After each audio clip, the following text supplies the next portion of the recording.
We welcome you back stage side here at the Sikeston Fieldhouse, night number 2 of the SEMO Conference tournament.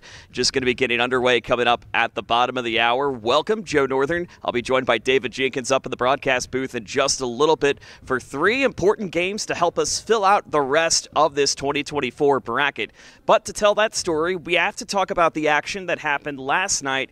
And if you missed out, boy, you missed out on 3 fantastic games across the board. Our late game last night, in case you fell asleep, Cape Central squeaked one out against a very good and resurgent Charleston team, 62-56. Speaking with the coach of the Tigers, which you'll see at halftime coming up during our first game, he says that really his Tigers team is full of guys that want to compete, because anybody can be a player, but if you have competitors, that really stands out. And Tyshandre Edwards did exactly that last night, leading the charge for Cape Central. So we know they will be moving on. They will be taking on a crosstown rival in Jackson, which had to survive a very big effort against New Madrid County, 43-39, and an opportunity for New Madrid to win it at the Horn was not meant to be. So it'll be the Tigers and the Indians in the late window on Thursday night. But some of the games that are decided tonight, we have to go to our first game of this tournament, the 8-9 matchup between Kennett and Dexter, which Dyson Watson had an incredible chance to try to tie it up at the Horn, but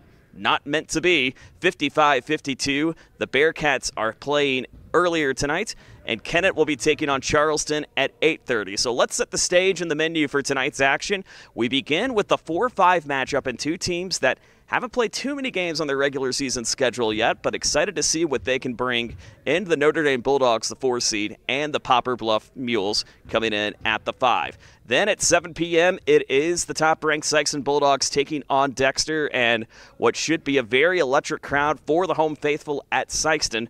Potentially, we could see a debut from Marquell Murray, as he was ruled eligible last week after the Misha hearing, so you could see him in a Bulldog uniform take the court tonight against the Bearcats. Of course, we can't confirm if he'll be starting yet or not, but you'll have to tune in and watch. It's something we like to call a tease at the end of the day. And then our final game of the evening, our first elimination game of the tournament, Charleston and Kennett at 8:30. 2 great teams going to be squaring out to see who will be playing on another day and have to go to that play 3 games in 3 days in the tournament, because you have that opportunity if you do go on the left side of the bracket. And coming up tonight throughout the broadcast, of course, David Jenkins will be joining me up top in the booth. Andrew Moore will be right down here handling the interviews with coaches later on, and we'll have 2 segments of the Insiders for you. We'll be speaking with Joe Bob Cameron of Rock 107 to get his thoughts on the Sikeston Bulldogs before that matchup. And when we come back, I'll be speaking with the voice of the Notre Dame Bulldogs, Rusty Hendricks, on his thoughts of a very good Notre Dame Bulldog team. Glad you're with us here for night number 2 of the 2024 SEMO Conference Tournament.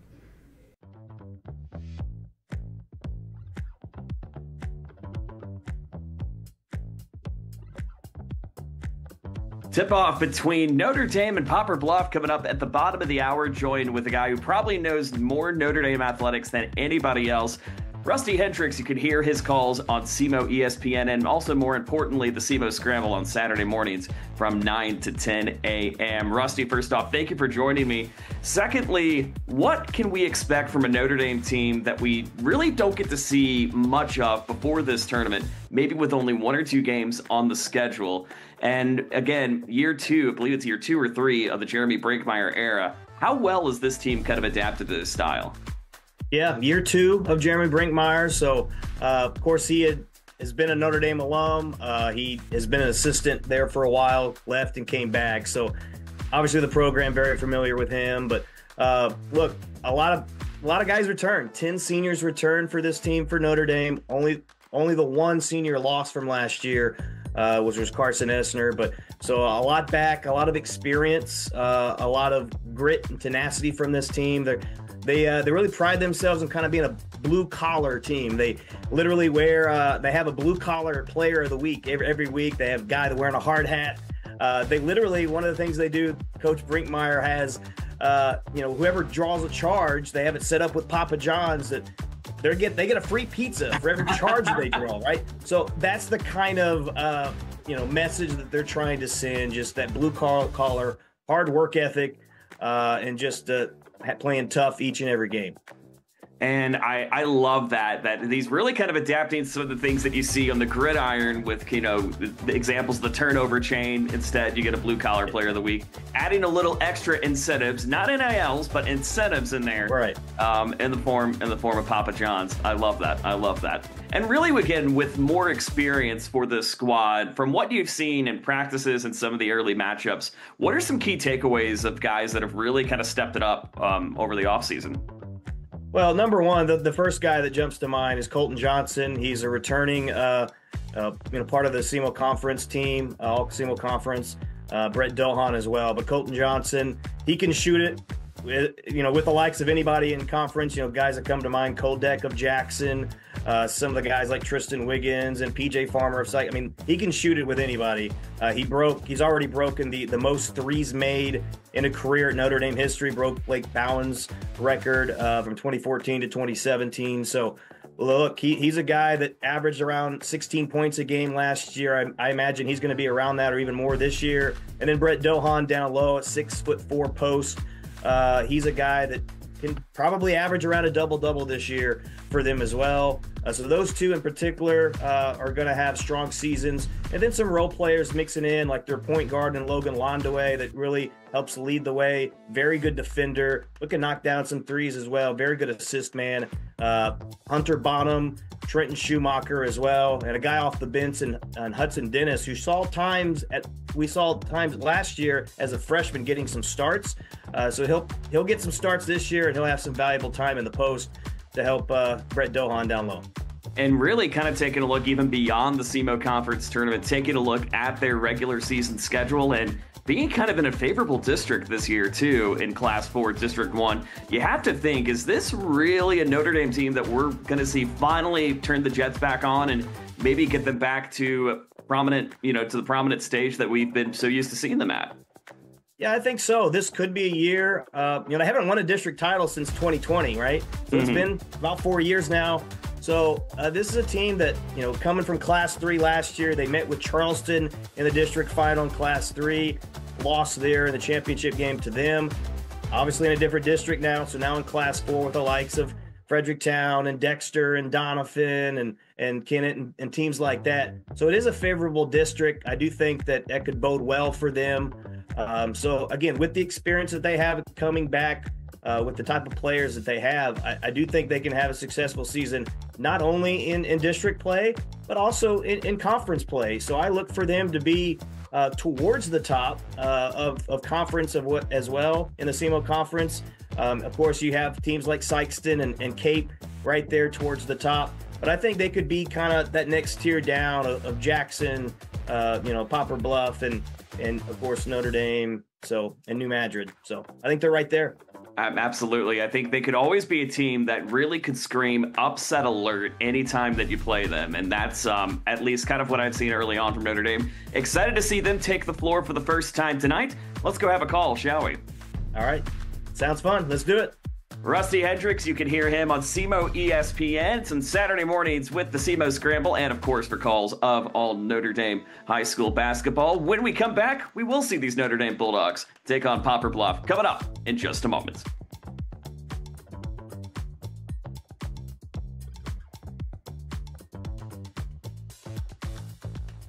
We do things the right way, we do it honestly, and we do it well. We go to trial with confidence that in Southeast Missouri, when we work hard and we do a good job of presenting the case to the jury like we know we can do, justice will be done and the client will be taken care of. If you need someone to represent you at trial, call Cook Parkett, Ponder & Walls.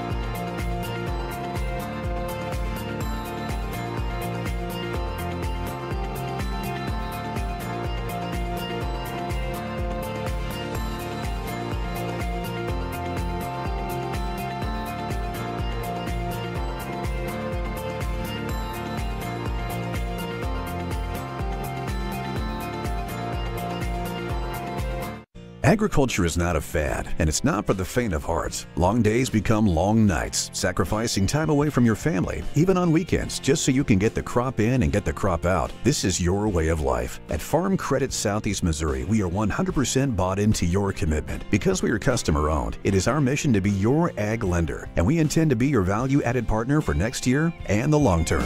Your ag lender will always be there.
At Young Real Estate, we understand the importance of face-to-face interactions. Our experienced agents are here to listen to your needs and personalize your home buying or selling experience. But we also recognize the power of technology. Young Real Estate offers virtual showings, allowing you to explore properties from the comfort of your own home.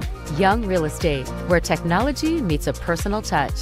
Your dreams, our expertise. Contact us today and let's make your dream home a reality.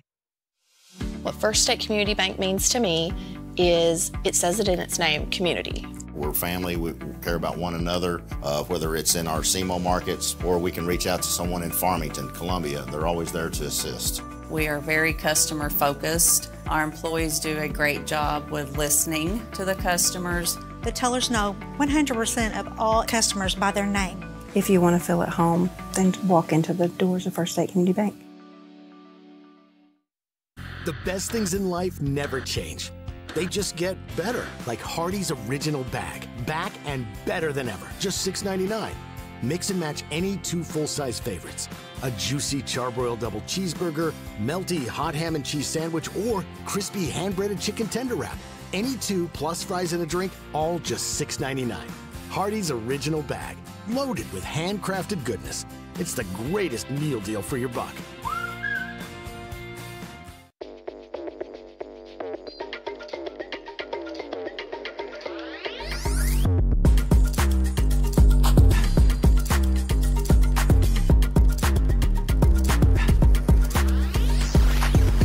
At Focus Bank, we understand your community because it's our community too. With branches across Southeast Missouri and Northeast Arkansas, Focus Bank offers services such as fraud protection, really free checking, and mobile banking that lets you bank simply and securely, anytime, anywhere. Stop by any of our branches or visit us online to open an account today. Plus, you'll receive an awesome free gift just from opening your really free checking account. And when you refer someone who opens an account, you'll both receive a gift. Focus Bank, member FDIC, equal housing lender.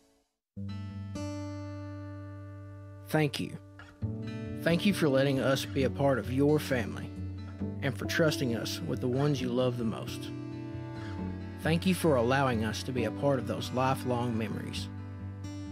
Thank you for taking us on the job and for putting us to work. Thank you for choosing us for your first vehicle and for every vehicle after. Thank you for trusting us for 70 years. We welcome you back to the Fieldhouse, just a few minutes away from our first of three tonight. The 4-5 matchup featuring the 5th-ranked Poplar Bluff Mules and the 4th-ranked Notre Dame Bulldogs. Back up in the broadcast booth, Joe Northern with the Duke of all media. A king is one title, but the Duke is a higher title. Dave Jenkins joining me for the next three tonight. This is kind of a game that we kind of call the mysterious game because both teams 1-1. Haven't had a lot of regular season reps. I mean, you would say Notre Dame, they got the loss to Charleston on Friday night, but really two teams we don't see a lot of until really the start of this tournament. Yeah, they're two teams that we really don't know much about, except for, Notre Dame. They do return 10 seniors from last year. They're a very senior-dominated team. They're a team that's they've been looking to this year for several years now as a year that they can make a run in Class 4, and so. That's loss to Charleston was a little bit surprising. A lot of people thought that they could go down there and beat the Blue Jays, but they weren't able to pull it out and win it overtime and lost it. So we'll see what they have tonight. They had a big win over Fredericktown earlier this year. Poplar Bluff, on the other hand, they're kind of an unknown. They lost a few players from last year. So they've only played 2 games, beat Crothersville, lost to Ladue. Ladue's a very good team, though, so you can't hang your head on that. So it's been a very interesting game between the two. Absolutely, and really just kind of taking a look at just, again, how these teams are built and how they've progressed over time. As Coach William Durden, he's always got some guys ready to go, of course.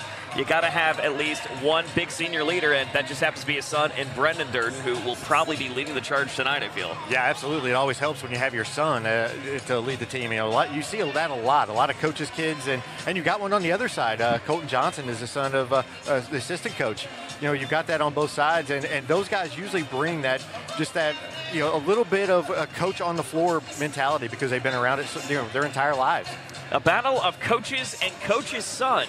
Notre Dame, the third year of head coach Jeremy Brinkmeyer, second year, we should say, William Durden, the longtime veteran. We'll step aside, have your starting lineups in just a moment. For the 2024 SEMO Conference Tournament. We have 3 games on tap tonight. Our first game features the number 4 seed.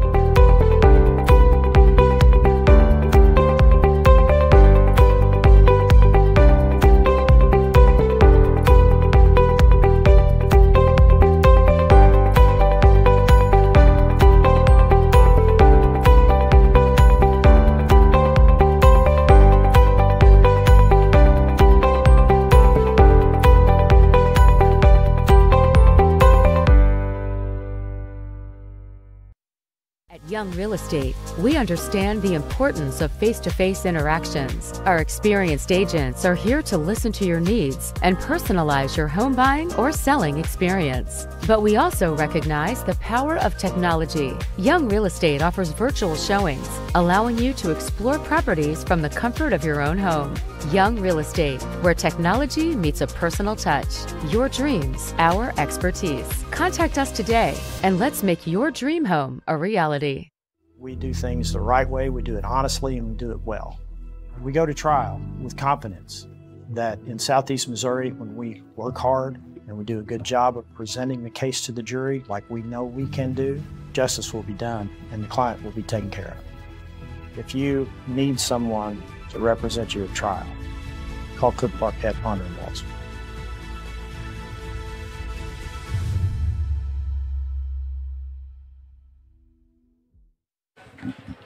Crowd continuing to file in here at the field house as starting lineups about to be introduced for the Poplar Bluff Mules. 6'5" sophomore, number 1, Markel Hurd. You got Jay Edmondson, the 5'11" senior. Number 4, Dallas Williams, also going to be entering the rotation. Justin Briscoe, a 6'8" sophomore, going to be a large dominant presence for this Bulldog team. And then rounded out by Brendan Durden, wearing number 30, the 6'1" senior, of course. Mules coached by William Durden, assisted by Aaron Duncan and Dave McCormick. Meanwhile, for the Notre Dame Bulldogs, as you mentioned, Dave, a very senior-laden heavy team that you're going to see a lot on the floor right now, led by Logan Blondaway, wearing number 1, Colton Johnson, as we mentioned, too, 6-foot senior. Number 5, Brett Dohan. Number 11, Trenton Schumacher. And number 35 going to be coming in, Hudson Dennis, the 6'4" sophomore. And again, you take a look at the team that's scoring more last year than not, something that I think Coach Brinkmeyer's really instituted. As you mentioned, some strong shooters in the past on the staff for Notre Dame as well. Yeah, absolutely. Colton Johnson, his dad was a great shooter, and Colton is as well. And this is a team that shoots it very well from the outside. But they've got to be hot. They showed whenever they played Charleston, a team that can kind of speed them up a little bit. That's going to cause them some problems, and it forces them to get that shot off a little quick. And they're just, sometimes they don't fall. Absolutely. It's going to be a team that you might feel like it could be a first to 65 wins comparatively how these two offenses play. Notre Dame going to go left to right on your screen as we are underway, night number 2 of the 2024 SEMO Conference Tournament. Goes up to Schumacher. Schumacher now up to Johnson on the left side. Great internal pressure coming in from the Mules and forcing just, again, some botch shots that you don't need, as that's going to be coming out from Sammy Durden on the rebound.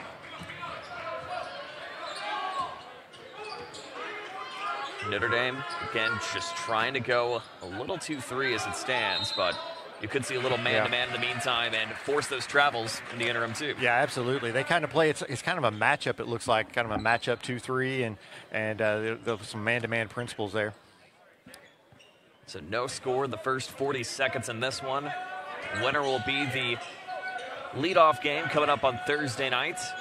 Face the winner of our next game in Sikeston and Dexter. But again, 2 teams that very well could be a team of now and the team of the futures. That is off the mark from the hands of Dohan. Still getting the offensive board in the interim. Here's Johnson now to bring it out. Setting up top to Londaway. Londaway gets it across over to Schumacher. Schumacher now back to Londaway. Londaway just trying to find a little bit of open gap on that right side, but now looks for a long shot, gets that in and out of the mark. No second chance point, maybe not a third or a fourth. Maybe a fifth from number 5. Stuck in a 2-on-1 pressure, gets this out, can't get it to go. So many missed opportunities for the Bulldogs. Absolutely, they just couldn't get it to fall, but they're doing a great job rebounding against this taller Poplar Bluff team. And no question, too, they're really doing a great job of packing the key in as much as you can. And again, credit to the dueling Durdens of Brendan and Sammy. Brendan doesn't get that one to go, still scoreless in the first 2. Now they're riding a little trap man-to-man at the moment. Gets this outside. Now Schumacher launches the 3. That can't get it to go. And we are still scoreless in the first 2 minutes. Just ice cold. And a lot of times you have that in the first game of the tournament. You're just not used to playing this early. It's just kind of you're in a different routine, and sometimes it takes a while to get warmed up. We saw that yesterday with the Dexter Kennett game. The 5:30 start times definitely do kind of provide a little, I don't want to say a little bit of shell shock, but it kind of makes you think, oh, we have to do things a little bit earlier. Yeah. And not having, that 1 to 2 hours prep that you normally have, as that is good to go for Brett Dohan. Brett Dohan. But yeah, not having the 2 to 3 hours just to kind of zen out and get into a routine, it could definitely cause a little bit of an issue from time to time. Yeah. Both these teams trying to extend their pressure just a little bit, to try to speed the other team up a little. That is way off the mark now from Hurd. Sets back over to Notre Dame, and they are turning on the Jets just a little bit. Would not be surprised if we saw a little extra man-to-man coming up for Poplar Bluff.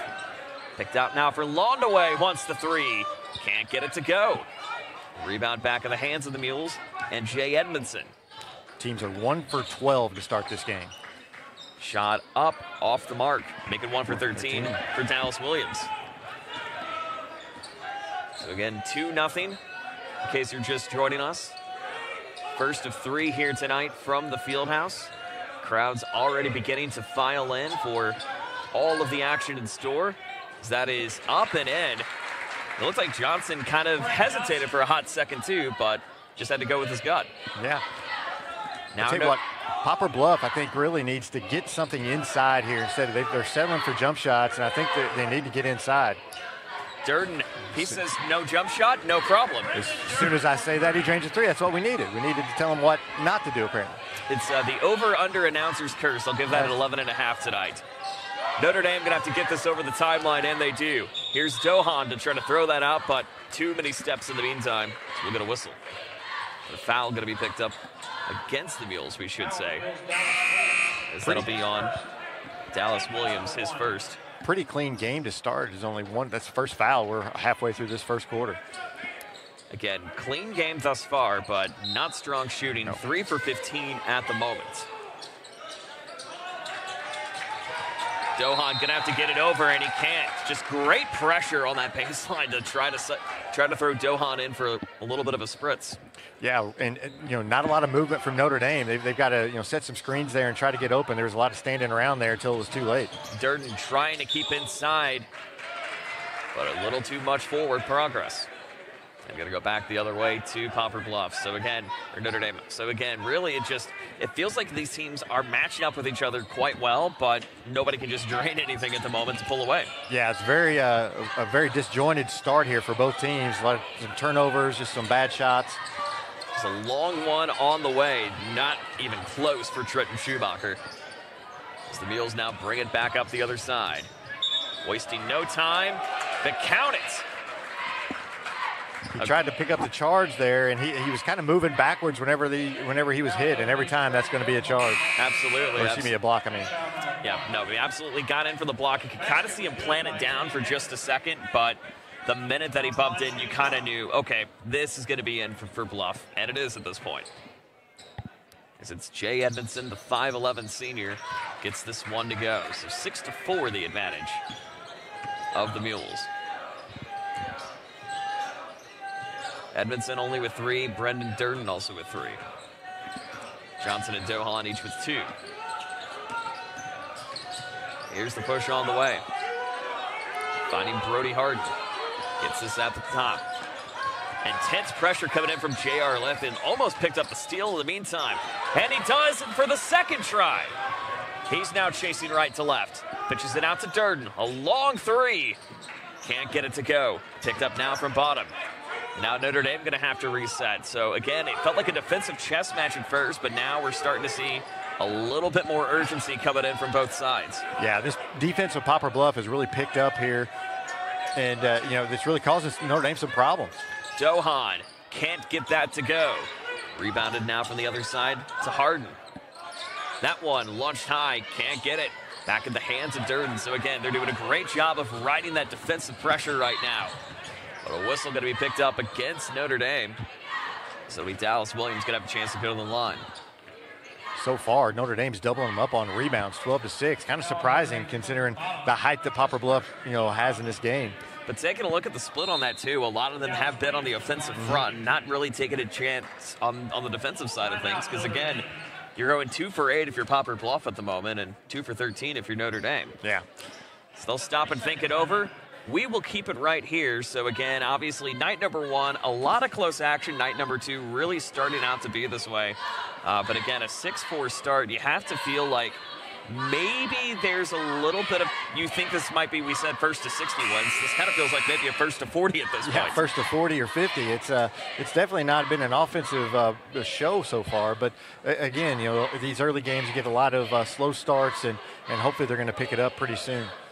But again, really the one thing I've noticed, at least in the first 5:25 in this one, is just, Poplar Bluff really doing a great job of trying to go on the double traps as much as they possibly can and continuing to do so in the matchup thus far. Yeah, I'd like to see when they get the turnover, I'd like to see them go to the rim instead of stopping and pulling up for the long jumpers. Try to take advantage of those turnovers and just get to the rim, get a foul, maybe get a layup. You cannot rely on the 3 every single time, long story short. Yeah. So we've seen that happen from time to time, not necessarily with either of these two teams, but if you rely on the 3 way, way too much, that will come back to bite you. And if you're a coach, you don't want to tell your team not to shoot it, but at the same time, you want them to take smart shots and don't force things. You got to be strategic with the shot selection. Bluff now on a 5-0 run with 2:30 left to go here in the first. And it'll be Latham picking up his first personal, and both teams now with 2 team fouls. So a 2-possession game, an advantage of the maroon and white. So Landaway brings it in. Nearly bobbles it, gets it out to Dennis. Dennis chasing up to the right side over to Landaway, but over the line and just another immediate travel. And that's one thing Notre Dame's got to try to clean up a little bit, taking too many steps forward. Yeah, these turnovers are starting to hurt them a little bit here. We got Poplar Bluff has this 2-possession lead, but they're just struggling to even get a shot off at this point. Nice cut there by Poplar Bluff. Fast break come back in the hands to Williams. Now sets up top for Edmondson. Edmondson 3-on-1 and another traveling violation. Easy come, easy go, as they say. Yeah, just very, very disjointed start here. Kind of a sluggish start for both teams. It's just, it's hard. I'm sure both coaches are kind of frustrated here, but it's, you're both teams are kind of doing the same thing, so you can't, there's nobody really has the advantage over the other. I mean, again, it feels like a chess match right now of really one person moves up, one piece goes back at the end of the day. Notre Dame trying to find their way back up in this one. Here's Londaway, gets it outside, looks over to Harden, wants the jumper, falls off the mark, and back in the hands of Markel Hurd with 1:43 left here in the first. Quick cut now, finding Williams on the other side. He wants the jumper, way off the left side, but saved again from Justin Briscoe. Or beg your pardon, Durden. He bobbles it now out of the hands. And still goes back to Notre Dame. It's maybe a game where we have more turnovers than points in the first quarter. There's another one. I think we do at this point. I know we don't have it officially in front of our numbers right now, but I'm sure Garrett Hicks, our statistician, is on it right now to see how many turnovers these two teams have at the moment. But again, if you have a first quarter like that, you got to think once you get into a rotation, things will kind of settle down a little bit. Yeah, you just need to kind of settle in and get a rhythm here, and it's just neither team's been able to find that rhythm yet. Edmondson on the left side, picked away again once more from Hudson Dennis. Notre Dame crossing the timeline of Londaway, trying to go for the fast cut to Harden. He gets it to go. Brody Harden for three. Brody Harden draining the three in a 1-point game, 8-7. Yeah, it was a big shot for Notre Dame. They really needed that there. They'd really been struggling to even get shots off the last few possessions, and found him in the corner in a really nice shot. This one up, but an offensive foul picked up in the meantime for the Mules. For the Bulldogs, I think that was their first point since, the 4:24 mark in the first. So it had been quite a bit of time there, and some of those possessions were just empty possessions. They weren't even getting shot at attempts off. 8-7 the advantage of the Mules.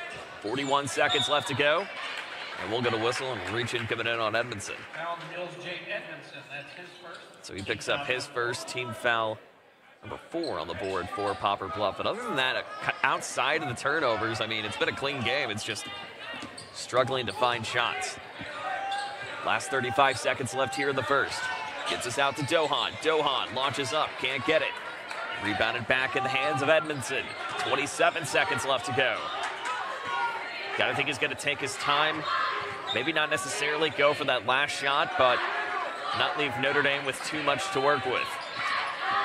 Yeah, it doesn't look like they're in any hurry here. It looks like they're going to try to wait for the last shot. Coach Durden, I think, is calling out one shot.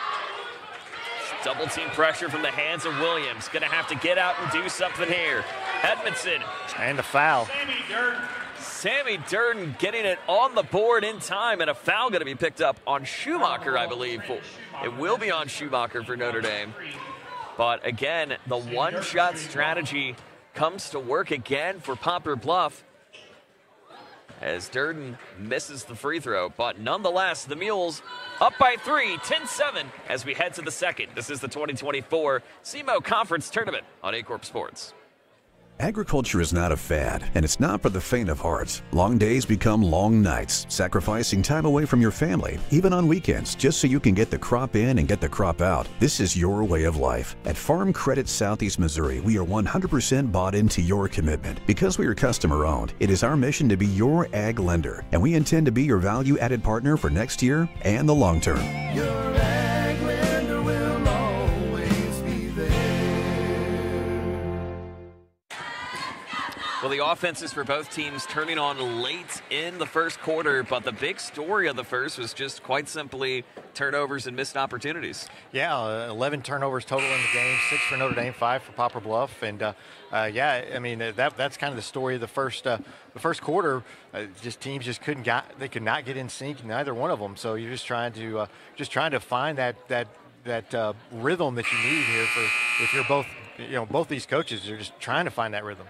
Again, really just trying to get the tempo and chemistry is something also difficult to do. But keep in mind, for these two teams, this is only game number 3 in the season thus far. Yeah, it's early, and some of these Poplar Bluff players, they played some football too. Mm-hmm. So they're kind of in football shape. They're really not in basketball shape yet, and it takes a while to get back into basketball shape. No question, but nonetheless, the Mules riding with the advantage right now, and for the second year in a row, would love to win in the 5:30 window. Maybe not go to overtime like they did last year against Jackson, but you never know. Here's Durden to bring it up. That's picked away from Londaway. Londaway all on his own, 2-on-1, being double-teamed off Poplar Bluff, and Durden. And now a little bit of a scruffle for it. Still going to stay with Notre Dame. Yeah, just sloppy. You're just not making crisp passes, and they're getting tipped, and a lot of diving on the floor, and you know, Coach Brinkmeyer, you can tell he's getting a little frustrated over there on that left side. And you can kind of see the frustration too with Londaway, thinking he's got a clear cut to get up front, but hesitated just a little bit to try to throw it up inside. Yeah. That's off the mark from Dennis. And a jump ball going to go back to Poplar Bluff.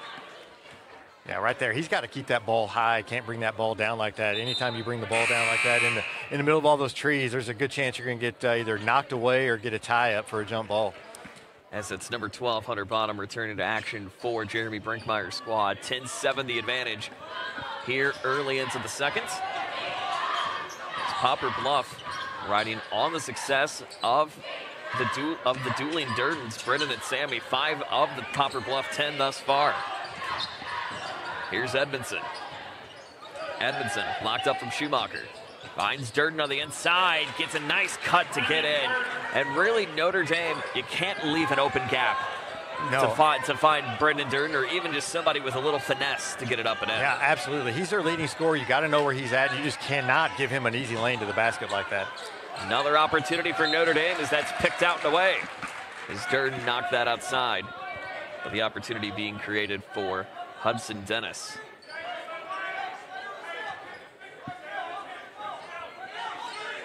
Londaway to bring it in. Gets it out to Colton Johnson. Tipped out. But last touch by Poplar Bluff and Edmondson. And I love really the physical energy. We're starting to see the Mules really pick up a little bit more. Try to get some of those quick tips out of play and trying to keep pushing Notre Dame back just a little bit. Yeah, about midway through that first quarter, they really kind of picked up their defensive intensity and have really been just getting after it. That's when they started forcing some turnovers, and they're getting a lot of tips, and it's just, you can just really see some energy coming from them. That shot's off the mark again for Hudson Dennis. And the Mules trying to continue to ride some momentum. Picked out from Edmondson. Gets it loose over to Williams. Williams, 2-on-1. Picked almost away by Londaway. But some help from Hudson Dennis in the meantime. Londaway now chasing up front. Poplar Bluff quickly settling. Wanted the travel. They say play on. Now out to Dennis. Dennis, 2-on-1 pressure. Gets it out to Londaway. 2 minutes gone by here in the second quarter, rather. But a whistle going to be picked up against the Mules and Jay Edmondson. Yeah, that'll be his second foul. He's kind of seemed to be, he tries to be a calming force for them. When he has the ball, he kind of can calm them down a little bit, get them where they need to be. Londaway to bring it in. 5:53 left to go here in the opening half. It's been 12-7 advantage of Poplar Bluff. Here's the pick out to Schumacher. Sets that out to Johnson for the triple. Off the mark, picked out by Durden. Now looking to Edmondson. Not wasting any time as Bottom gets it on the deflection. Williams had the look on it, but just slipped right through his hands. Now an opportunity for Notre Dame to bring it back the other way. Schumacher trying to call the play. Gets it out to Londaway up top. Londaway, right side, picks it out. Blocked away from Sammy Durden. And now the Mules moving quickly. Up to Edmondson. No. Picked up now from Hurd. He gets out again to Edmondson. 2-on-1 pressure, but a traveling violation. And there's nothing worse than having all that momentum go your way, only to take an extra step. Yeah, and it just kills momentum like that. It just kills it. And you know, they had the layup. They thought they may have been fouled on the layup, but they didn't get that call. And you know, if you're Poplar Bluff, you got to take advantage of some of those turnovers when you have the numbers advantage on the break. 12-7 the advantage. Poplar Bluff doing a great job defensively, especially turning on the Jetsons late in the first quarter. That's off the mark again for Hunter Bottom. Notre Dame has not yet scored in the second quarter thus far. They are struggling. They're 3 of 21 on the game shooting the ball. It's just been a struggle for them to find a basket. Durden can't get that to go either as Schumacher gets it out on the other side. Here comes Londaway. Pitches out and away. Finds Bonham. A whistle and out of play. Notre Dame got lucky there as Bonham kind of lost the handle, but it went out on the Poplar Bluff player. Went out off on Briscoe. So the Bulldogs now with an opportunity to cut it down to 1 possession. 4:20 left here in the first half. Bottom at the top. Now find Londaway. Londaway gets it out to Boswell. Double team pressure coming in from Poplar Bluff. Long shot from Boswell. Pinballs off the rim, but picked away from Londaway.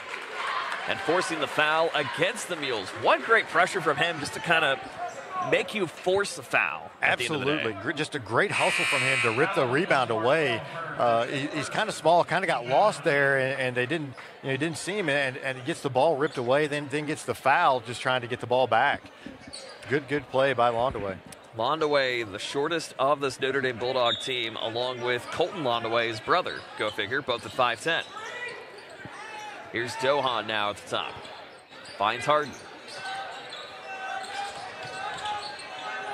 Inside, finding Dannenmuller. Gets it off the glass and in. And you got to see a little bit more of that if you want to create some offensive momentum. Yeah, absolutely. Great post moves right there to get the open look, and just a hard-working shot right there. But that's something they really needed. Their first basket here this second quarter. Here's the pitch up, not away for Williams. Sets over to Edmondson. 3.5 left here in the second. Gets it out to Durden. 3-on-1 jumper. He gets that to go in the interim. So Brendan Durden now extending the lead back to 5. He's got 7 of the Mules 14. Opportunity again for Notre Dame. Rims out. Dohan tries to get it up the other side. It's going to stay on the floor. Good offensive rebound there by Dohan, but it just Notre Dame just cannot buy an outside shot. They're 1 of 11 from behind 3. They just can't buy a shot. They're finding some open looks. They're just not falling. Briscoe is going to pick up his first foul for Poplar Bluff. That'll be the team's 3rd. No fouls for the Bulldogs as of yet. Here's Dohan in double team pressure. Blocked up again from number 1 and Markel Hurd, and scooped from Edmondson. An acrobatic leap. Now can the Mules capitalize? Here's Durden to get it up. No. Rebound back in the hands of Williams. And that'll be rolled a jump ball and arguably some hustle points, but gonna go to Notre Dame in the meantime. Yeah, I'll tell you what, some hustle from Hurd here on the other end. Just a great job. He was doubling down and was able to get out on the corner and knock that ball away, block that shot. It was a great job from him. 14-9. And Poplar Bluff wasting no time to try to trap the Bulldogs. Gotta hurry, though. Gets it out to Dohan. Dohan over to Harden. Harden now finds Londaway for 3. Rims out. Gets his own board in the meantime and bobbles it. Does it still stay? It does not. Just barely. Yeah, his toe just had to be just his toe on that line, but it'll be a backcourt and Poplar Bluff will take over. It'll be another turnover. So a turnover by the toe. 14-9, the advantage of Poplar Bluff. And a timeout will be called for the Mules. We'll take it with them. The Mules leading by 5, 14-9 here in the opening game of night number 2 of the SEMO Conference Tournament. Back in a moment. What First State Community Bank means to me is, it says it in its name, community. We're family. We care about one another, whether it's in our SEMO markets or we can reach out to someone in Farmington, Columbia. They're always there to assist. We are very customer focused. Our employees do a great job with listening to the customers. The tellers know 100% of all customers by their name. If you want to feel at home, then walk into the doors of First State Community Bank. 14-9, the advantage of Poplar Bluff, and what's been a defensive juggernaut between these two teams. But the turnover bug is definitely alive and unfortunately well so far tonight. Yeah, turnovers and missed shots. It's kind of biting Notre Dame right now. They're just not able to get anything to fall, and several turnovers. But fortunately for them, Poplar Bluff's not been able to take advantage of a lot of these turnovers. Durden trying to get his hands on it, but bobbles it out of play, or not out of play, but out of his hands. Johan now on the scuffle for it. A whistle and a foul is going to go against Notre Dame. It'll be the first of the quarter at 2:06. So at some point we had to call something there because we were not moving this game along at all. Just right there, just a lot of movement. A lot of movement, just not the ball just staying in one place. Well, unfortunately, that is going to be credited to Brendan Durden, so that'll be his first. Team foul number 4. Johnson going to have to try to hurry and get this one over, and he does. Sets now to Harden. Harden picks out on the inside, finds Dohan, kiss off the glass and in. And now another one-possession game. And Notre Dame trying to waste no time to try to trap Poplar Bluff. Durden 2-on-1, nearly bobbling it. Durden, sky jumping in. That's 9 tonight for the senior. A minute 30 left to go here in the second. Gets us out to Schumacher. Schumacher outside the arc. Sets over to Bonham. Bonham on the run. Finds Colton Johnson. Looks for Dohan. Dohan gets that up and in. Brett Dohan gets it off the board, and again, they're using that glass so well. Yeah, Dohan's really doing a nice job here. He's the one they've got to look for. He's the one who's been scoring some points for him tonight. He's got 6. He's got 5 rebounds as well. You got to get the ball into him, let him go to work, and see if you can stay in this game. Whistle and another travel, this time going to go against Poplar Bluff. So still a one-possession game, 51.1 left here in the half, but starting to see the two teams come alive a little bit more here in the second quarter. Yeah, I like the fact that Notre Dame picked up some full-court pressure, trying to speed this game up a little bit, maybe get some turnovers and get some easy baskets. Here's Johnson now in control. Lets this one fly. Can't get it off the mark. The foul going to go against Notre Dame.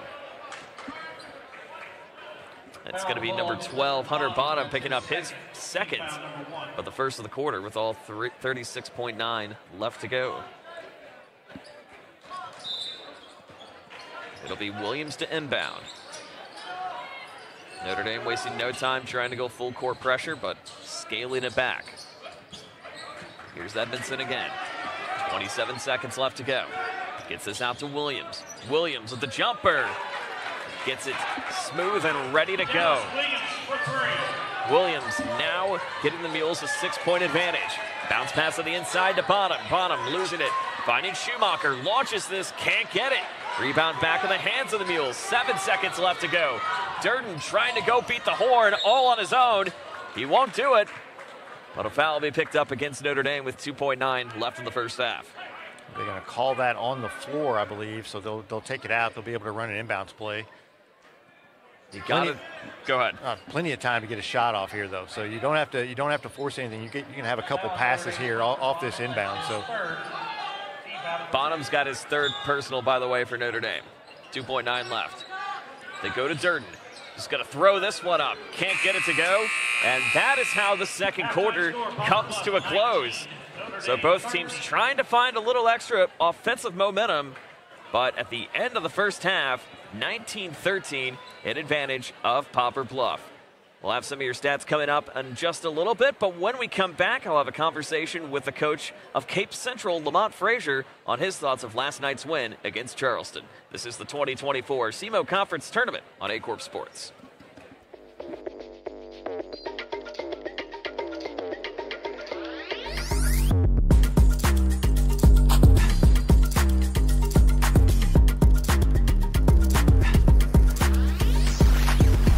We do things the right way, we do it honestly, and we do it well. We go to trial with confidence that in Southeast Missouri, when we work hard and we do a good job of presenting the case to the jury like we know we can do, justice will be done and the client will be taken care of. If you need someone to represent you at trial, call Cook Barquette, Ponder & Walsh.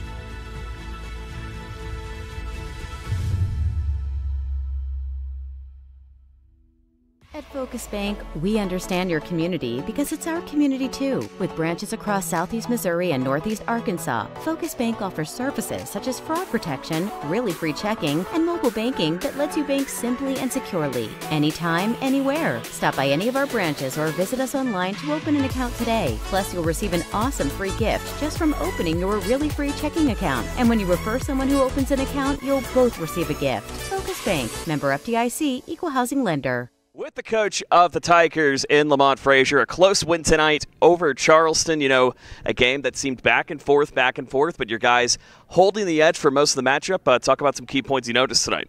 I thought the biggest thing was how we shared the ball throughout the game and just, really handled their pressure. And that was one of the things that I was most concerned about, being that I feel as though, we still have – we still have some time in order to gel and develop, and so to see a team like this early and handle that pressure, I'm pleased with our guys. But they know there's still a lot of work to do. Absolutely, and taking a look ahead, coming up on Thursday evening, facing off against Jackson, which really two contrasting styles between you and the Indians. What are some things that you're really looking forward to in that matchup? Honestly, I haven't had a whole lot of time to think about it because the task at hand. I've never been one to think far ahead, but just from what little bit I saw, we're going to have to be sound defensively. We're going to have to be sound defensively, and we're going to have to pick and choose. Offensively, when we take our shots, when we run, when we pull back, and just really kind of control our own environment. And really, speaking of controlling your own environment, obviously, first year at the helm of the Tigers, obviously, season just a few weeks old. What are really just some key points that you've noticed about your team that you like and maybe some things that you'd like to improve on? Well, a lot of people, when they start talking about teams, they start talking about who's your best players, who's your best players. I'm trying to get our guys to understand it's not about being the best player, it's about being the best competitor. And that way, you have a different sense of urgency, because if I'm the best competitor, anytime I line up from a guy on the other side of me, then I know what to do with that. Being the best player simply doesn't mean a whole lot. That's anybody can be labeled the best player, but not a whole lot of people can be the best competitors. And so that's what we're trying to instill in our guys day after day, is to go out and compete and be the best that you can be, because you just never know. And just like tonight, they tied it up a couple different times, but we found a way, and that just comes back to every day just being the best competitor I can be. And I love how you said be the best competitor, because anybody can get the highlights, but if you don't compete in the meantime, it doesn't really matter at the end of the day. So anyway, congrats on the win, Coach. We'll see you Thursday. All right, thanks a lot. That is the coach, Lamont Frazier of the Cape Central Tigers. He'll be taking on Jackson Thursday evening at 8:30.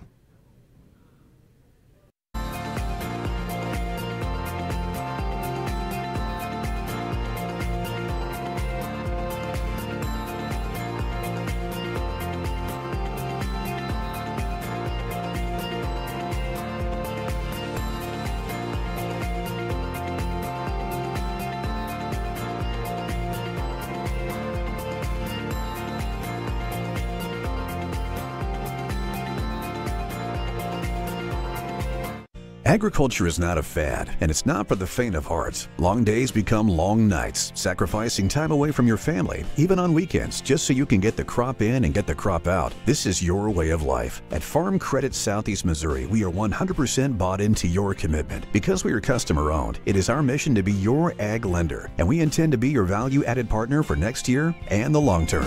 Your ag lender will always be there.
At Young Real Estate, we understand the importance of face-to-face interactions. Our experienced agents are here to listen to your needs and personalize your home buying or selling experience. But we also recognize the power of technology. Young Real Estate offers virtual showings, allowing you to explore properties from the comfort of your own home. Young Real Estate, where technology meets a personal touch. Your dreams, our expertise. Contact us today and let's make your dream home a reality.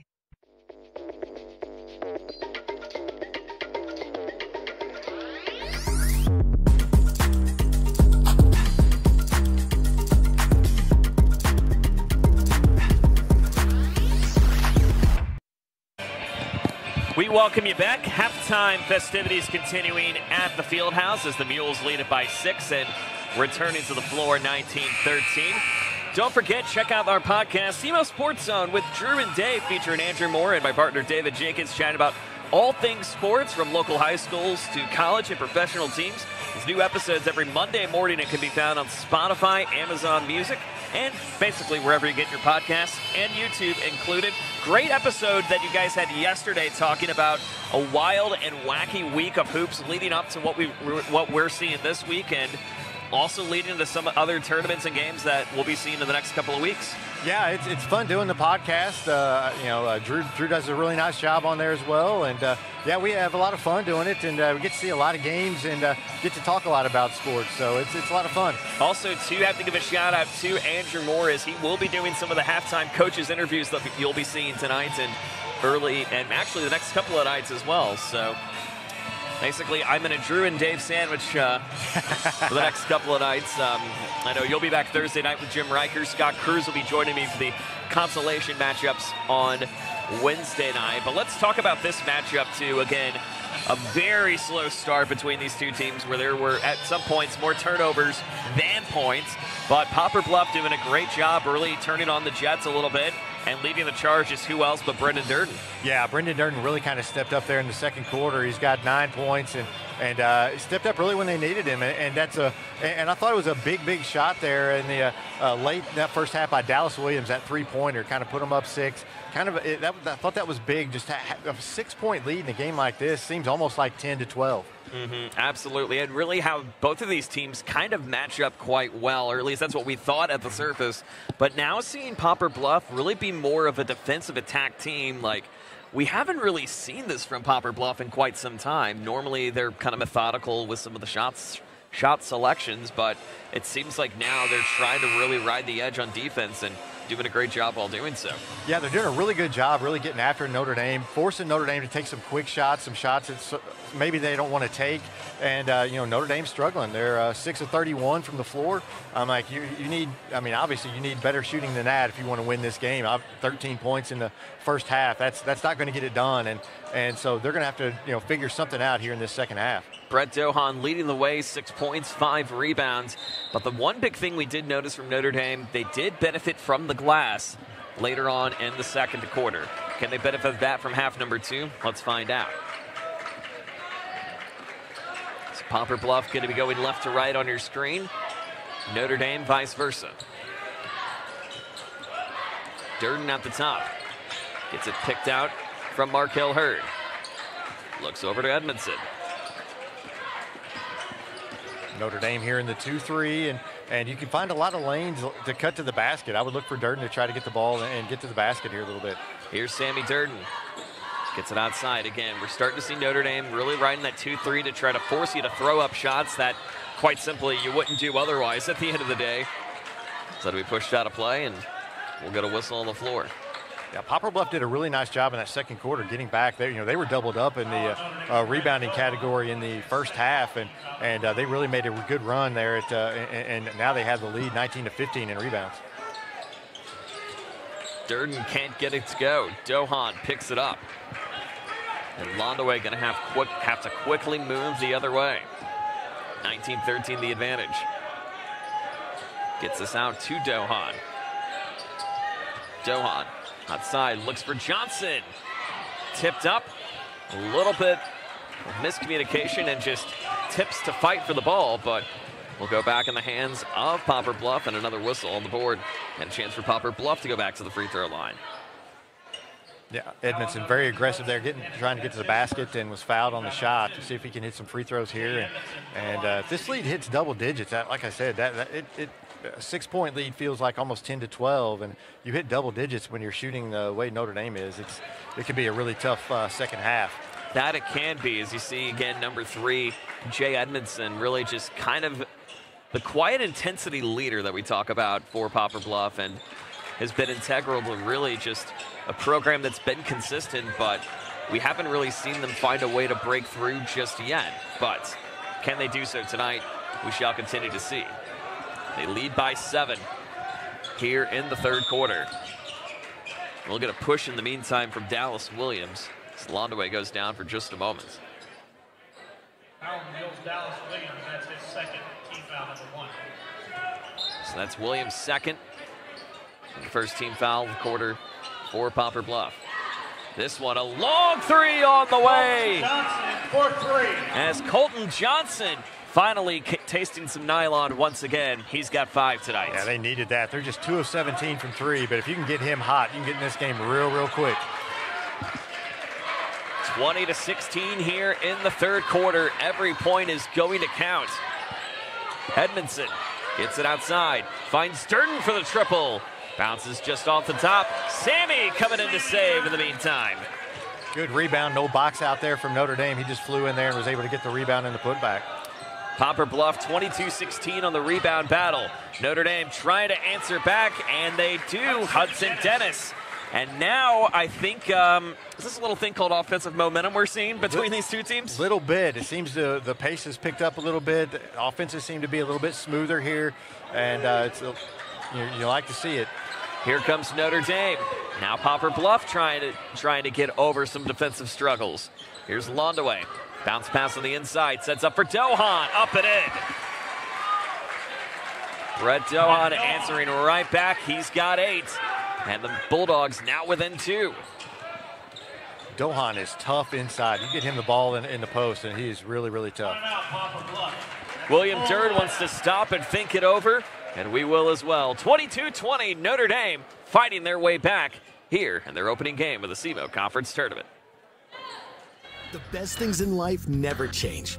They just get better, like Hardee's Original Bag. Back and better than ever. Just $6.99. Mix and match any 2 full-size favorites. A juicy charbroiled double cheeseburger, melty hot ham and cheese sandwich, or crispy hand-breaded chicken tender wrap. Any 2 plus fries and a drink, all just $6.99. Hardee's Original Bag, loaded with handcrafted goodness. It's the greatest meal deal for your buck.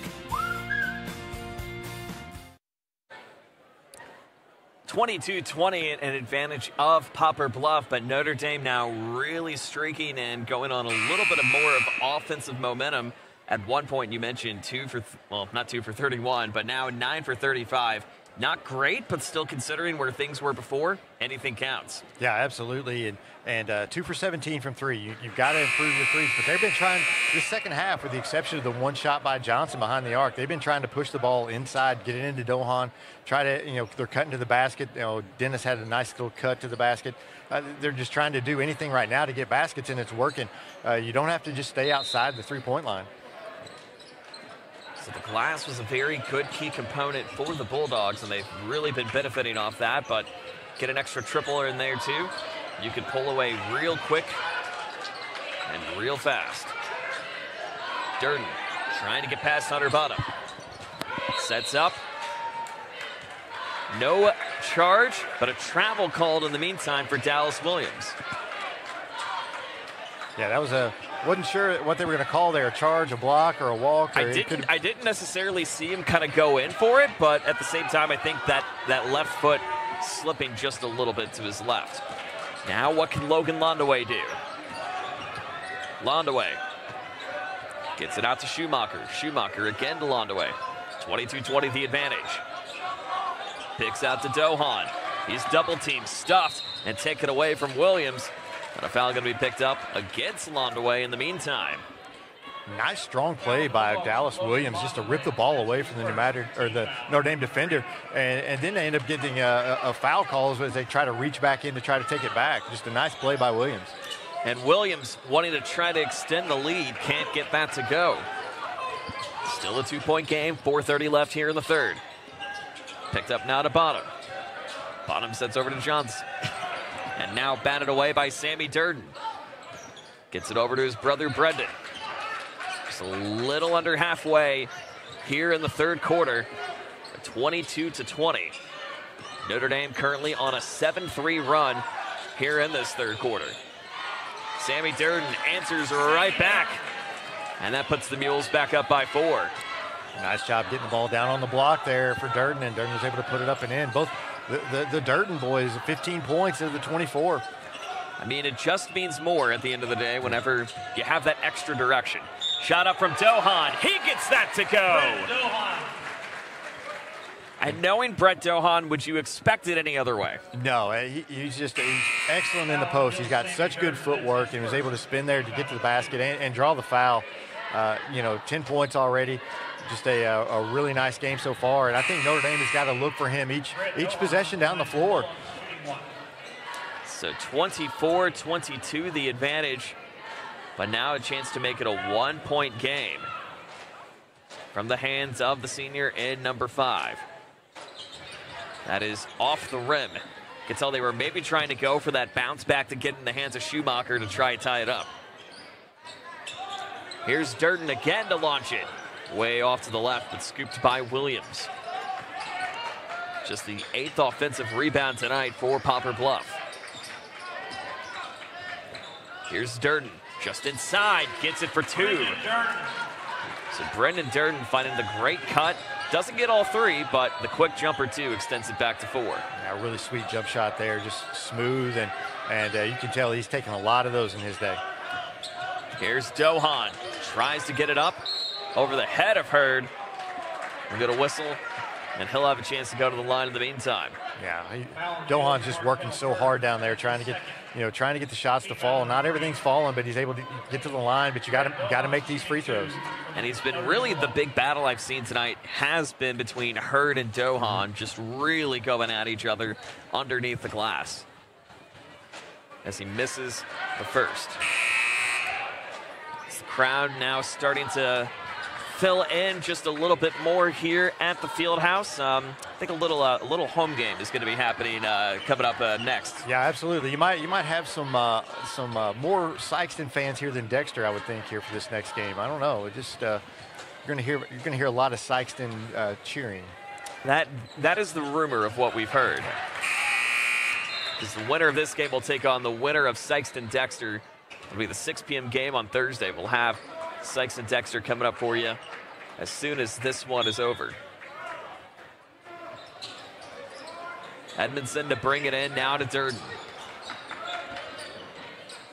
26-23. Still a 1-possession game. Williams to extend it. Can't get it. Rebounded again from Edmondson. Now finds Durden on the right side. That doesn't go. Picked up by Notre Dame.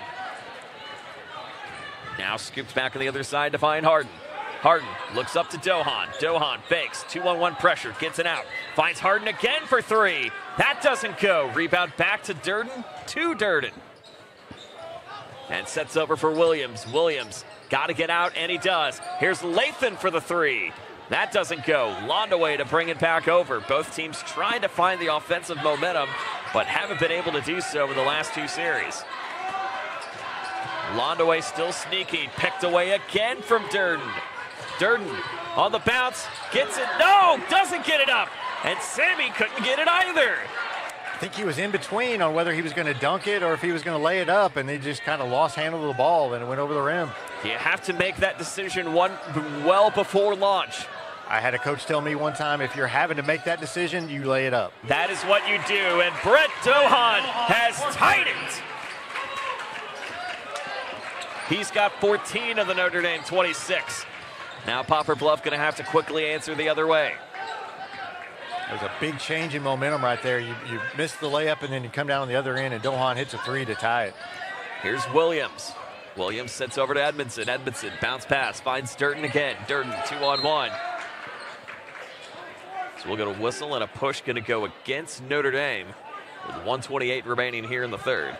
Yeah, Notre Dame is letting Durden take that outside shot, but once he drives to the basket, they're collapsing and doubling down on him, trying to take that drive away. So they're doing a really nice job on him.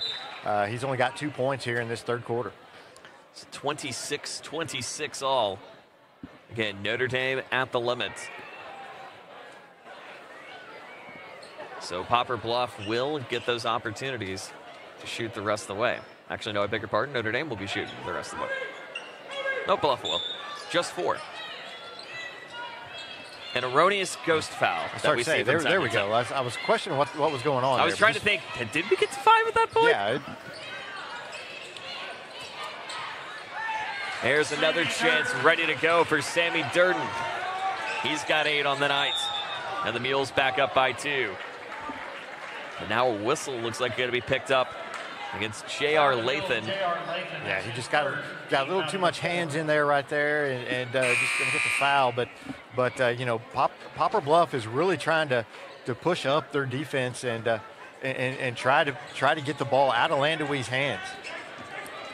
Landaway now crossing over, but a timeout will be called from Notre Dame with 1:07 remaining here in the third, 28-26 here in this first matchup of night number 2. Just got a text from a good friend of the program, Jim Riker, saying that both teams will heat up, and they certainly have done so in the later stages of this third quarter. But again, you cannot make some of the silly mistakes on turnovers over and over again. No, just a lot of turnovers, and it's just really kind of costing. I mean, this quarter seems to be costing Poplar Bluff a little bit. They've had some just some turnovers that really uncalled for, and then you have some missed layup there that kind of changed momentum. Like I said, missed the layup. Notre Dame comes down and is able to tie it up on the other end. All of a sudden, Notre Dame's got a little more pep in their step, and they're back in this game. 28-26, an advantage of Poplar Bluff. But I mean, again, really the story of the third quarter is not even just necessarily Notre Dame, but Brett Dohan turning on the Jets and quick. Yeah, he's playing really well. 14 points, and he's been their go-to guy here in this second half. Here's Dennis, now finding Johnson. Johnson lobs it up, can't get it to go. Rebound back in the hands of Durden. Less than a minute to play here in the third. Edmondson crossing the timeline. Looking at that left side, finds Williams again. Williams in control, and now he gets the whistle on the offensive. Yeah, lowered the shoulder, and if you lower the shoulder, they're going to get you every time. So Logan Landaway was ready to go. He had that foot planted. And now again, Notre Dame trying to take the lead for first time since midway through the first quarter. Landaway, he's such a gritty little player. He's not real big, but he's always in there mixing it up, and he's going to be on top of all those hustle plays. And definitely somebody you got to look out for, especially in that center of the key. Here's the quick connection from Johnson. 15 seconds to go. Sets it now to Dennis. Dennis out to Johnson. Johnson on the left side. Gets it over to Landaway. Landaway gonna have to do something. 3 seconds, 2 seconds. Landaway out to Dohan. Can't get it to go. And that is how this third quarter comes to a close. Poplar Bluff still trying to stave off Notre Dame, but the Bulldogs are right at the doorstep. 28-26 as we head to the fourth. Back in a moment.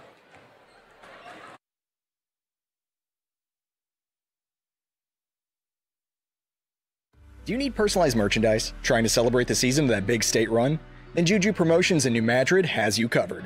Whether it's heat presses, screen printing, or embroidery, we always have an option that will leave you satisfied and looking your best. With seasonal styles and plenty of accessories, there's something here for everyone. So come in and shop around. You'll be welcome with a smile and leave more fashionable than ever. Call us at 573-748-4040 or visit us in New Madrid. Well, game number 4 of this 2024 tournament has really been a lot like the first 3 as it stands right now, of action being a little bit closer than we anticipated. Of course, really with the 4-5 matchup, that's like a case of alphabet soup. You really don't know what to expect at the end of the day, but here we are now with Poplar Bluff trying to go back to the semifinals for the second consecutive year. Notre Dame trying to get a semifinal win for the first time, or a quarterfinal win for the first time in quite some time. Yeah, you know, it's been a great tournament so far. A lot of close games, and usually this first round you kind of have some blowouts, but there's been some really nice games, and this one's looking like it's going to come down to the wire as well, and we'll see how this one turns out. But yeah, it's been, you know, it's nice to see a tournament like that have all these close games early. And when even looking at the field early on, there was some conversation saying, okay, is the SEMO Conference still that deep this year? Is it just one team to lose versus everybody else? In some eyes, maybe yes, you could say that, but in most, it doesn't matter. You have to play the games. Absolutely. And Notre Dame trying to get the win to go up to 2-1 on the season and set up a date on Thursday night. Great cut of the inside from Dohan. And Notre Dame tying it again. Dohan with 16 on the board now. Yeah, he got lost behind the Poplar Bluff defense. If you're the Mules, you can't have that because Dohan's been their go-to guy. You've got to know where he's at every possession down the floor. Markel Hurd now on the run. Hurd is chasing.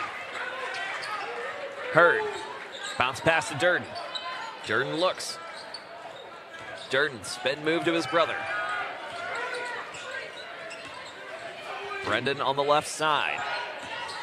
Trying to chase up with a little jumper. Gets it to go in double team pressure. Nice shot. I'll tell you what, he was pretty deadly from about 15 feet. He's hit that several of those tonight. He's definitely been a mid-range jumper guru, trying to go for a steal, too, and a jump ball, and he gets it for Poplar Bluff, too. Another turnover for Notre Dame, and you know, you just can't. I think the score is wrong.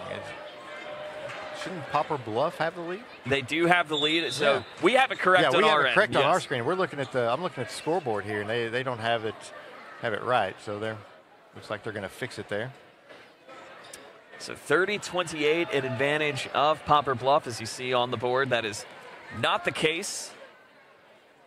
But again, also too, you have to think that, you know, running these tournaments, it takes a village at the end of the day. It does take a village. So, of course, we're always thankful for the Sikeston staff for allowing us to not only televise this event, 4th year for us here at the network, but also, too, for 19 years, this has been a paramount event for some of the larger schools in the region. I guess the only complaint that I hear about it sometimes is why not later in the season, and there's exactly one reason why: scheduling. Right. Yeah. You know, this used to be the Sikeston Invitational for many years, and then it kind of ran its course, and about the same time that everybody was looking to do a SEMO Conference tournament, so Sikeston's like, well, we can host it here. We're used to hosting the Sikeston Invitational, and so, you know, 19 years ago, the SEMO Conference tournament was reborn, and it's been going strong ever since. So it looks like they're going to have some discussion on the floor to make sure that the score is accounted for and accurate. Yeah, it looks like they're having some issues with the scoreboard, because I think they know what the score is, but they keep hitting looks like they keep hitting buttons and nothing's working. So it couldn't necessarily maybe be a control panel issue. Something. I know a lot of those guys over there on that score stable. There's a lot of good guys. They do a lot of games, and so I wouldn't figure there would be a human error here. I think it's some malfunction with the system. Oh, absolutely, absolutely. 6:39 left to go. Now it's adjusted to the 30. There we go. And you get a nice applause coming from the Poplar Bluff section. Yeah. Or at least I see somebody with an ugly sweater giving the nice applause that you can hear from here. Why no boos from Notre Dame? I would be booing if I was Notre Dame. Come on now. I mean, give us those 2 points.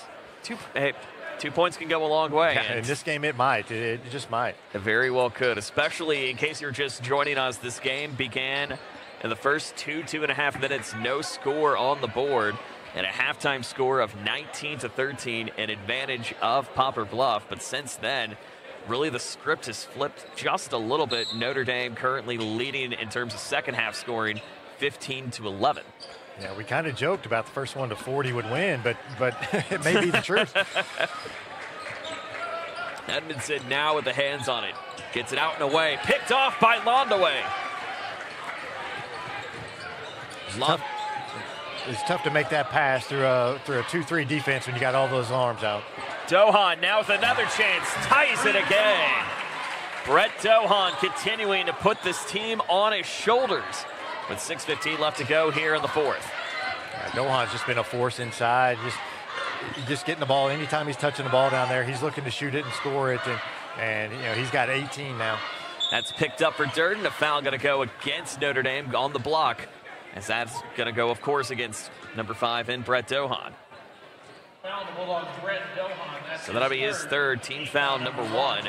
And we do see Sammy Durden, who's really been a sensational sophomore, obviously continuing in his brother's footsteps too. Yeah, he's got 11 rebounds. Looking to get a double-double here, but he missed the first free throw. So even at 30, 6:01 left to go. Again, the winner will get Sikeston or Dexter. Our matchup coming up in just a little bit as soon as this one is done, which also keep in mind, this would be, if this were to finish tied at the end of the fourth, this would be the second year in a row that Bluff would be playing an overtime game in the opening round. Yeah, let's not have that. Let's just go ahead and finish this in regulation. We've got 2 other games we want to get to tonight.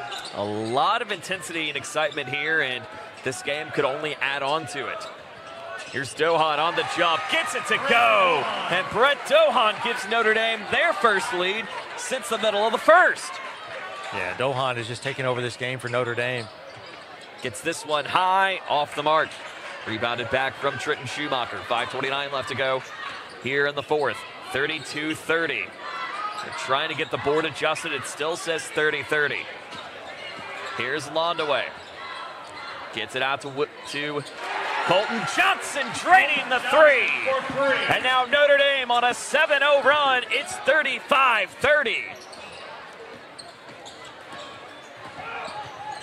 That is going to float out of play, and substitutions coming in. And they're going to... And they got to go look at the board, yeah. Yeah, they're going to take a time here, I think, to look at the scoreboard again. They're having some problems. So 35-30, Notre Dame now on a 7-0 run, with Brett Dohan continuing to lead the charge, but also, too, we're finally starting to see Colton Johnson come alive a little bit. Yeah, that was a really nice shot from him, and as they keep continuing to go to Dohan down inside, that is bringing him up outside as they collapse. You get extra defenders collapsing down, kick it out to Johnson, and he's got that wide-open 3, and he made them pay, put them up 5. So while the scoreboard is continuing the malfunctioning, we would like to let you know that the action does not end here after Friday night. No, a lot more action coming up for you in the next week here on Aycorp Sports, and it's all going to be happening on Saturday morning at 11 a.m. with the BCT seating show. That'll be at 11 a.m. from our studios as Bobby Alford, Jim Riker will join Andrew Moore and David Jenkins from the SEMO Sports Zone Drew and Dave podcast, and some PA announcer that's kind of goofy, I think, is going to be trying to keep things in motion at the end of the day. Bloomfield Christmas Tournament icon, Joe Northern, isn't it?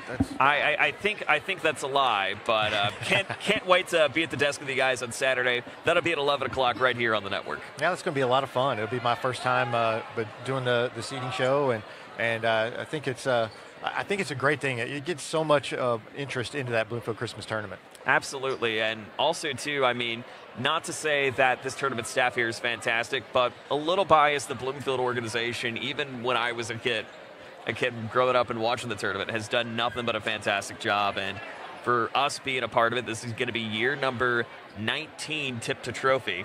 Wow. For the network to cover it. That's awesome. I know I've done some games back when it was YHC TV, and it's just a great tournament. I've been going to that tournament since 1984. That shows how old I am.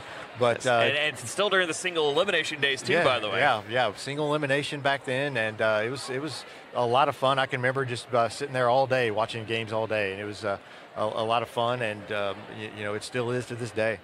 So we're excited to continue to be a part of that. We'll be on the air at 11 o'clock with the seating show. And again, Clarkton tournament coming up next week with Risco getting the top billing for that tournament. And now you're going to see those teams, again, just continuing to try to make some noise in their respective districts. And those games, of course, going to matter a little bit more down the road. So. Yeah, absolutely. It seems like once you get to this time of year, every game is just more. It matters more and more. And basketball season is definitely here, and we're rolling with it now. Absolutely, and really kind of taking a look at the districts really between these two teams. Of course, Notre Dame, should they find some great opportunities to break through, they're in a really prime spot to trying to make a little bit of a run coming up in March due to the favorable draw in Class 4 D2. Yeah, Class 4, I mean, you look at that and you think, well, it's probably between Dexter and Notre Dame in that district. I mean, they both look to be the class of that district, and so it's been a while. I think COVID years the last time Notre Dame won a district, and then unfortunately they didn't get to make their run, but. So it'd be nice to see if Notre Dame can do. And, Dexter's been in the district championship the last couple of years, won one a few years ago over this Notre Dame team. So that'll be a very streaky Dexter team too right now, 3-0. And yeah, I mean, a lot. I think they're surprising a lot of people, because I don't think many people thought Dexter would be 3-0 at this point. Obviously, they got the 8th seed in this tournament, but they return a lot from last year, just like Notre Dame. So it ought to be a fun district there. I think it's going to be at Fredericktown this year. So Yep. Going up into the mountains for that one, and that's going to be a cool setting too. So yeah, I can't remember a district ever being there. So that's kind of going to be an interesting venue for that. Absolutely. So it looks like the players are going to go to their benches while they get this reset. We'll go ahead and step aside as well. They are working with a scoreboard malfunction, but we do have the accurate counts on hand. It is 35-30, and you can count on that and us. Back in a moment. This is the SEMO Conference Tournament on Aycorp Sports.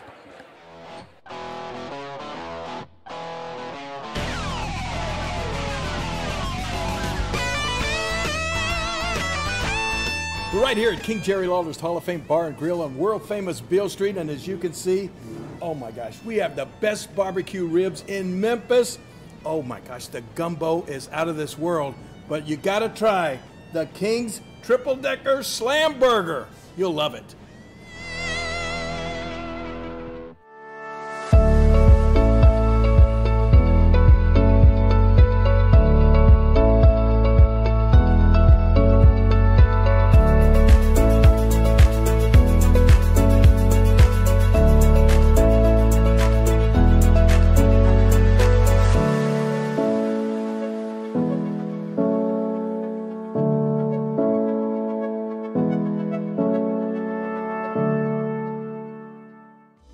Energy Resources is the world's largest generator of renewable energy from the wind and sun, and a world leader in energy storage. Since 2016, NextEra Energy Resources has invested more than $339 million in Missouri to fuel local economic growth. Today, our company owns and operates one wind energy facility in the state and is looking to invest even more in the Show Me State. We are committed to being a trusted community partner and look forward to providing affordable, clean, renewable energy for generations of Missourians to come. My name is Kevin Rossville. I'm a farmer from Prairie County, Arkansas. Been farming since 1991. Started farming with my father-in-law when I got married. We've been raising rice ever since. We've all been looking for something for a change for years. And I think this 263L is going to be the next and up-and-coming thing for us. It's really going to work well on a lot of different ground and a lot of different farms around here. Dynagro 263L, available exclusively at Nutrient Ag Solutions. At SEMO Health Network, we strive to provide caring and affordable health care while making our patients feel welcome in our warm and friendly atmosphere. With locations throughout Southeast Missouri, we provide medical, dental, OB, and behavioral health services to anyone and everyone that may need it. Visit SEMO Health Network for your wellness exams, COVID and flu vaccinations, lab services, dental exams, counseling, and more. For more information, visit our website and let SEMO Health Network take care of you.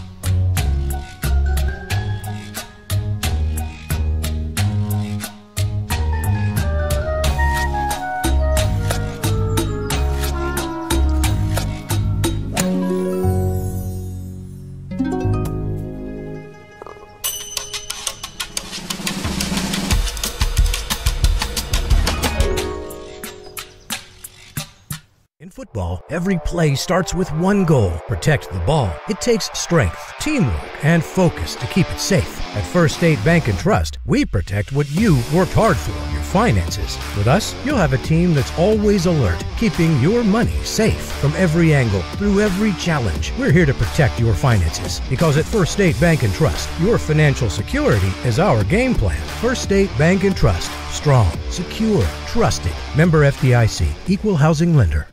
We do things the right way, we do it honestly, and we do it well. We go to trial with confidence that in Southeast Missouri, when we work hard and we do a good job of presenting the case to the jury like we know we can do, justice will be done and the client will be taken care of. If you need someone to represent you at trial, call Cook Parquette Ponder & Walls.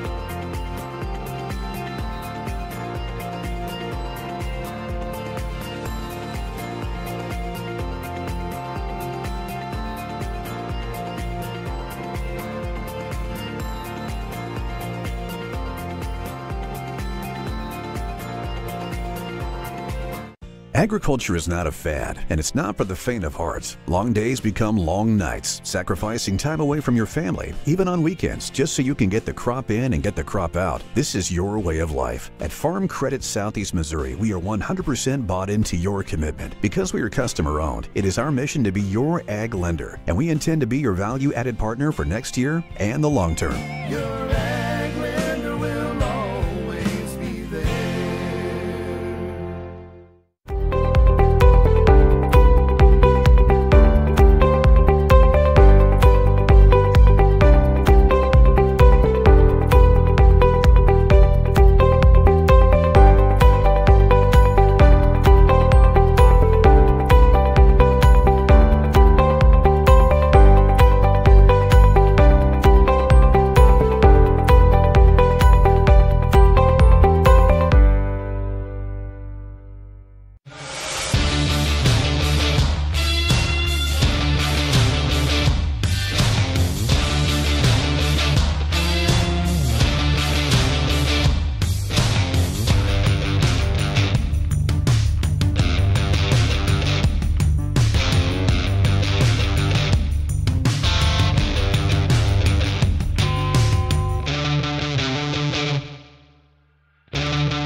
At Young Real Estate, we understand the importance of face-to-face interactions. Our experienced agents are here to listen to your needs and personalize your home buying or selling experience. But we also recognize the power of technology. Young Real Estate offers virtual showings, allowing you to explore properties from the comfort of your own home.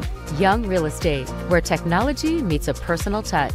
Your dreams, our expertise. Contact us today and let's make your dream home a reality. What First State Community Bank means to me is, it says it in its name, community. We're family, we care about one another, whether it's in our SEMO markets or we can reach out to someone in Farmington, Columbia. They're always there to assist. We are very customer focused. Our employees do a great job with listening to the customers. The tellers know 100% of all customers by their name. If you want to feel at home, then walk into the doors of First State Community Bank. The best things in life never change. They just get better, like Hardee's Original Bag. Back and better than ever. Just $6.99.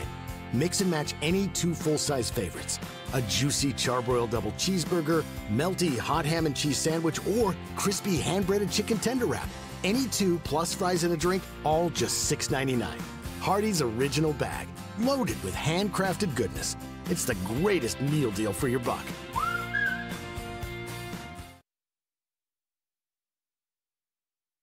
And this is confirmed from our statistician in Garrett Hicks that the previous scoreboard that was used at the table has been brought back from retirement to at least, try to handle the rest of the game so far. We're getting a nice kick out of it, though. It's saying Portageville and Woodland, but if you are a Portageville and Woodland fan, unfortunately, these are not your teams playing right now at the moment. Apparently, Notre Dame is Portageville on this scoreboard, and Woodland is Poplar Bluff is Woodland. So, but we've got it right on our screen. It's 35-30, and Notre Dame's got this lead with 5 minutes and 3 seconds left to play.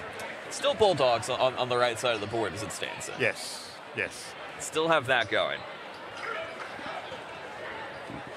So now as we resume play, Poplar Bluff, however, they're trying to fend off a 7-0 run that Notre Dame has bet on.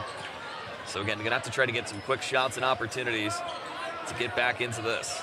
Yeah, we'll see how this little lull here is helped or hurt one of these teams. You know, Notre Dame, they were on a 7-0 run. They surely didn't want to have a 10-15 minute stoppage. Here's the pass up inside to Durden, gets it to go, and one. So Brendan Durden taking advantage of the left side and forces the draw against Notre Dame. As that'll be Brett Dohan's 4th personal foul in the meantime. Though. Yeah, that's not good for Notre Dame with just 4:40 left. He'll probably go and sit for a little bit here, but you know he's been their main source of offense. He's got 20 points and looks like they're going to take him out of the game, let him sit for a little bit. Woodland represents Poplar Bluff on the scoreboard.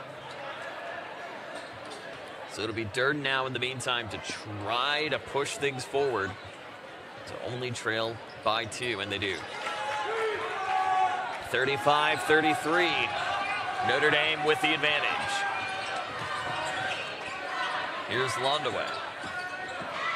Londaway right to left. Bobbles it out of play, and it goes to Poplar Bluff. So maybe it is the momentum shifting back into the favor of the Mules. Yeah, you know, it's tough for Notre Dame. You know, again, you're on a 7-0 run. You've got all the energy, and all of a sudden everything, it's almost like you're coming back out of a halftime. Here comes pitch now on the way from Durden. Durden sets it out to Edmondson. Edmondson out to Durden for 3. Can't get it. Rebound back in the hands of Londaway. Londaway now looks out to Johnson. Johnson throws it up. Can't get it.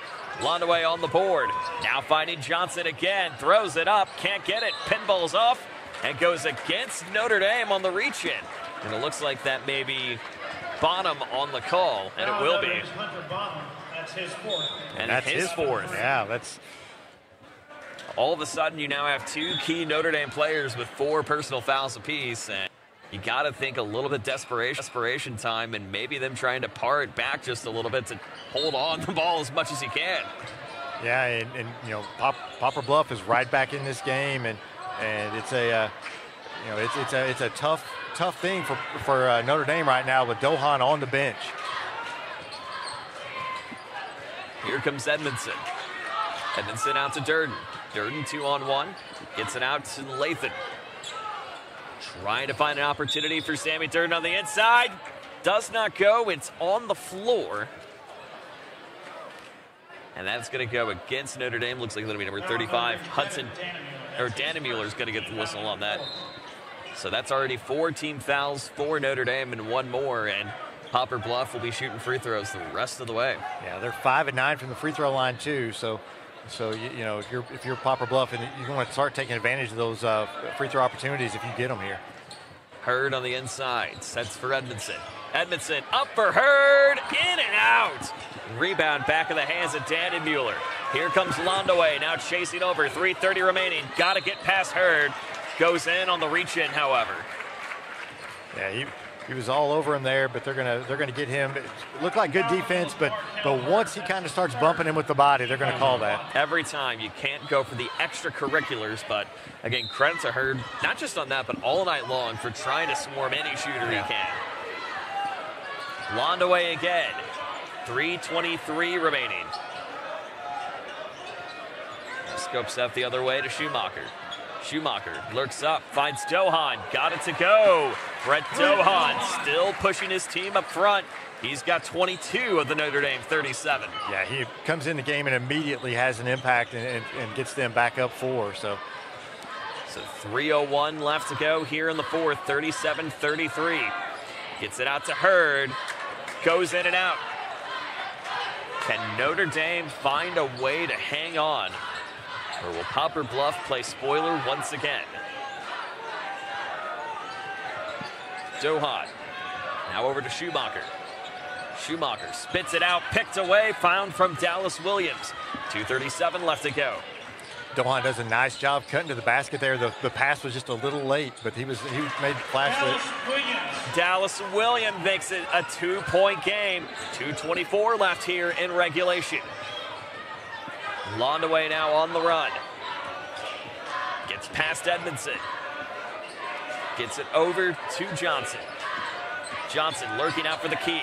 Finding Schumacher. Schumacher picked away by Durden. Tries to go for the tie, and he does! And that'll be but a technical. It'll be a technical against Durden. 2 points giveth, now 2 points taketh away. Yeah, that's a tough call. You know, he's trying to dunk it. He kind of struggled to get there, and then you hung on the rim. You cannot hang on the rim, and they're going to get you for that every single time. So Durden tries to go for the slam to tie, but it comes back to cost them. Colton Johnson will shoot the technical free throw. And now game 2:02 remaining here in a game that we've seen just about everything, honestly. Yeah. A timeout, this time called by Notre Dame. Yeah, I think he's wanting to set something up and tell them not to be in such a big hurry. I think you're going to try to get the ball down inside to Dohan, but you don't want to get in a big hurry here. You want to make sure you keep possession of this ball as long as you can, run as much time as you can, but the biggest thing is don't turn the ball over. For those of you expecting to see Sikeston and Dexter, you're watching the 2024 SEMO Conference Tournament on Aycorp Sports. We had a 10-minute scoreboard delay where the previous board was brought and installed, and of course credit to the Sikeston staff for quickly trying to get this back into action. But Notre Dame went on a 7-0 run midway through the fourth quarter, but now Poplar Bluff tied it, but then the technical off the dunk from Brendan Durden is how we are now at 38-37. Yeah, and that's the I believe that's the second foul on Durden too. So that also will have an impact there. But yeah, it's just a tough call for him. I'm like, he was wanting to make sure that the ball went in the basket and hung on the rim just in doing that, and that drew the technical. But just a tough break for Poplar Bluff. So 2:02 remaining. It's a 1-point game. As they're going to get Dohan set up.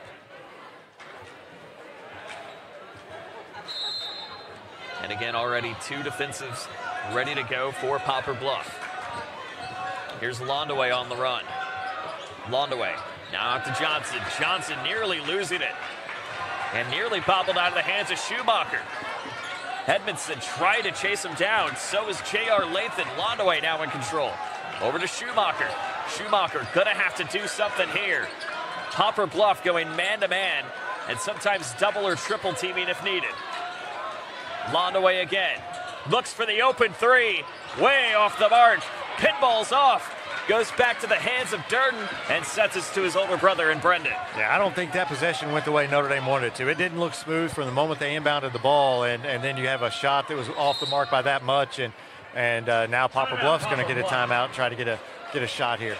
1:17 remaining, 38-37. We'll keep it here again, and what's been a back and forth affair between these two teams. And taking a look around some of the seats, not completely full as of yet here at the field house, but I would say about 85% capacity at the moment for our next matchup. Definitely filling up, and as would be expected anytime Sikeston plays here, even if it's just a regular season game, you have a pretty good crowd, and there's a lot of expectations for this Sikeston team this year. So that'll draw in a few more, and then you add the tournament. So yeah, it's a nice crowd, and we'll see how this game finishes out. I think they're going to see a good one here, good finish. Absolutely. 38-37, an advantage of Notre Dame.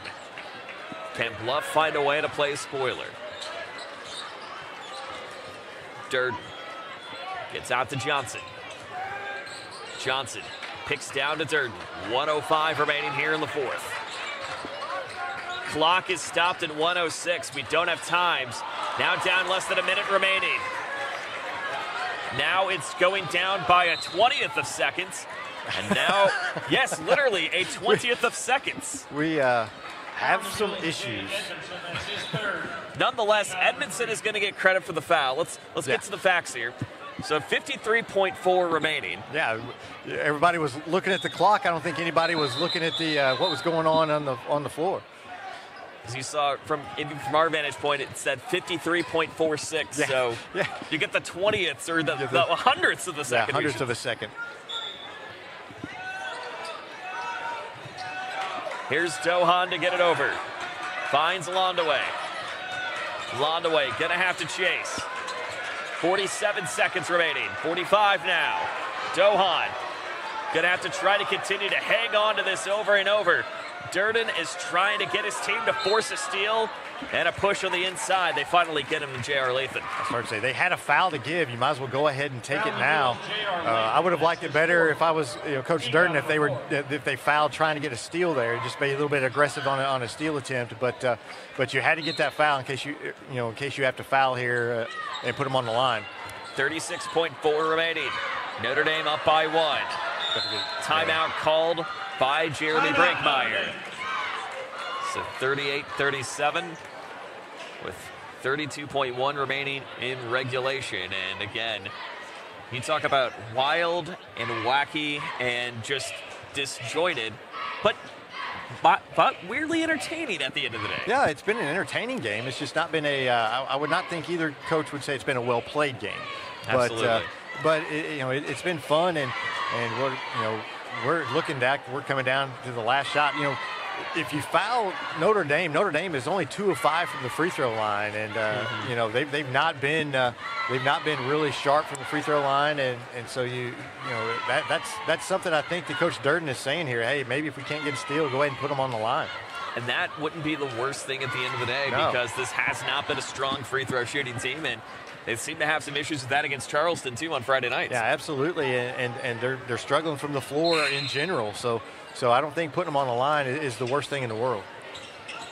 Schumacher going to have to get the inbound. 2-on-1. So again, there's that foul to give. Well, not the foul to give, but the one that's going to start setting up. Yeah. Fouling Poplar Bluff's J.R. Lathan. That's his 5th person. And Lathan is going to be done for the night with his 5th. I don't think that was what they were wanting. Is Lathan fouling Notre Dame is probably their best free throw shooter in Colton Johnson, but you should still get the ball back here, though, if you're Poplar Bluff. So you're extending the game a little bit regardless. 30.4 left to go. Johnson, to try to get closer to double digits, if not hit it with these two, gets the first. So 39-47. We said first to 40 would win. But top of the broadcast, we said first to 60, but that quickly shrunk, and now, legitimately, it could be a first to 40. Very well could be. And there it is. One possession game at advantage of Notre Dame. Here's Edmondson. Edmondson finds Williams. Williams, Durden for the tie. Off the mark!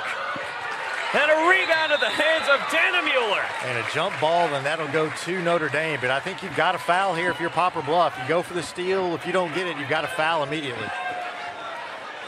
An opportunity that literally went up and back. So the quick throw in got to come in. Do they get the 5 seconds? No, they get the timeout in time from Brinkmeyer. So 40-37, the advantage. Yeah, he was not going to let that go any further down. He was getting that timeout quick. He was not going to chance them turn the ball over underneath the basket. Taking a look at some of the other stats in this, currently Poplar Bluff, 29 rebounds. Notre Dame has done a great job getting back in the rebound battle, too, with 27 on the board, but really doing a great job of evening it up, trying to get those offensive numbers up just a little bit, now to 12. Yeah, what sticks out, though, is the three-point shooting. Poplar Bluff, 2 of 19, Notre Dame, 4 of 24. Just neither team able to score it from outside today, and that's been a big problem. And sometimes it's this gym. I've covered a ton of games here, and the backdrop and the way the seats are on the other side of the floor, it's very different than a lot of those gyms that they see over the course of the season. So sometimes it takes a while for the shooters to get used to that. And not only that, but really just how steep it can get on either side. Yeah, so like you look in and you just think like, okay, is this higher than what we think it is at the end of the day? Yeah, it does. It's just a different perspective than I think you see in a lot of gyms, and you do see a lot of teams come in here and struggle to shoot the ball. 15.4 remaining. Notre Dame to inbound. They're going to have to go for the foul here to get Dohan to the line, and they do.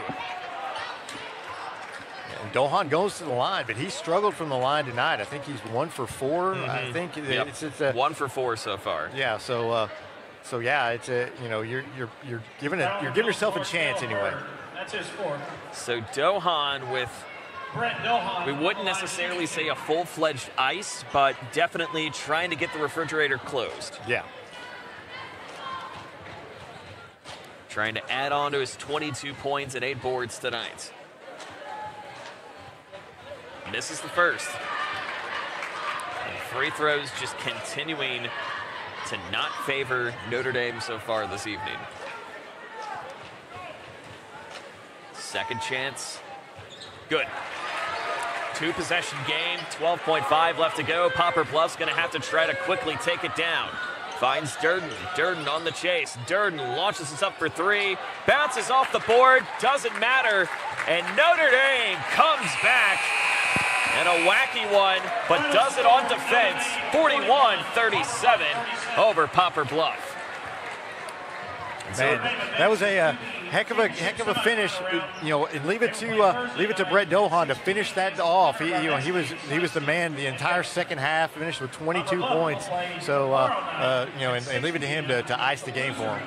Absolutely. Taking a look at some of the final numbers. Brett Dohan leading the charge, 23 points, 8 rebounds. Colton Johnson, 11 and 2. Hudson Dennis getting 2 on the board for Notre Dame as it stands, and Devin Dannemuller picking up 2 as well. Meanwhile, Poplar Bluff dominated by the Durdens, and Brendan Durden with 18, Sammy Durden with 8, but also the sophomore getting 12 boards on the board. But Markel Hurd, I love what I saw with Poplar Bluff on defense tonight. I think not a lot of us were expecting the big defensive effort at first from this team, but they've really started to show really how they can shine moving on into the season. Yeah, they really got after it defensively and caused Notre Dame a lot of problems. A lot of, the poor shooting isn't just the shooting. Sometimes it's the defense too, forcing you to get those shots up quick, and that's what they were doing.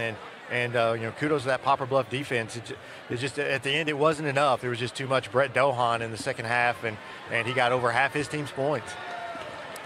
So as the Bearcats will be taking the floor, let's talk about maybe one of the most impressive, or probably one of the most highly talked about home debuts potentially for the Sikeston Bulldogs. Is, of course, they're the top seed, defending tournament champions, but they feel like while this would be a nice tournament to win, there's a lot more they look for as you see them hit the court for the first time this season. Yeah, it's this is a Sikeston team that feels a little like they have some unfinished business after losing in the quarterfinals last year. They really feel like they have a good team returning and a lot of good players on this Sikeston team, and there's a lot of expectations for this group, and so it's going to be interesting to see how they do in this tournament and the rest of the season. But I know the Sikeston fans are really excited for this basketball team.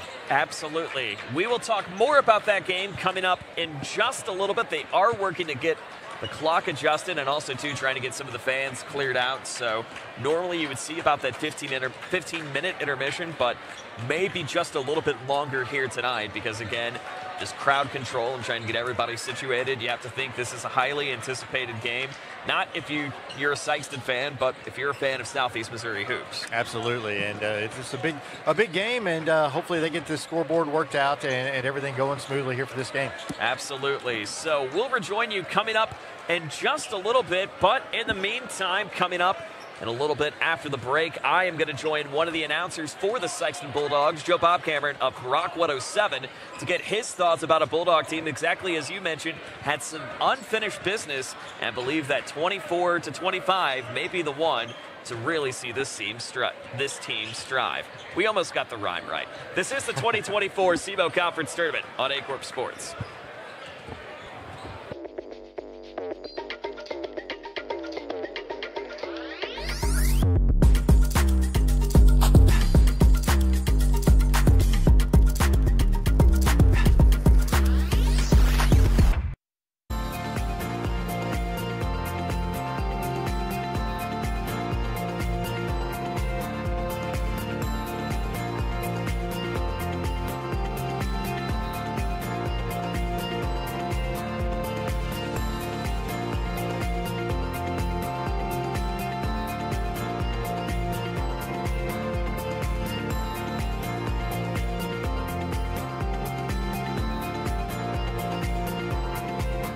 Agriculture is not a fad, and it's not for the faint of heart. Long days become long nights, sacrificing time away from your family, even on weekends, just so you can get the crop in and get the crop out. This is your way of life. At Farm Credit Southeast Missouri, we are 100% bought into your commitment. Because we are customer-owned, it is our mission to be your ag lender, and we intend to be your value-added partner for next year and the long term.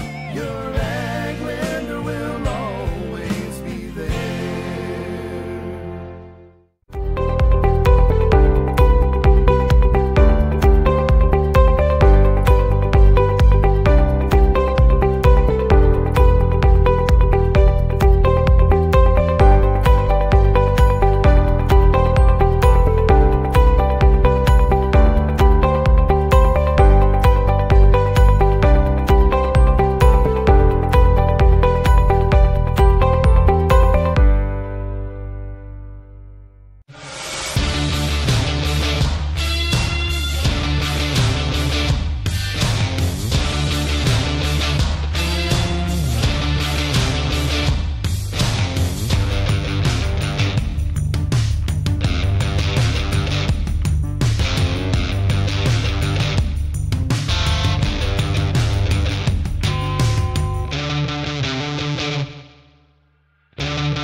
At Young Real Estate, we understand the importance of face-to-face interactions. Our experienced agents are here to listen to your needs and personalize your home buying or selling experience. But we also recognize the power of technology. Young Real Estate offers virtual showings, allowing you to explore properties from the comfort of your own home.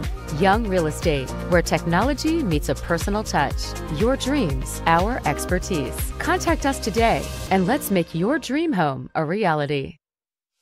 What First State Community Bank means to me is, it says it in its name, community. We're family, we care about one another, whether it's in our SEMO markets or we can reach out to someone in Farmington, Columbia. They're always there to assist. We are very customer focused. Our employees do a great job with listening to the customers. The tellers know 100% of all customers by their name. If you want to feel at home, then walk into the doors of First State Community Bank. The best things in life never change. They just get better, like Hardee's Original Bag. Back and better than ever. Just $6.99. Mix and match any 2 full-size favorites. A juicy charbroiled double cheeseburger, melty hot ham and cheese sandwich, or crispy hand-breaded chicken tender wrap. Any 2 plus fries and a drink, all just $6.99. Hardee's Original Bag, loaded with handcrafted goodness. It's the greatest meal deal for your buck.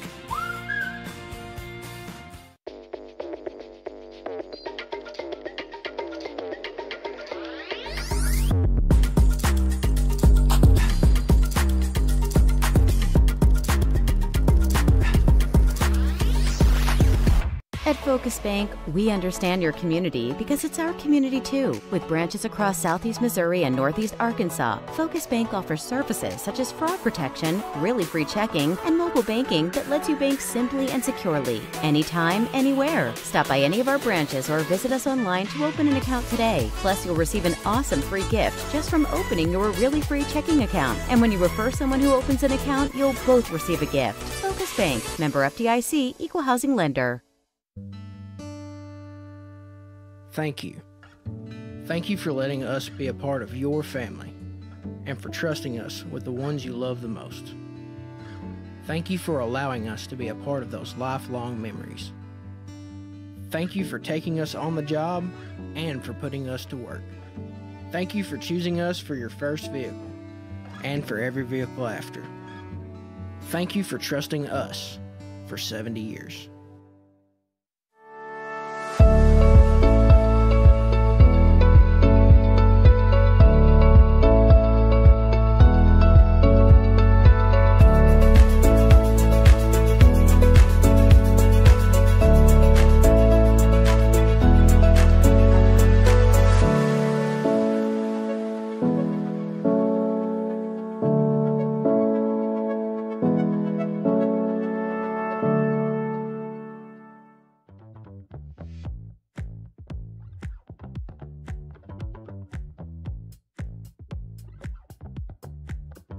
We welcome you back. Joined now with one of the broadcasters for the Sikeston Bulldogs, Joe Bob Cameron. You could hear him mornings on Rock 107 and often behind the mic for a Bulldog team, which we've seen over the past couple of years really rise into their own. 2 years ago, we saw some potential with some great core sophomores. Last year, getting PJ Farmer and Dontrez Williams absolutely having a stellar senior season, we knew this team had something special, but ultimately losing in the round of 8. Now for this campaign, what is the mentality really going on in Bulldog country right now? Well, I think your mentality's got to be you got to get over what happened last year. That loss to Vianney really wasn't something that I don't think anybody in Sikeston was expecting when we went up there. We were expecting to go to Final Four last year and do something there. So they're going to have to get over that first, which they've already got a game under their belts, and they rolled past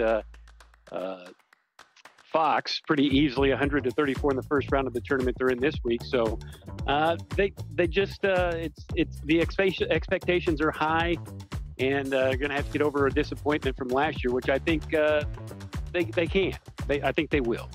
And you got to think, too, really with just an absolute star-studded senior 5 that really Coach Hollifield has ready to go. Obviously, with now potentially 3 Division I commits, and Trey Sadler, PJ Farmer now both going to SEMO, and Tristan Wiggins now getting at least some interest coming in from MOBAP.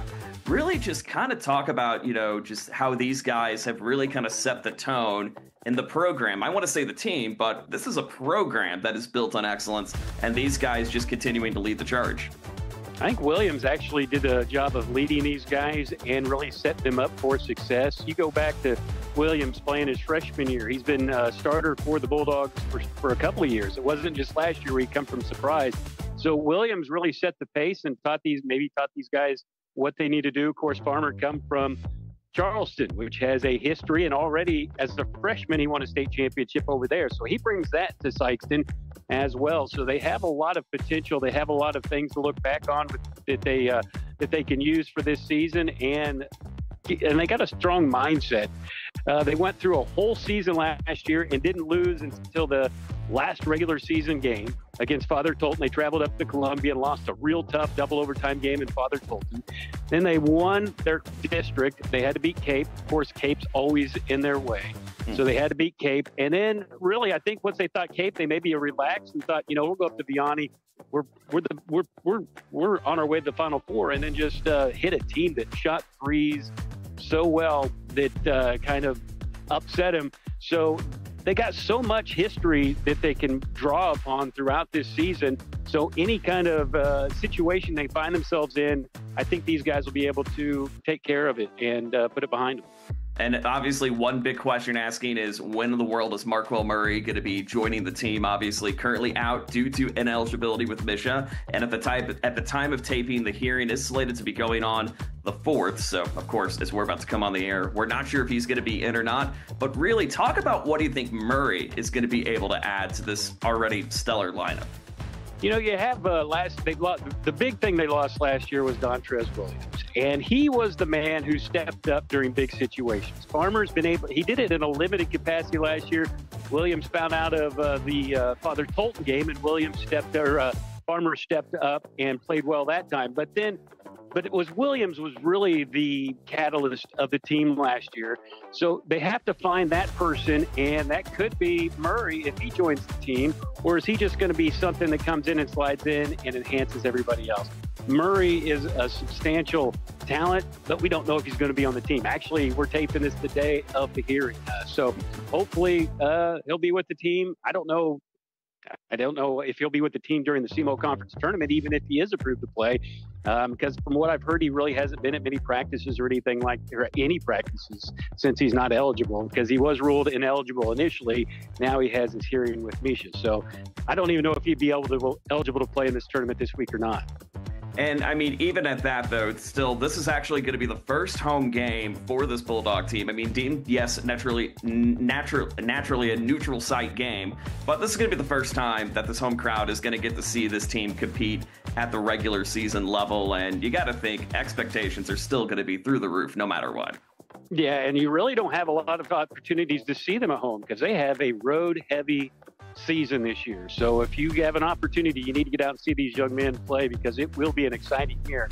And I just don't know why you wouldn't want to come out and see these young men play, because they're exceptionally talented, exceptionally good young men, and they're fun to watch. There's nothing since that loss in Vianney, it's been looking forward. I mean, we went through football season. We struggled through football season just to get to the basketball season, and we've been looking forward to it since that loss of Vianney, just to get that nasty taste out of our mouths. Well, the 9-month slumber is just about over as we are getting ready to see these Bulldogs take the court. He is Joe Bob. You hear him on Rock 107 in the mornings, and you also hear him called the Sikeston Bulldogs. Absolute pleasure to sit down and talk with you. And also one fun fact, because we have to share it on the air, it was the rookie that the movie tickets you gave me 22 years ago as a young child. So wow, I can't. You said that, and I was like, yeah, I don't even remember. I remember doing the movie trivia. We used to do it every afternoon on the country station, which I'm on there in the afternoon as well from 3 till 7. I'm on Freedom 97.9. So there you go. Absolutely. Absolutely. Joe Bob Cameron, one of the staples, continuing to be as such. Looking forward to the action this week, pal. See you soon. All right. Talk to you later. And we will be back with the Bulldogs coming up in a moment.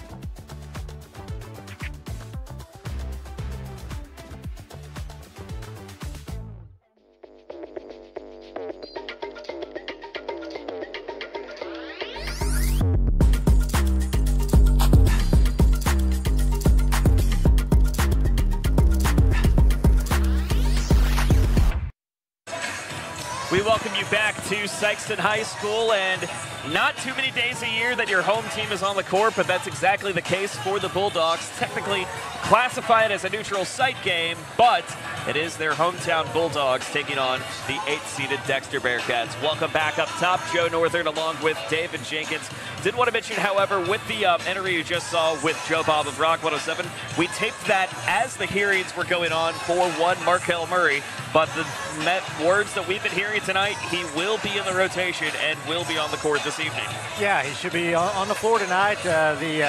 The drama with that is all over, and he's over there wearing number 4. So we'll see him tonight. We'll see how he meshes with the other teammates. That's going to be interesting to see because he's an extreme talent. But this is a Sikeston team that's been playing together for a long time. So how does he mix with the other guys? And that's going to be very interesting to see here.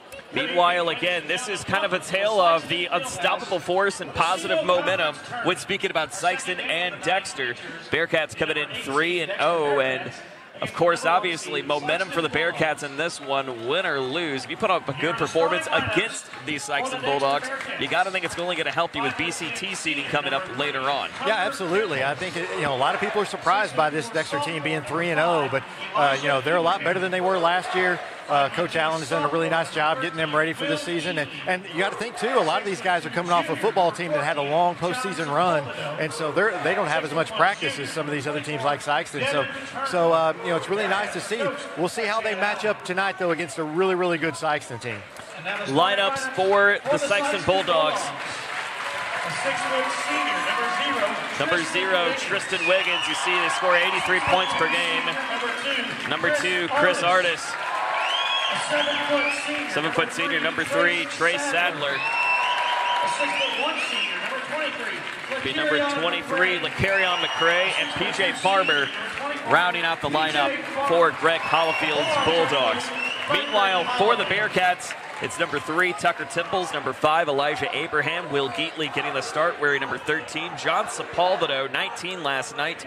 Points on the board, we should say, 14 on his jersey, and 24, Devin Turnbow.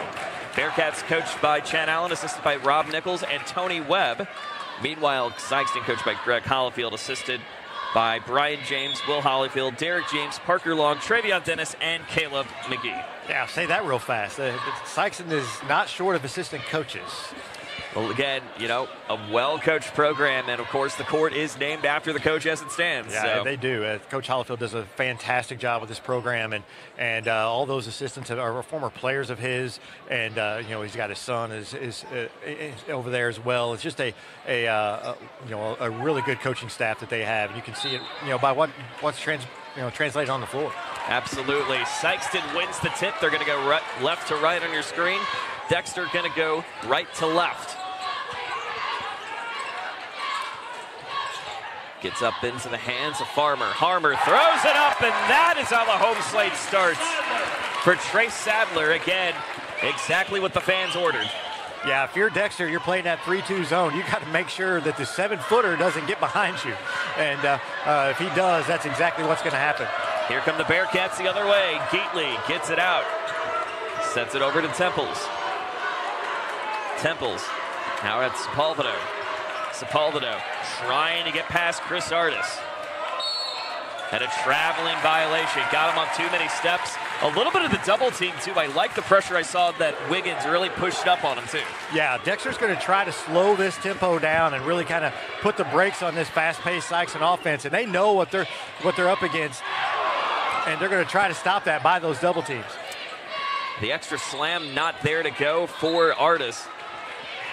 A whistle, and going to get Sadler for a walk. They are going to get Sadler on the walk. He did think we saw a little bit of that rotation. So still 2-0 advantage is Sikeston. In case you're just joining us, winner will take on Notre Dame coming up Thursday night at 6 p.m. rather, right back here in the arena. Here's Turnbow. Turnbow, 3-on-1. Sets out to Sepulvedo. Sepulvedo flips it to find Geatley. Geatley in control. Geatley trying to get past PJ Farmer. As Farmer's going to get a whistle on the push that time. Great pressure coming in from Tucker Temples. Yeah, and as you see, Dexter's in no hurry to attack the basket. They're going to look for the right spots. They don't care to bleed this clock. And sometimes when you've got a team that likes to be up-tempo like Sikeston, that'll frustrate them. Absolutely. Here's Sepulveda, throws it up, and going to get the block in the meantime, too. So Sikeston already getting some early whistles that they maybe weren't expecting. That's going to be the second foul on P.J. Farmer. And so that's a minute and a half into this game. You've already got your one of your best players in foul trouble. See Kobe Thomas coming in once the substitution is official, but John Sepulveda, just really how he's kind of been able to embrace being one of the scoring leaders for Chad Allen's squad has really been something special, I feel. Yeah, he's really seemed to blossom this year. He was really, he did a really nice job last night attacking the basket against Kennett, especially late in that game whenever, it was crunch time. He was the one getting to the basket and getting those points when they needed them. 2-1 as he misses the second. Gets this out to McCray. McCray now finding Wiggins. Looks over to Thomas. A long three, saved up off the tip. It goes back to Chris Artis. Yeah, Coach Allen's won a goaltend there, and I don't know, what, they're not going to get the call, but it very well could have been the way it was, but good play for just Sikeston, just so high flying, so many athletes. There's the high jump from Sepulveda, drains it for three. Sepulveda for three. We knew he was going to be electric, but he's going to have to step up on defense in the meantime. Sikeston not wasting any time moving forward. Sets up again for Thomas. Thomas looks out for Wiggins. Wiggins now to Artis in the meantime. Dexter in this little 1-2-2 zone. That's Coach Allen's, he's ran that, quite a few years here at Dexter, and it does cause some teams some problems.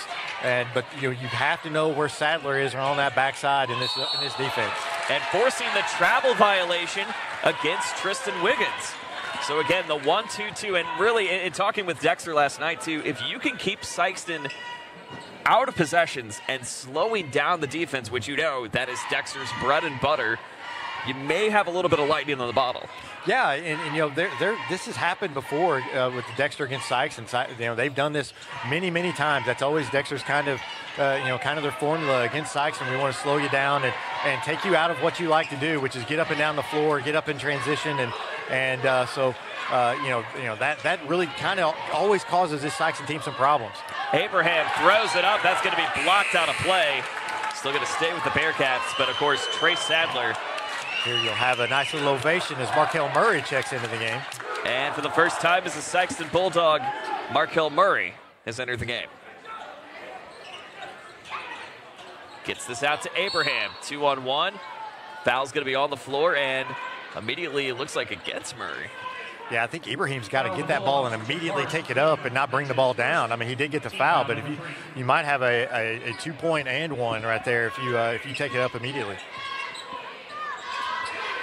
Here's the inbounds pass from Turnbow. Sets it over to Murray.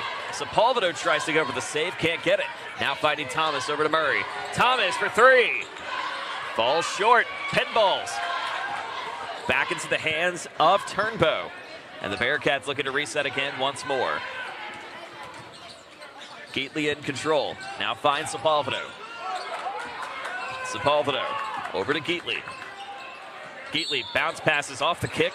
Still going to stay with Dexter in the meantime. 4-4 our score here in the first roughly 3:23 here in this opening round matchup for Sikeston. Dexter's second game in as many days. Sepulveda goes out of bounds. Yeah, Sikeston here out in a man-to-man, and for years under Coach Hollifield, they ran a 2-3 zone. They would press, fall back into a 2-3 zone. They've really started running a lot more man-to-man last year and then this year as well. They're trying to run some man-to-man for those district runs and those tougher games against the St. Louis schools and teams like that. Thomas now finds Murray.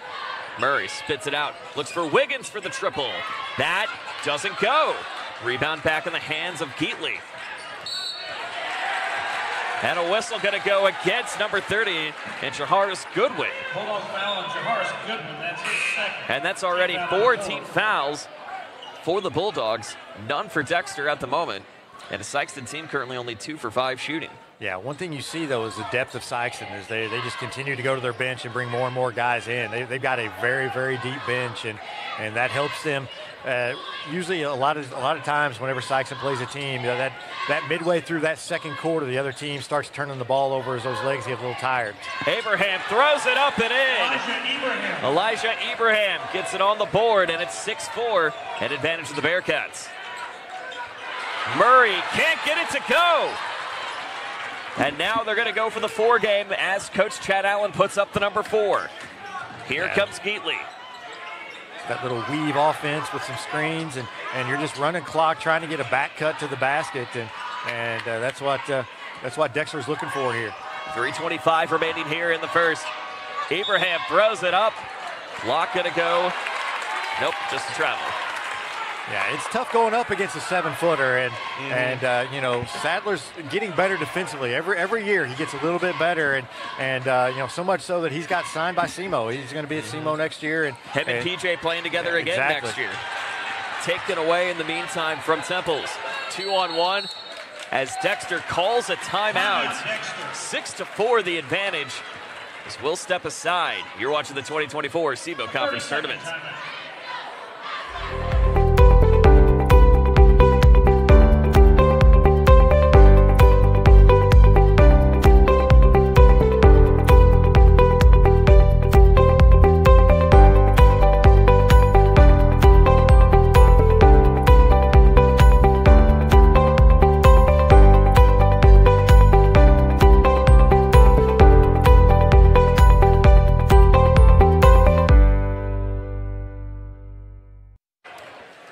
We're back 6-4 in advantage of Dexter as, again, really the defensive efforts that we've seen set in place by the Bearcats, giving the Bulldogs a little bit of a struggle to start off in this one, but you have to stay consistent, which, knowing Sikeston's depth compared to Dexter, again, you can only go for so long. How long will it last? And they got a breakout here. Here's Turnbow. Got it up to go.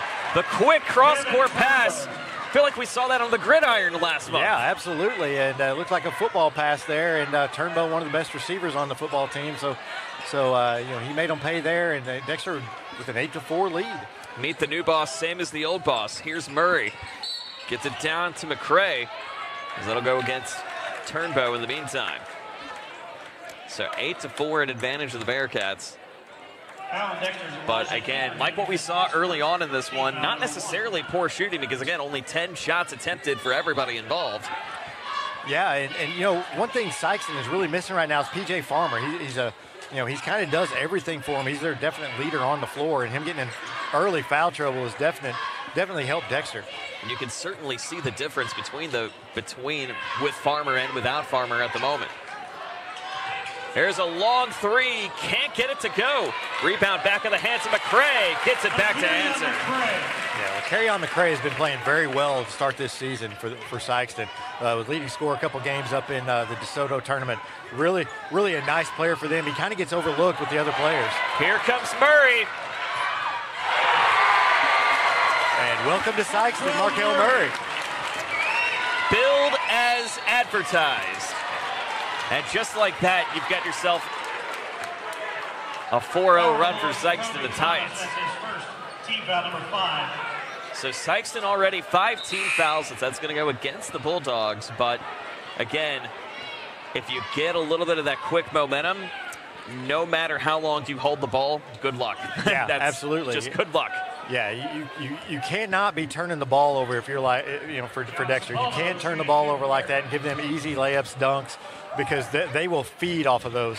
And, you know, they are like a shark. They smell blood in the water, and they will get after it. Sepulveda at the line again. 19 last night for the Bearcats in the win over Kennett. Gets that one in and out. And now here comes McCray the other way. Spits this out again to try to find Artis. Artis doesn't go. Last tipped off the hands of McCray. So the Bearcats still in control and 1-point lead, 9-8 here in the first. Sikeston, no surprise, going to try to trap them in their own side if they can. But now quickly pivoting out the other way. Geatley to Sepulveda. side to Abraham, loses it to Murray. Murray now on the chase, loses it for just a second. A whistle and a foul. Yeah, good hustle play there by Stone, but a definite foul. But Dexter again cannot turn the ball over. They've got to control the ball if they want to stay in this game. But they're off to a really nice start, though. I think a lot of people are surprised by the start by the Bearcats. Chris Stone picking up, or Carter Stone, I beg your pardon, picking up his first. 5-2, an advantage to fouls. 9-8, advantage of the Bearcats for the moment. Here's Farmer again, back in action. Can't get that to go. Ball punched out, still in the hands now of Farmer. He throws it up and in. PJ Farmer back on the floor and on the board. 10-9 Bulldogs. Yeah, he does so much for Sikeston. He rebounds, passes the ball well. He just basically controls this offense, and they definitely miss him when he's not on the floor. Spit out again once more to Stone. Stone over to Turnbow. Turnbow loses it. They did not get the misconnection they needed as Murray with the easy up and in. And now the Jets are starting to turn on for Sikeston. Yeah, Dexter needs a good possession here as the clock winds down here in the first quarter. 45 seconds left to go in the first. Whistle and a push going to go against the Bulldogs. Looks like on Tristan Wiggins picking up his first personal. And that's one thing that Sikeston does have a tendency to do at times is whenever they kind of have the momentum flowing their way, they will kind of reach and stuff trying to get those steals for those big plays. So, they do have a tendency to do that. And if Dexter can hit some free throws and maybe make them pay, might help them stay in this game a little bit. It's a 3-point advantage for the Bulldogs, but at one point Dexter having a 4-point lead at 8-4. Sikeston still trying to continue to add on to their largest lead of the night, but not necessarily counting as of yet. So that one goes up and in for Will Geatley. And the one thing about Dexter, too, coming into this tournament is that we knew that there were going to be some people that were going to stand out, like Sepulveda and Turnbow, but we've really seen some guys like Geatley really try to find their own way and their positions more so than anybody. Yeah, Geatley's a really good player. He hit some big shots against Charleston the other night to really kind of, hit some big threes early in that game to kind of give Dexter some momentum, and that was big for them. Farmer's going to let that roll before the clock stops and starts up again. A little bit of miscommunication picked up by the wide receiver. Now they're going to have to hurry and try to get it out. And a travel called against Turnbow. Yeah, Coach Allen was wanting a foul there, but yeah, it was a very good defense from Dexter. The very first play of the game, Sadler got behind that defense and was able to get the dunk, but they've really taken that away since that very first possession, and they were able to get the steal there. Murray now to get it in, sits out for Farmer. Bobbled up again for PJ. Got it. PJ Farmer. How he's able to make something out of nothing on shots is still beyond us, I think. He's so good. And last year with Dontrez Williams, he didn't have to score as much, but this year he can score a little bit more. He's got a little more freedom, I think, to score, and he's been doing that so far early in this season. Picked up and away again, 7 seconds. Now a loose ball, 4 seconds left to go. They're going to have to feed it up again for Farmer. Throws it up, count it. This has been PJ Farmer's night and then some, going back-to-back in the moments. Yeah, going out early with foul trouble. They brought him back in, and he's playing with 2 fouls, but he's just so good, and he's got such good body control, as you see right there. He's able to put the ball up and in and draw the foul. So again, Farmer returning to the line, also too, in the same position that Murray was in last year, being a new transplant on the team and still making some noise every way he can, and getting Sikeston back on the board. Despite the 2 early fouls, he's got 7. Sikeston leading 17-11 as we head on to the second. This is the 2024 SEMO Conference Tournament here in Aycorp Sports. At Young Real Estate, we understand the importance of face-to-face interactions. Our experienced agents are here to listen to your needs and personalize your home buying or selling experience. But we also recognize the power of technology. Young Real Estate offers virtual showings, allowing you to explore properties from the comfort of your own home. Young Real Estate, where technology meets a personal touch. Your dreams, our expertise. Contact us today and let's make your dream home a reality. 17-11 in advantage of the Bulldogs as we head to the second. Joe Northern, David Jenkins with you. Again, really Dexter doing a strong defensive effort for the first 5 minutes of this first quarter, but Sikeston found a way to kind of calm down, settle into their offensive zone, and really looking to try to shine bright from here. Yeah, and I think part of it was, P.J. Farmer. He leaves the game early in the first quarter, comes back, and then whenever he came back, that's when Sikeston kind of went on this run. And P.J. Farmer on the floor is a big thing for Sikeston. And, it's also, they've got a lot of guys that they run in and out. Dexter's legs can kind of get a little tired, and then you start turning the ball over there at the end of the first quarter. Here comes the connection now to Keatley. Keatley sets it over for Temples.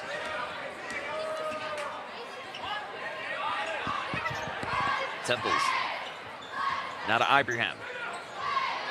Now to Turnbow. Turnbow throws it up, can't get it. We'll have a chance to go to the line. Sikeston was looking for the block. Murray specifically was, but actually Wiggins was looking for it, but now again you'll see the Bearcats trying to benefit from the free throws. As you mentioned, could be a little bit of the Achilles heel this evening. Yeah, they're already 4 of 6 from the free throw line, so 4 of their 11 points are coming from the line. But yeah, you've got to take advantage of these free throws if you're Dexter, because anytime you get a free point against Sikeston, you need to take it. 4 for 6 tonight from the charity stripe. 3 for 6 from the field, so yes, free throws will play a factor. There's Devin Turnbow. Can't get the first.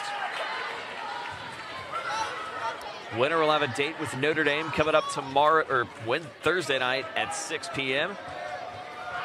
Loser will have a date with Poplar Bluff at 6 o'clock tomorrow night. So he makes the second. And Sikeston wasting no time going left to right. Gets this one high, can't get it to go. Loose ball, picked up again by Dexter.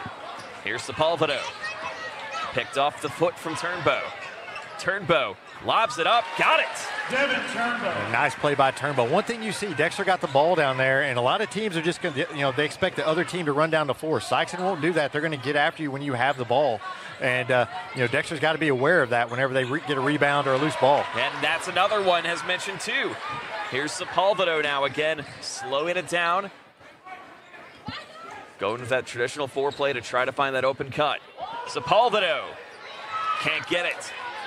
Cross-court pass, Sikeston driving quickly. Oh, nothing but in from Chris Sardis, all on his own. Chris Sardis is another one who kind of flies under the radar, but he's a very, very good player for Sikeston, a very good role player. He can score when you need him to, but he doesn't get a lot of publicity, but he's a really good player. Here's Sepulvedo again. Back to Ibrahim, can't get it. But now picked away again from Turnbow. Long three for Sepulvedo. It is off the mark. Ibrahim, yes. Ibrahim gets it to go, can't get it, gets the board. Sikeston trying to go quickly for the home run ball, but a double dribble going to be picked up against Dexter. Yeah, Dexter's hanging in there. Sikeston is trying to force the tempo, and in doing so, they've been turning the ball over a little bit. And that's what Dexter slowing the ball down a little bit does, because it's not the way Sikeston likes to play. So again, a 3-point lead, 19-16, an advantage of the Bulldogs. Both teams coming in at 3-0 on the season. Both teams trying to continue to add on to their resume. Here's Murray. Murray sets that out to McCray, drains it for three. Yeah, that's one weakness of that 1-2-2 is whenever you kick it out to the wing, you've got to get out there quickly, and he just didn't get out there in time to check the shot, and they were able to hit it. McCray with the big three-pointer and a 6-point lead at advantage to Sikeston.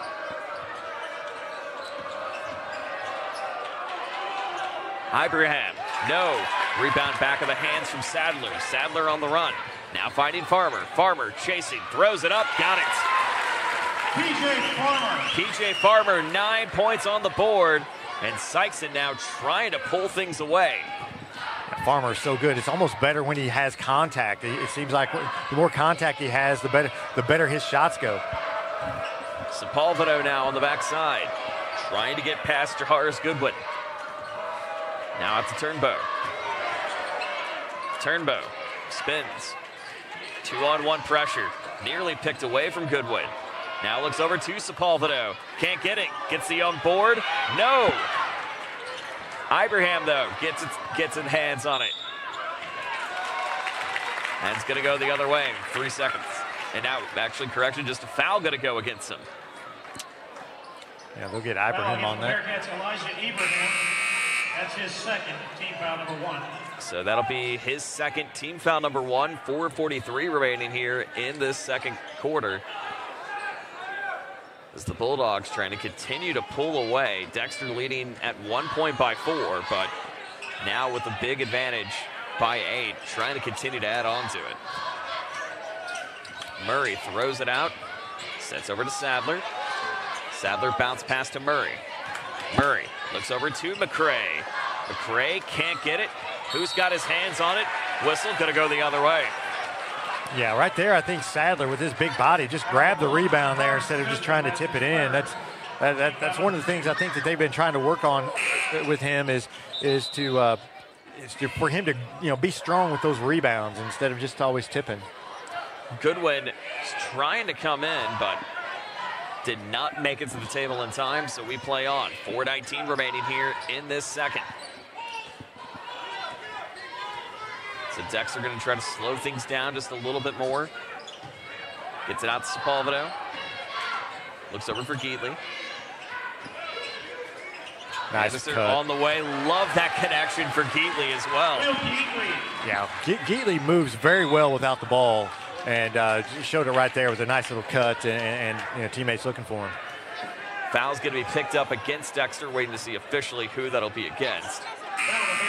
That'll be on Sepulveda, but his first. 3:58 here in the second, and a 6-point lead. Sepulveda only 5 on the board. Turnbow with 5 too. Farmer currently leading all scorers with 9. Gets it out to Murray. Murray throws it up, can't get it to go. Gets the steal out of the hands from Temples and gets the cleanup points. Yeah, and again, if you're Dexter, you've got to know Sikeston's going to be there. They're trying to get steals in that backcourt to get easy baskets like that, and every possession is like that. Even if you have a chance to throw it away, just throw it away. Yeah. Gets that one up, can't get it. But that's where the Sikeston defense is different than a lot of teams. A lot of teams, once the other team gets the ball, they start retreating back into the backcourt and setting their defense up. But Sikeston's not like that. Sikeston's looking for those easy baskets, those tips and things like that. And it's tough to get used to if you don't play it a lot. They'll always try to find a way to pick apart any weaknesses that anybody has. But right now, free throws is something we haven't seen them do much of this evening, as you see number 2, Chris Artis, at the line. The Bulldogs as a whole only 1 for 2 at the moment. This one's high, off the mark, but again, trying to go for those easy baskets, knowing that they have a little bit of height to reach over at least some of the Dexter defenders.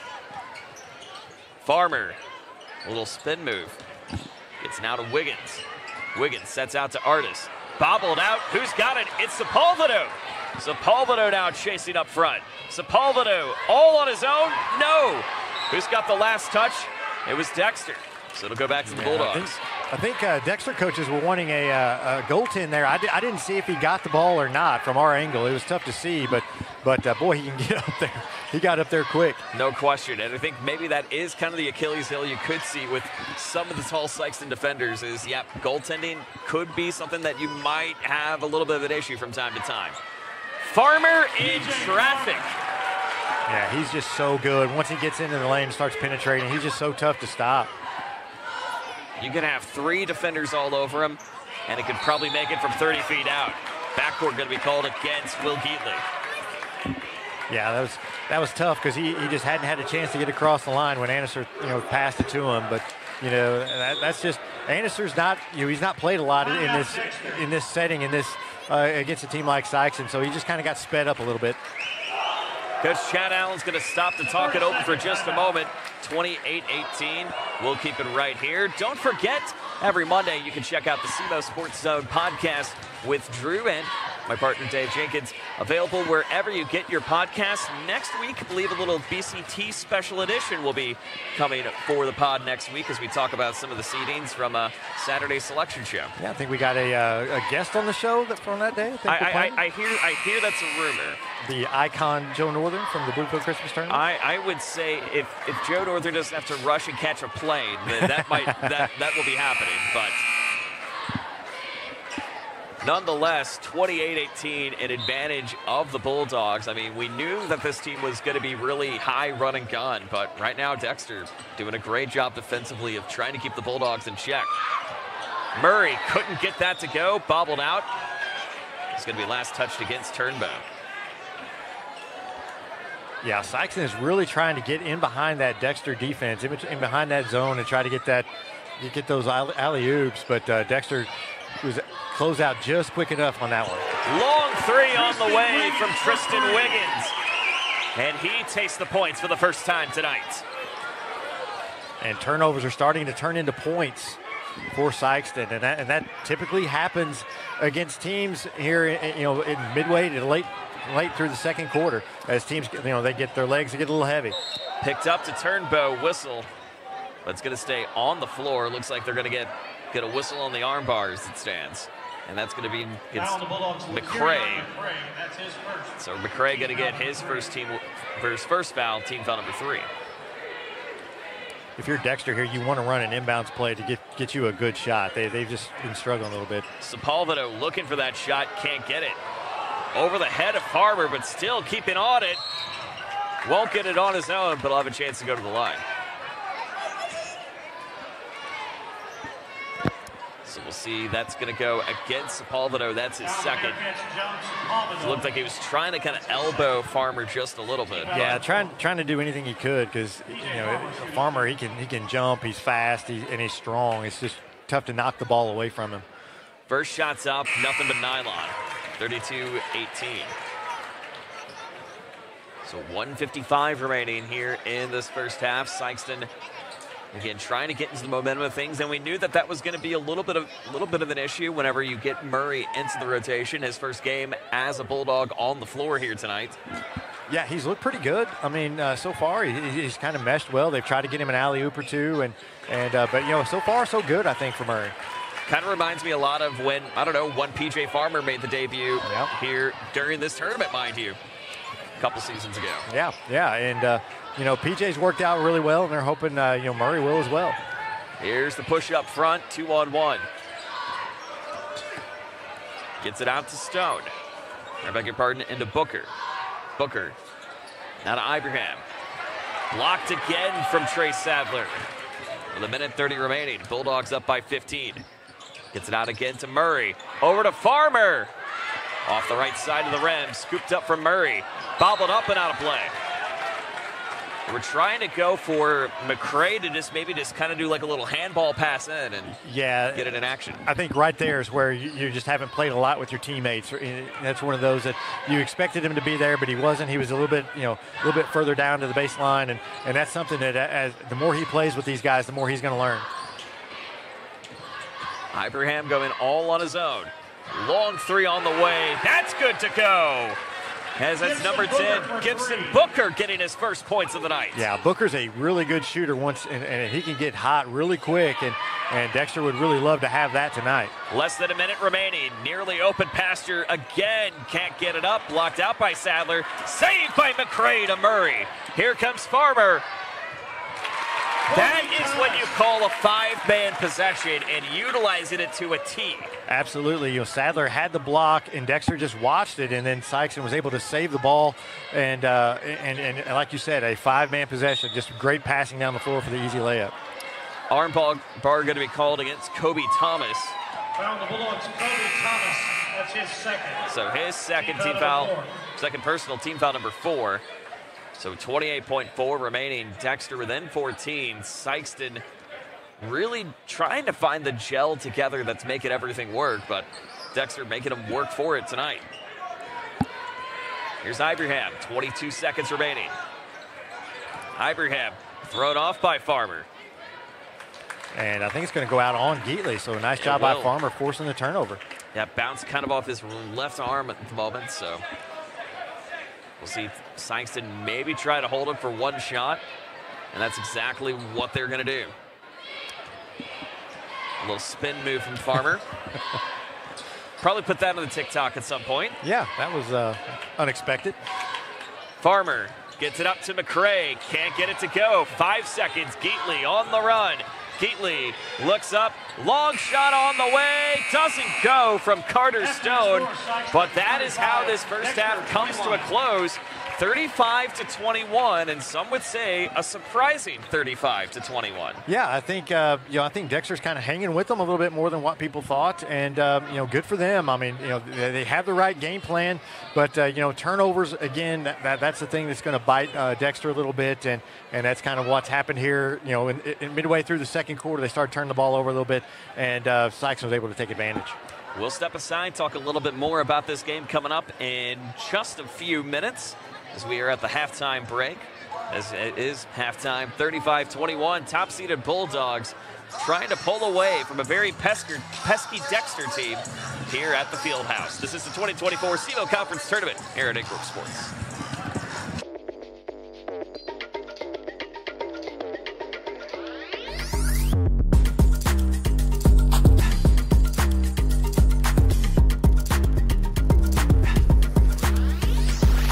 All right, Andrew Moore here from Aycorp Sports. With me is Notre Dame's head coach. Coach, what did you think about that game?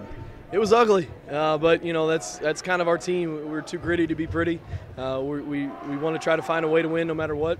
I was very proud of our guys of how hard we played, even when things were going against us and we couldn't buy a shot, and we just continued to play hard, and we had great leadership to get us through it. And winning ugly is better than losing pretty.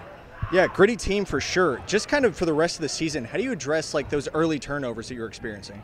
Just trying to slow down and make the simple plays. I think a lot of it was guys just trying to do too much instead of just believing in the system and the offense and making the simple plays. And in basketball, the simpler you can keep it, the better you play. All right, awesome, Coach. Thanks for being here. Yeah, thank you. Appreciate it.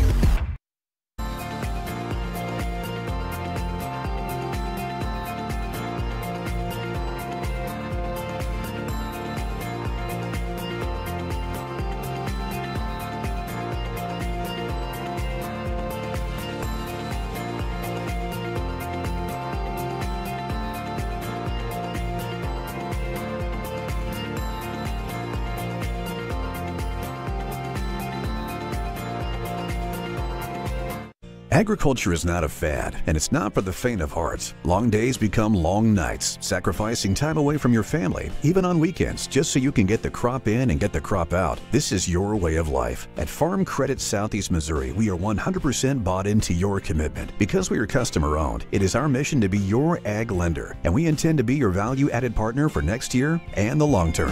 Your ag lender will always be there.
At Young Real Estate, we understand the importance of face-to-face interactions. Our experienced agents are here to listen to your needs and personalize your home buying or selling experience. But we also recognize the power of technology. Young Real Estate offers virtual showings, allowing you to explore properties from the comfort of your own home. Young Real Estate, where technology meets a personal touch. Your dreams, our expertise. Contact us today and let's make your dream home a reality. What First State Community Bank means to me is it says it in its name, community. We're family, we care about one another, whether it's in our SEMO markets or we can reach out to someone in Farmington, Columbia. They're always there to assist. We are very customer focused. Our employees do a great job with listening to the customers. The tellers know 100% of all customers by their name. If you want to feel at home, then walk into the doors of First State Community Bank. The best things in life never change. They just get better, like Hardee's Original Bag. Back and better than ever. Just $6.99. Mix and match any 2 full-size favorites. A juicy charbroiled double cheeseburger, melty hot ham and cheese sandwich, or crispy hand-breaded chicken tender wrap. Any 2 plus fries and a drink, all just $6.99. Hardee's Original Bag, loaded with handcrafted goodness. It's the greatest meal deal for your buck.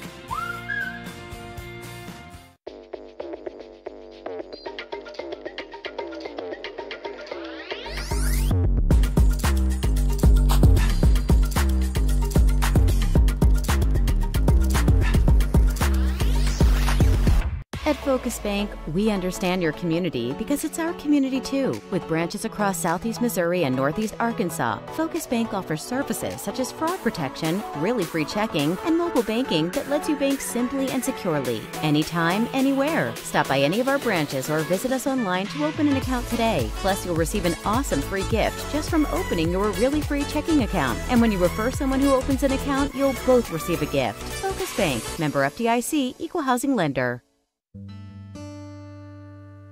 Thank you.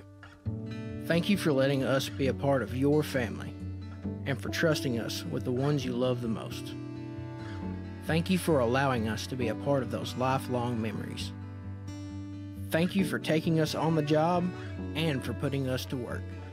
Thank you for choosing us for your first vehicle and for every vehicle after. Thank you for trusting us for 70 years. We do things the right way, we do it honestly, and we do it well. We go to trial with confidence that in Southeast Missouri, when we work hard and we do a good job of presenting the case to the jury like we know we can do, justice will be done and the client will be taken care of. If you need someone to represent you at trial, call Cook Parkett, Ponder & Walls.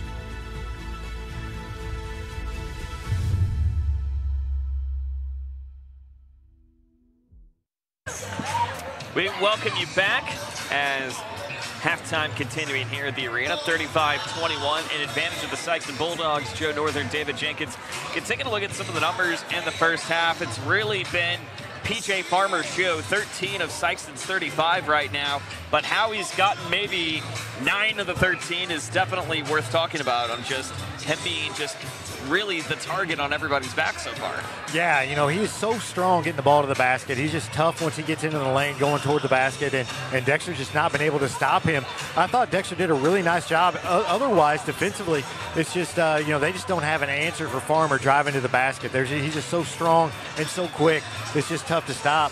You know, Dexter had the right game plan early, you know, kind of slow them down, kind of take them out of their game. PJ got into foul trouble early, but whenever he came back in the game, it's been all Sikeston since. Absolutely. Taking a look at some of the first half stats, Dexter only 7 for 20 from the field, but you kind of expected that you got to hang on to the ball for more and longer possessions, which has worked out for Chad Allen and company thus far. Sikeston 15 for 30 in the meantime, but really Sikeston, not even the three-point shots that is surprising me, but 13 for 23 inside the paint, really utilizing that glass for their benefit. Yeah, they really getting the ball inside, and it's not Sadler. It's guys like PJ Farmer getting the ball inside. You know, Markel Murray's got him. You know, he's got some baskets in there. You know, he's made his presence felt early. You know, guys like Chris Artis getting to the basket. You know, they've got a lot of guys who can get to the basket. I know that for years everybody said, you know, Sykes has been known as a shooting team, a team that can really hit the threes, but they can also really drive to the basket and score that way, and they're doing a good job of that tonight. That they are. So again, a 14-point lead. If you're the Bearcats and you're talking in the locker room right now, you're thinking, okay, yes, we were leading against Sikeston at one point, but you have a 14-point deficit. What would you say is a game plan for at least for Dexter moving forward? I think you have to continue the game plan. You kind of have to continue to work the clock because that's what was working earlier. Hopefully you can get some turnovers, get them in a little bit of foul trouble. But I think you just stick right now. You just stick with your game plan because I think if you try to run with them, I think this may get out of hand. I think the best thing for them to do is just to try to continue to run their game plan. Slow the game down a little bit. Work the ball, and then if you get closer, then you try to figure things out after that. Meanwhile, for Sikeston, if you go into that half, yes, you're winning by 14, but feeling that maybe there's a lot of unfinished business even at the beginning for this matchup. Yeah, absolutely. I think if you're Sikeston, I think you just want to continue to stay aggressive on defense, try to force turnovers, and kind of wear Dexter down a little bit. They seem to be wearing them down there at the end of the second quarter, and I think that'll continue if they just continue to put that pressure on them. 35-21 advantage of the Bulldogs again. Their first game at home in 2024. As again, a great lay-in from LaCarrion McCray. One of the secret kind of spark plugs that you see for this Bulldog team. Yeah, absolutely. Like I said, he's led them in scoring a couple games already early this year, and he just kind of flies under the radar. A lot of people don't talk about him, but he's a really good player, and he's a player that just keeps improving year after year for Sikeston. Great pressure coming in from number 2 to really push it back 7 feet. And he's another one, Chris Artis. Boy, he gets after it defensively. He may not have the big scoring numbers, but he does a lot of stuff to really help this team. He just plays so hard and is so quick defensively. It's just really tough to handle him. So Dexter again trying to slow things down again once more. Here's Geatley. Pitches that out now to Sepulveda. Sepulveda lurks away. Finds Temples for the triple. Can't get it. Let's say it's last touch on Farmer. It was. So it'll stay in the Bearcat zone. And a 16-point lead and advantage of the Bulldogs. Yeah, nice job by Turnbow there to knock it off of P.J. Farmer. He wasn't going to be able to grab the rebound, but he was able to knock it off of him so Dexter could keep possession. Ibrahim can't keep his hands on it. Picked up again from the Bulldogs. Farmer throws it up and in, and again, just continuing to ride that possession and that control. It's really all Farmer, I feel. Yeah, he's just such a special player for Sikeston and just does a nice job. Ibrahim can't get it to go again. Loose ball. Back in the hands of Sadler. Another hustle play there by Turnbow to knock the ball off the backboard to keep it alive. Turnbow's a good player. He's very athletic for Dexter, and that shows on the football field and here on the basketball court. Sepulveda again. Flips it out to Ibrahim. Ibrahim. Tripped down, but still kept it in play. What a great pitch to get it out to Geatley in the meantime. That may not have been the prettiest thing, but it certainly worked out well. A nice shot there by Geatley, but a pass by Ibrahim as he was falling down. I mean, again, that's how you get the points one way or another. That is off the mark from Tristan Wiggins. Scooped up again from McCray, utilizing that glass to his advantage. Yeah, you got to box him out. You can't give him those kind of rebounds, and he's going to make you pay if you do, if he gets those. 5:51 remaining here in the third. Sikeston up 17. Their opening game at home, opening game of their 2024 SEMO Conference tournament run. Flips it out on the other side, finds Sepulveda. That's way short. Here's the touch now from Artis. Couldn't get it to go. Two men flying over. Blocked up away from Sepulveda. Here comes Ibrahim. Easy up and in.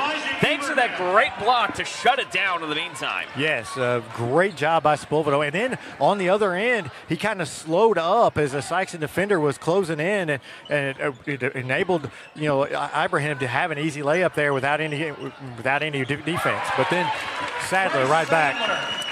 I mean, once again, when you have those aerodynamics, it is Sadler's world, and we are living in it at the end of the day. Absolutely. I mean, Sadler, he just sits on the corner just waiting to cut to the basket behind that zone, and Dexter's done a good job with it for most of the game, but that's the second time he's kind of burned him on it. That's his fourth point. Now sets up top for Geatley again once more. Sikeston settling on a little bit of a matchup right now with some zone tendencies. Here's Geatley. Geatley now to Sepulveda at the top. Again, Dexter going to have to utilize the possessions, find anything open that they can. Geatley steps back, finds Ibrahim, looks over for Temples for the triple. Can't get it. Trying to get the own board, but picked away from Wiggins. Yeah, Wiggins is so strong. He just took the ball right from Sepulveda. Another, well, semi-oop as we like to call it. But again, Trey Sadler just waiting underneath the cylinder, ready to rock. Yeah, Sadler may not have the greatest of post games, but he can run the floor with the best of them, and he did it right there and got back behind the Dexter defense. Ibrahim can't get it to go. Foul going to be picked up the other way. And it looks like we'll have a line change potentially coming in for Sikeston. So that's going to be coming against the Bulldogs. That's PJ Farmer's third personal, I believe. That's his third. And it will be his third personal, so a timeout will be called in the meantime, and we will take it with them. Sikeston stopping to think it over, and we will as well. Bulldogs up front by 19. Back in a moment.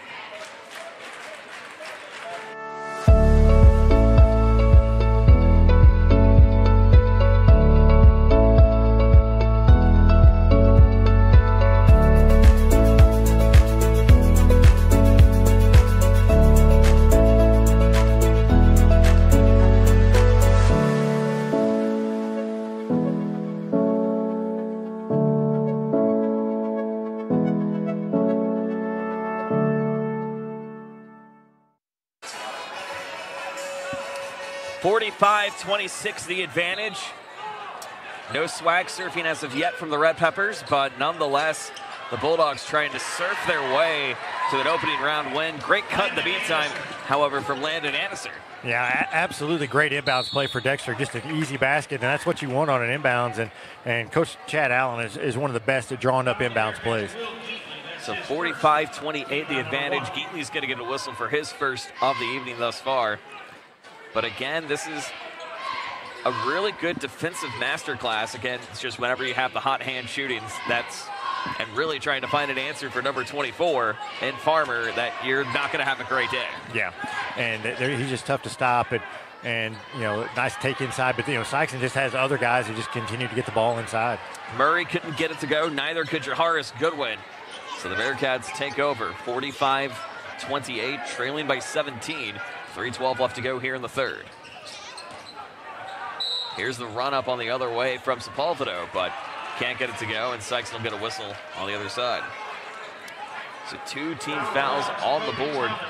It's Kobe Thomas now with 3 personal fouls. So now you got to think foul trouble could play a factor at this point. Of course, you have the depth, but still having that foul trouble, if you want somebody specific, could play a factor at the end of the day. Yeah, absolutely. And I mean, obviously you want PJ Farmer in the game. Fortunately, you've got a 16-point lead here, and you kind of got a little bit of room to work with, but you definitely don't want 2 of your guards on the bench, in a game that's still, I mean, it's not, it's 16, 15 points now. It's not like it's not undecided, but, I mean, you don't want this game to get any closer if you're Sikeston. This feels closer than a 15-point game should be, I feel. It does, and Dexter's just hanging around, and Sikeston's just not been able to put them away yet.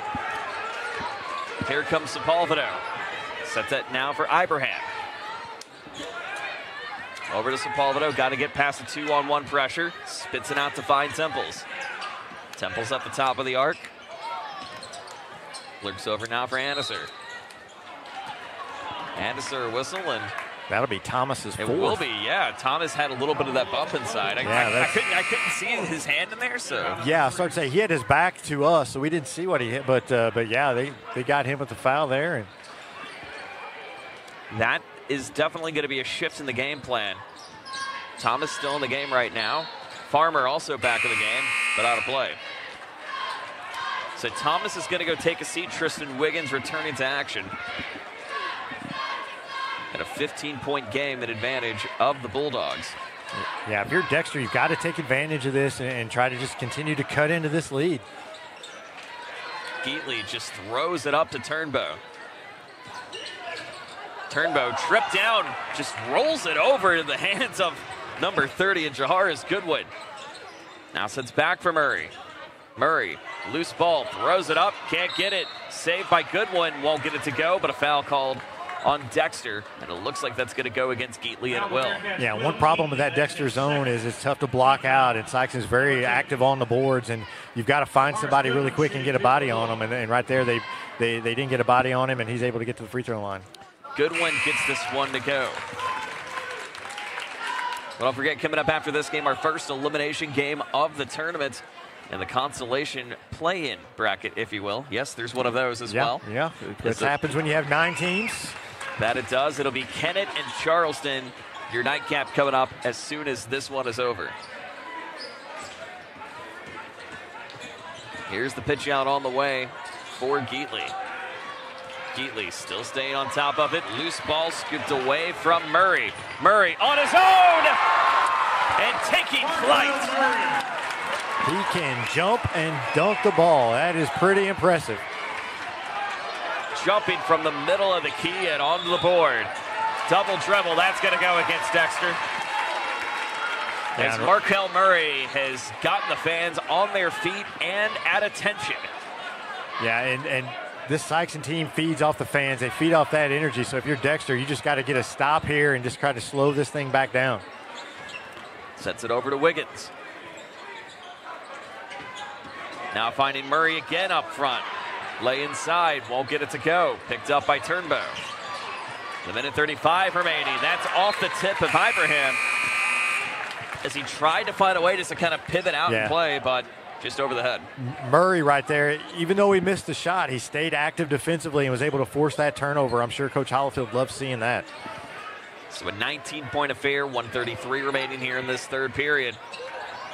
As Sikeston just trying to find a way to pull away against Dexter, and has been doing a great job doing so. But again, a matchup that not many people would think was going to be somewhat low scoring is what we've seen here tonight. But the Bulldogs also, too, with new faces, Murray's first game in the rotation. But also, too, keep in mind, Thomas with 4 fouls. Farmer with 4 fouls on the board. Despite having the lead, if you're in matchups with some closer opponents, you may not have that luxury if you have that much foul trouble. Yeah, absolutely. But, you know, this is a good learning experience for Sikeston. It's better to do it with a 19-point lead as opposed to a 3-point lead. So so this is a good opportunity for them to, you know, have P.J. Farmer in there and tell him, hey, you know, don't foul, play without fouling, and maybe move him in a different spot on the defense. Farmer throws it up, can't get it. Back in the hands of Wiggins on the other side. Bounces it low. Finds Murray for triples. Can't get, yes it does! Markel Murray for 3. See, yes, that's one way to utilize the clock as well. Absolutely. Murray there with showing he's got some outside ability as well. Get a whistle on the armbar this time against McCray. And I believe that will be his third personal foul, or second personal foul, rather. But team foul number 4, 41.5 remaining. But the Bulldogs about to head into cruise control into this fourth quarter at a 22-point lead. Here's the cut up to Turnbow. Throws it up, got it. Nice spin move around Sadler. 30 seconds remaining. Wiggins now on the chase, spits it out to Farmer. Farmer just lobs this one up high, can't get it to go. Last touch shot of play will still go to Dexter. So even just like a little bucket like that can kind of slow the momentum down. I mean, keep in mind last year in this exact same matchup in the opening round, Sikeston, exact same window at 7 o'clock. This is normally where you see their average point of victory really shine, of 40, 50 points in some of those early season games. Yeah, Dexter's doing a really nice job just kind of hanging in there. They're just, you know, they just don't have the talent that the Sikeston team does. But McCray gets this up and in, but you have to think, though, with this Bearcat hanging in well, McCray going for it again. And so quick in the meantime of him just throwing it up. Yeah, and Dexter will get a timeout there. But, yeah, that's just a tough break. If you're Dexter, you can never let down against a team of Sikeston's caliber. And like I said, they will continue to put pressure on you, and you can never think that they're going to, you know, just run back to the other end of the floor. No question, no question. So, I mean, really taking a look at the pressure from what we've seen, and Really, the incorporation of Murray, you would think that would take some time, but clearly already for him, 11 points, 3 rebounds. Yeah. It feels like he's buying into the offense so quickly. Yeah, it looks that way, and I mean, he's so athletic. And I think the thing that I noticed more than anything is he missed the shot down here, and instead of, he didn't lower his head, he immediately, just like other Sikeston players do, immediately turned around and was playing defense, was able to force the turnover immediately, and they were able to get points out of that. So that to me is just as much as his scoring and his ability to wreak havoc with his athletic ability. So a 24-point lead for Sikeston. Thanks to a strong third quarter is what we've seen thus far. Dexter, one last breath here. Gets this up from Stone, won't get it to go. And that's how the third quarter comes to a close. It has been a Sikeston showcase here in this third quarter as we continue on into the fourth. 56-32, an advantage of the Bulldogs. Back in a moment on Aycorp Sports.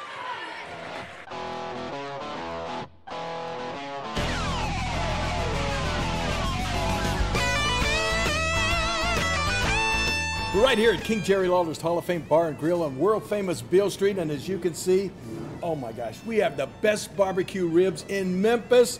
Oh my gosh, the gumbo is out of this world, but you gotta try the King's Triple-Decker Slam Burger. You'll love it. You see Coach Chad Allen and company trying to talk things over as Sikeston goes on an absolute explosion in quarter number 3 and just continuing to light it up, but not necessarily the PJ Farmer show we thought we were going to see, but McCray and Murray making noise in the third for Sikeston. Yeah, absolutely. I mean, and Sikeston can spread it around. They're just not a one-man show. I think, obviously PJ Farmer and Trey Sadler are their two big names, but again, they've got a lot of guys that can go along with them, and the addition of Markel Murray, that just makes them even more dangerous. And so they are a very talented team. If you're Dexter, you're just trying to hang in there. Maybe not, and try not to get turbo clock. Just continue, because you're gonna see these guys again. You're gonna see them in the regular season.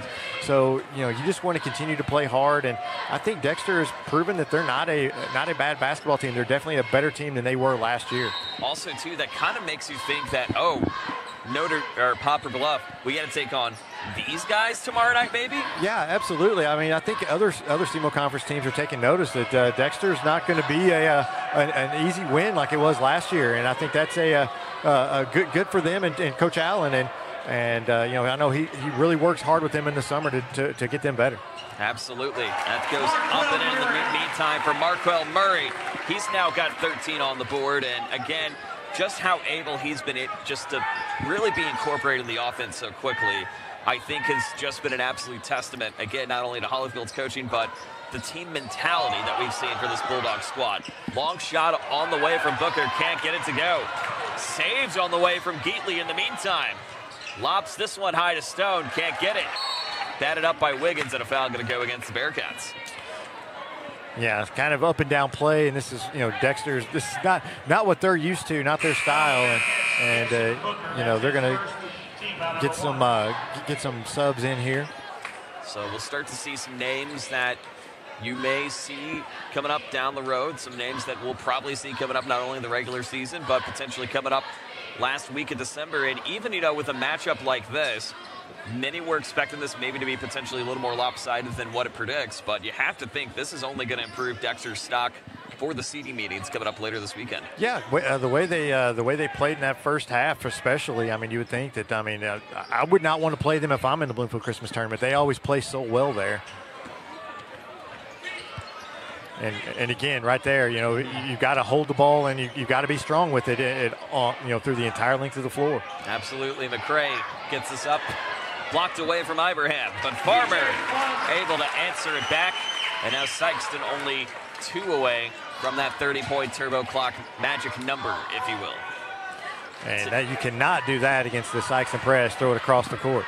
Farmer, easy back-to-back for him, and it's 62-32. An advantage of the hometown Bulldogs. And now we're starting to see again just this Sikeston team continuing to show off. Tucker Temple's now at the top. Gets it out to Geatley. Geatley now over to Booker. Launches this one high. Can't get it for Farmer. He's now quick to take it the other way.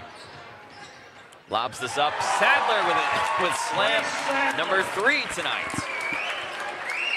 Yeah, Sadler, he is a alley-oop machine. I mean, he's always looking for those alley-oops, and his teammates are always looking for him. So, yeah, you've always got to know where he's at on the floor. He can probably run a little piece of real estate, just kind of on that right side of the key. Maybe move to the left if you have to, because that's where he's going to be. There's no question. Here's Geatley now, but off the foot. Still going to stay in the Bearcat zone. So 5:20 and counting in this one. Our first really lopsided game of this tournament thus far, which I think kind of speaks to the testament of some of the matchups we've seen, but also the quality of teams that we've seen. And even at that, Dexter, not a team that anybody should raise their nose at, but also, too, for Sikeston, with so many different moving parts, you still same old Sikeston at the end of the day. Yeah, you know, Sikeston's a big favorite in this tournament for a reason, and it's because all the athletes that they have, they're so talented, you know, and deep as well. So it's you know, you knew what you were getting. You know, Dexter hung in there for a while, and but you just kind of knew that Sikeston's talent was gonna kind of pull away here. Absolutely, and really, you're gonna have to take a look at the depth of benches too. Murray trading that for 3 as well. How is Notre Dame really going to combat this too on Thursday night? Thankfully, they've got 2 days to think it over, but. Yeah, it's going to be a lot. They're going to have to do a lot of what Dexter's doing. They're going to try to I think they're going to have to slow them down. I think they're going to have to, you know, and limit their turnovers. And that's the big thing that, you know, you cannot turn the ball over against this Sikeston team because they feed off of that. The more that and they're going to score off those turnovers. We saw in the first game, you know, Poplar Bluff, it was getting turnovers, but they couldn't score on it. But Sikeston doesn't have that problem. They're going to do that. They're going to, you know, get those turnovers and score. Halfway done through quarter number 4. As a reminder, we'll have Charleston and Kennett as our final game of this triple header, and then that'll set up for some of the consolation action we'll have tomorrow, with Dexter going to be taking on Poplar Bluff. That'll be at the 6 p.m. window. Scott Cruz will be joining me up here in the broadcast booth. And then the winner of our late game will take on a very good New Hampshire County team, which we'll have a little bit more time to talk about those consolation breakdowns a little bit later on in the night. But Kennett Charleston could be a sneakily good game, but also too, talk about how Charleston's really found their way back too. Yeah, absolutely. And, you know, it's a tough game, I think, for Dexter tomorrow night, just to have 3 straight games in a row. That's tough. And it's very rare you get a team that goes for the 4 for 5 in the SEMO Conference tournament. Yeah. Not that you want to be a team that goes 4 for 5, but sometimes you may have to go for the 4 for 5. Yeah, you see it very seldom. I believe Dexter did that a few years ago, but you know, it doesn't happen very often. So we'll see if maybe they could be the team that does that, or maybe even Charleston is the team that does just that. So we shall see. Here's the touch-up on the way now for Artis. Lobs it off. Nothing but nylon. Kobe Thomas this time getting some of the nylon. And a 37-point lead, and the route is on here at the Fieldhouse. Thomas again with an escort, but an easy up and in this time. Yeah, Kobe Thomas is someone who's been around. He was playing as a freshman, and he's been around for several years. You know, he comes off the bench for him, and I'm sure he'll play a bigger role next year. But he can score. He's a really good player. He's not real big, but he's got some talent. He absolutely does, and it kind of reminds me a little bit of a Logan Londway a little bit, but got a little more muscle and able to kind of push through at least some zones. Yeah, absolutely. Lovelady now. Gets up top to Sepulveda. 2 minutes left here in the 4th. It's been all Sikeston since roughly halfway through the second quarter and haven't looked back since. So that is going to be it for PJ Farmer, but finishing despite with the 2 fouls early, 21 points, 7 boards. Yeah, as we'll see Murray also take a seat in his Bulldog debut. Yeah, both of those guys put on a show tonight. You know, PJ Farmer, he's just an exceptional basketball player, and Markel Murray, I don't know if there's another basketball player around here that has his athletic ability. He's just so talented, and you know, for them both to be on the same team, that's a benefit for Sikeston for sure. Absolutely, I think we're going to get used to hearing the words "Farmer to Murray." Yeah, I think so. Quite a bit in this course of this 3-month fantastic voyage, as the song was playing earlier. 1:09 left to go. Thomas again. He enters the double-digit club. He's got 10 tonight with a minute remaining here in the fourth. Sepulveda chasing the other way. Again, 2-on-1 pressure over to Turnbow. Turnbow on the run. Finds Stone. Way off the mark, but still kept in play, however. Now back to Thomas. Thomas on the run. Sets this one high for Will Lape. He can't get it. It's always kind of exciting, too, whenever you do see substitutes that are having a chance to score. If it's the one guy who has it, they go nuts like you just won a district championship. Yeah, absolutely. And Will Lape's one of the favorites here. And, I know he was wanting to get a shot there, but he'll hit plenty. He's actually a good shooter. He's hit plenty in his day. But, yeah, when he hits them, crowd gets behind him.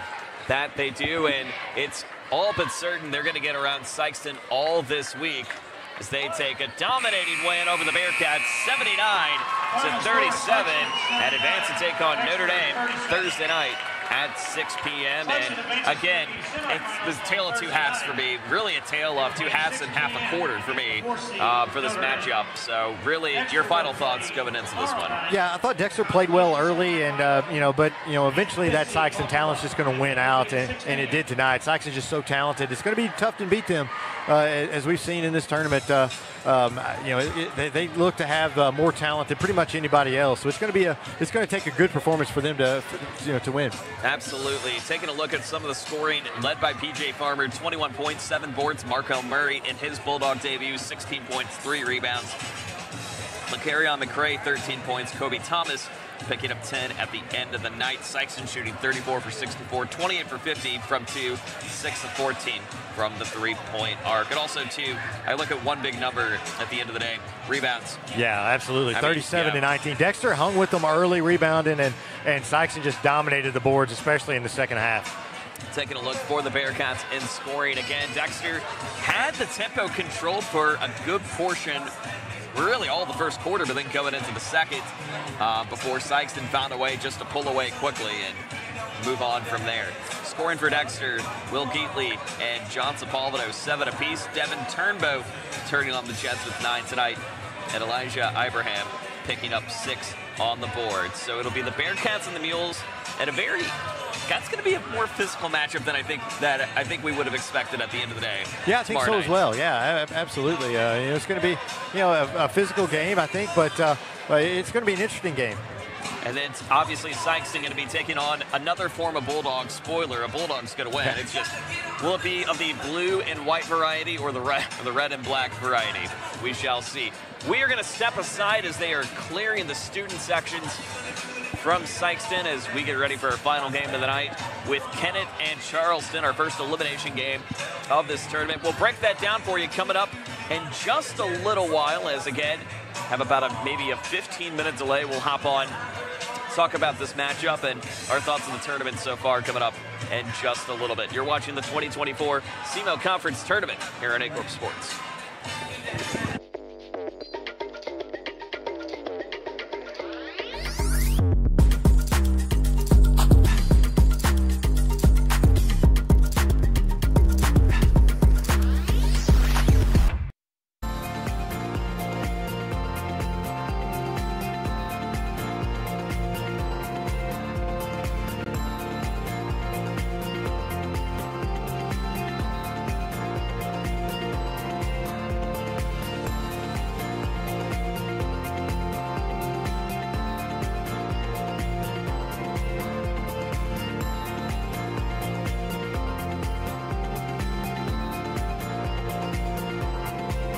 Agriculture is not a fad, and it's not for the faint of heart. Long days become long nights, sacrificing time away from your family, even on weekends, just so you can get the crop in and get the crop out. This is your way of life. At Farm Credit Southeast Missouri, we are 100% bought into your commitment. Because we are customer-owned, it is our mission to be your ag lender, and we intend to be your value-added partner for next year and the long term.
At Young Real Estate, we understand the importance of face-to-face interactions. Our experienced agents are here to listen to your needs and personalize your home buying or selling experience. But we also recognize the power of technology. Young Real Estate offers virtual showings, allowing you to explore properties from the comfort of your own home. Young Real Estate, where technology meets a personal touch. Your dreams, our expertise. Contact us today and let's make your dream home a reality.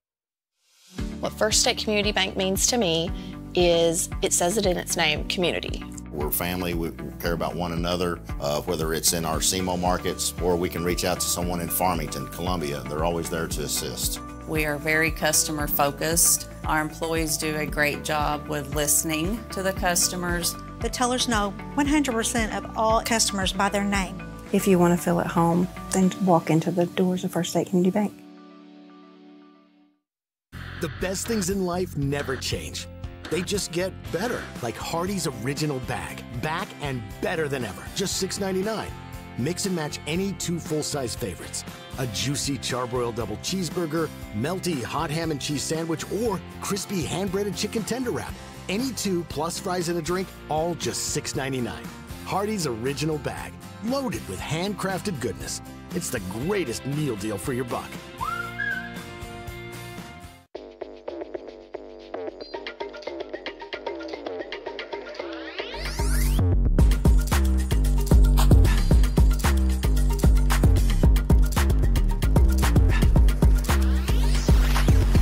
At Focus Bank, we understand your community because it's our community too. With branches across Southeast Missouri and Northeast Arkansas, Focus Bank offers services such as fraud protection, really free checking, and mobile banking that lets you bank simply and securely, anytime, anywhere. Stop by any of our branches or visit us online to open an account today. Plus, you'll receive an awesome free gift just from opening your really free checking account. And when you refer someone who opens an account, you'll both receive a gift. Focus Bank, member FDIC, equal housing lender.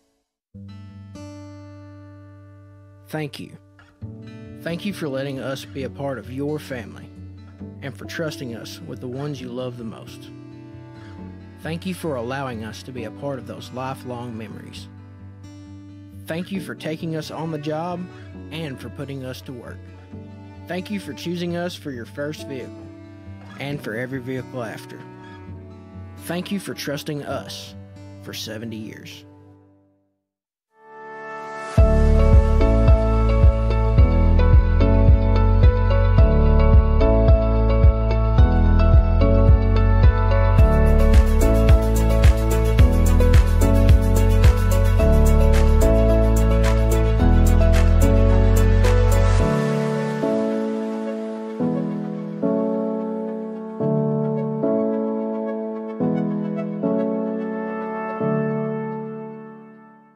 Mathis Funeral Home of Dexter and Bernie strives to provide their community with the accommodations and services needed to relieve your family during times of loss. For more information, give them a call and see how Mathis Funeral Home can help meet your expectations in celebrating your loved ones.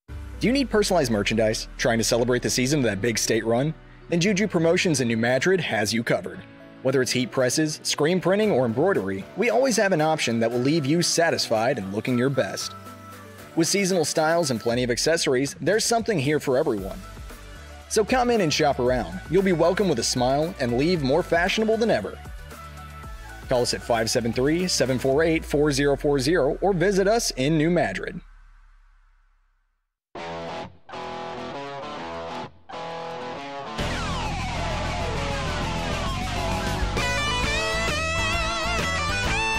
We're right here at King Jerry Lawler's Hall of Fame Bar and Grill on world-famous Beale Street, and as you can see, oh my gosh, we have the best barbecue ribs in Memphis. Oh my gosh, the gumbo is out of this world, but you gotta try the King's Triple Decker Slam Burger. You'll love it.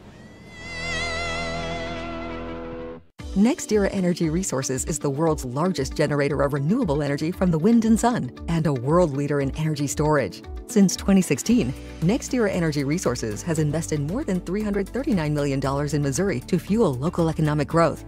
Today, our company owns and operates one wind energy facility in the state and is looking to invest even more in the Show Me State. We are committed to being a trusted community partner and look forward to providing affordable, clean, renewable energy for generations of Missourians to come. My name is Kevin Rossville. I'm a farmer from Prairie County, Arkansas. Been farming since 1991. Started farming with my father-in-law when I got married. We've been raising rice ever since. We've all been looking for something for a change for years. And I think this 263L is going to be the next and up-and-coming thing for us. It's really going to work well on a lot of different ground and a lot of different farms around here. Dynagro 263L, available exclusively at Nutrient Ag Solutions. At SEMO Health Network, we strive to provide caring and affordable health care while making our patients feel welcome in our warm and friendly atmosphere. With locations throughout Southeast Missouri, we provide medical, dental, OB, and behavioral health services to anyone and everyone that may need it. Visit SEMO Health Network for your wellness exams, COVID and flu vaccinations, lab services, dental exams, counseling, and more. For more information, visit our website and let SEMO Health Network take care of you.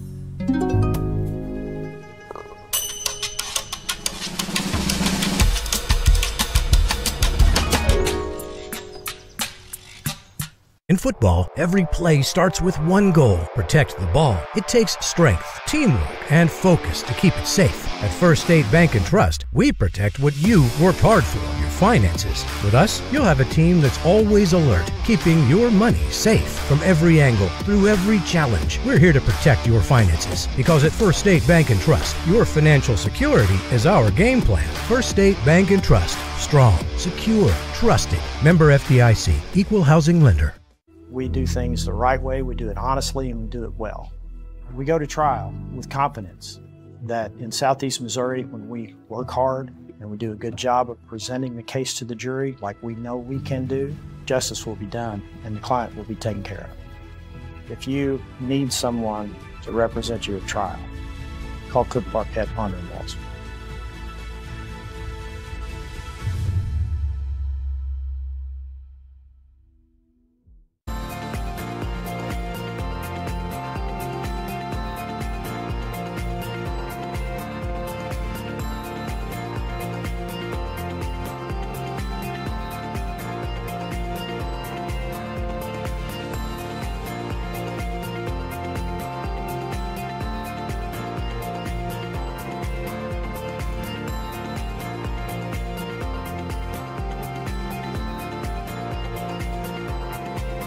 Agriculture is not a fad, and it's not for the faint of heart. Long days become long nights, sacrificing time away from your family, even on weekends, just so you can get the crop in and get the crop out. This is your way of life. At Farm Credit Southeast Missouri, we are 100% bought into your commitment. Because we are customer-owned, it is our mission to be your ag lender, and we intend to be your value-added partner for next year and the long term. Your ag lender will always be there.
At Young Real Estate, we understand the importance of face-to-face interactions. Our experienced agents are here to listen to your needs and personalize your home buying or selling experience. But we also recognize the power of technology. Young Real Estate offers virtual showings, allowing you to explore properties from the comfort of your own home. Young Real Estate, where technology meets a personal touch. Your dreams, our expertise. Contact us today and let's make your dream home a reality.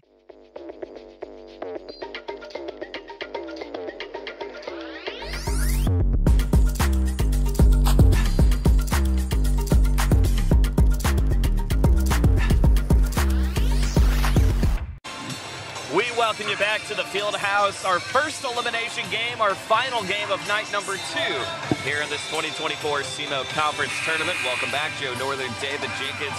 Kennett and Charleston are going to be facing off against each other. Let's talk about really the efforts we saw from both teams. Both had opportunities to pull some upsets, but fell a little bit short in the final stages yesterday. Yeah, both of them, just didn't finish. And, Kennett had a great opportunity. They were down 12 with about 2 minutes to play against Dexter. And all of a sudden, they started making plays, got a couple steals, and were able to, get back right in the game and tie it up. But they just couldn't pull it out. And Charleston, again, they had a great chance against a highly favored Cape team. And they just could not make that basket there at the end that they needed to get them over the top. And so they're here in this elimination game tonight. Both teams coming in 1-3, and both teams kind of young and just trying to find themselves right now. Absolutely, and really taking a look at 2 key players I'm going to keep my eyes on tonight. For Seth McBroom's Indians, Dyson Watson, 21 points. What can you say about him? Just continuing to fight for every possession last night. Vice versa also for Charleston. Keeping your eyes on Deshaun Henderson, the 6'2 senior, really carrying the team on his shoulders in most of the matchup with Cape Central last night.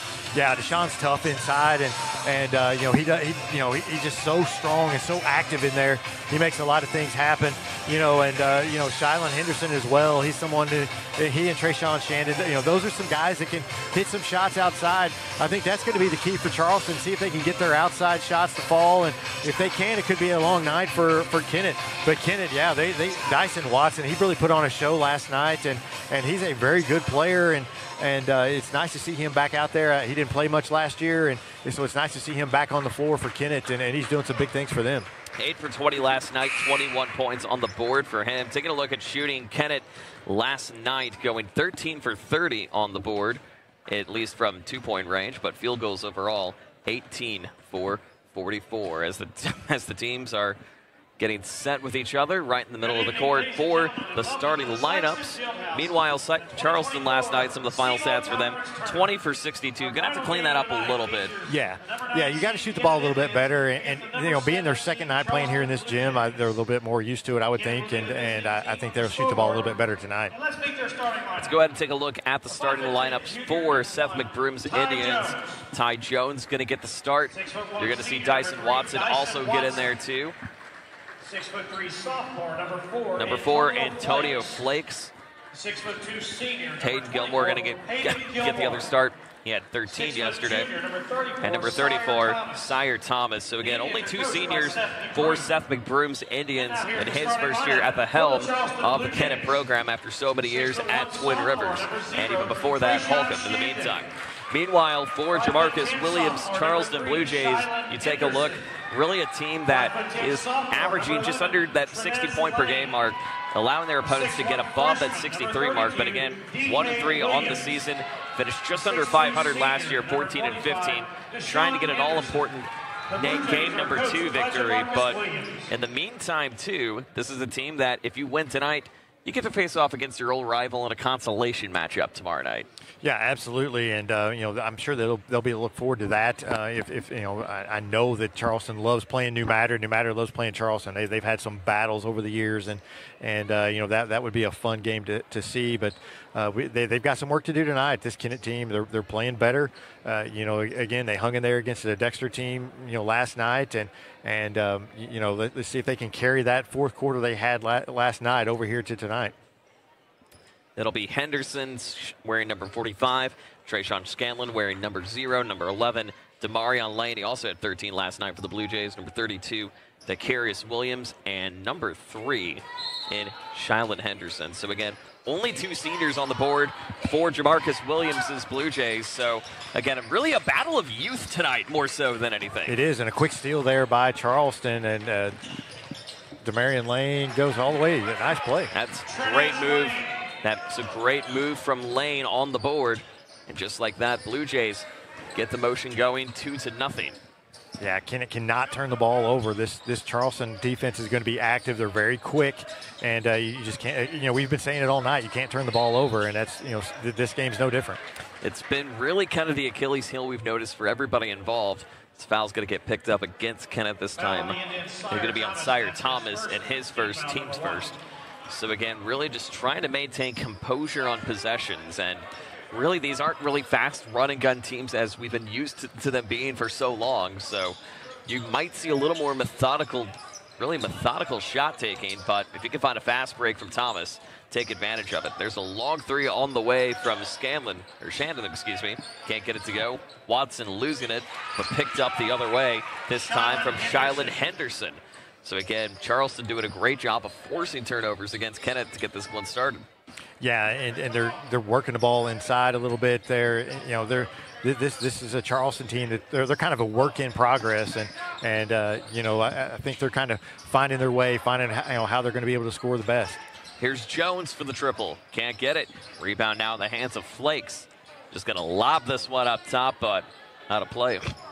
I tell you what, you're not going to move Deshaun Henderson inside. He's a big man in there, and whenever you go up against him in the post, you better bring a lunch, because he's a big boy. Definitely bring a lunch, and definitely get ready to take on just somebody who's also very physical and not afraid to get up on you at the end of the day. I loved what I saw from him last night, really just controlling the tempo in the post against what we know is a very tall Cape Central team at the end of the day, too. Yeah, absolutely, and he's a big, strong guy, and he's tough in there. Long shot, easy up and in for Trayshawn Shandon. And it's 6-0 in advantage of the Blue Jays as they're trying to start the momentum quick. You look at this Charleston team, Trayshawn Shandon's a sophomore, Shylan Henderson's a sophomore, Decarius Williams is a freshman. Here's Shandon again trying to throw it up, can't get it. A little bit of pinball action going on. Comes up in the hands of Antonio Flakes. But again, you do kind of see the mistakes because they're young. And again, both teams very well in progress for the future. Yeah, absolutely. But it's not a team I think I would want to play come district time. It's, as they continue to grow and mature and get better, I mean, they're going to be tough. And this in the district of death, too, mind you, this year. Right, yeah, down in Class 2. And this Charleston, they expect district titles, and so they go in there with that mentality of this is ours. You got to beat us, to win this, and so they're definitely not a team I think I'd want to play, come into February. And I know definitely one team that we'll have a chance to see coming up in a few weeks, Puxico. This is arguably going to be one of their largest targets at the end of the day. Absolutely, that's going to be a heck of a game if they match up late in the year. But that Puxico team's a very, very good team. We'll see them in action coming up in a few weeks for the BCT. Right now, the Blue Jays trying to get the momentum and really try to find what makes them unique at the end of the day. And currently, it's been turnovers and trying to at least benefit from other turnovers. It's a high shot up and in for Ty Jones. Big, strong take there by Ty Jones. He's not he's a quarterback on the football team, a very athletic kid, and he took it up strong right there. So Jones getting Kennett on the board after the first 2:55 going scoreless, and an opportunity to trim this down to a one-possession game. Again, win or go home, our first elimination game of this 2024 tournament. As it gets on the board in the meantime, or off the board, we should say. 6-3, showing 7-2. That is incorrect. We have it correct. Yeah, there we go. 6-3. At least it's not Portersville and Woodland on the board. We can tell you that. We've had some scoreboard issues tonight, but it's okay. Yeah, did find out it was a Wi-Fi issue, so thankfully they did get it taken care of. So credit again to the Sikeston staff for just continuing to host an awesome tournament, and one that is just about halfway over too, believe it or not. Yeah, no, it's kind of went by quick. Kennett now bringing it back right to left on your screen, going over to Flakes. Flakes in control, driving on the right side, we should say. Gets it out of Thomas. Thomas lobs it up. Nearly kept bounced out of play from Jones, but still working his athleticism to get back in action. Here's Watson now trailing up 2-on-1. Watson trying to get past Lane. Pitches it over to Flakes. That is off the mark. Rebound back in the hands of Shandon. Now trying to take it up all on his own. Can't get it. And another rebound back in the hands of Kennett. They're quickly moving the other way. Here's Ty Jones. Lobs it up. Can't get it. Rebound back in the hands of Charleston and Tim Frazier. Tell you what, it's not been a slow game. Both teams have kind of been pushing the ball up the floor a little bit, trying to get some easy baskets. Shot up and off the mark. It kind of reminds me of a little bit what we saw in our first game, too. You're trying to find some offensive momentum, what we saw with Notre Dame and Poplar Bluff, but these guys are just moving it up and down the floor a little bit quicker this time. Here's Watson to trail it up. That is off the mark in the meantime. No one has drained a 3 yet of 7 attempts from the beyond the charity stripe. A lot of missed shots in this game like there was in the first night. There's a nice shot. That's what you need. Drive it to the basket and score it. Trinez Lane getting that one on the board, and it's 8-3. Quick cut coming now from Flakes. Looking over for Thomas. Spits that one high. Got it to go. So again, Sire Thomas and really just anybody's just got to find the glass at the end of the day. Because you shouldn't go for the triples immediately unless you know you've got an open look. Exactly. And I blame Seth Curry for that. All of his shooting, everybody's kind of emulating Splash him. Brothers, yep. Yeah, everybody's emulating them. And now now everybody's trying to hit threes all the time instead of, working the ball in the post. Here's the shot up again from Trayshawn Shannon getting it on the board. Yeah, Kennett's going to have to do a much better job of closing off that baseline right there. Yeah, that was way, way too easy for Trayshawn Shandon. Shannon and Lane each with 4 points a pop. Charleston leading by 5. 2:27 left to go in the first.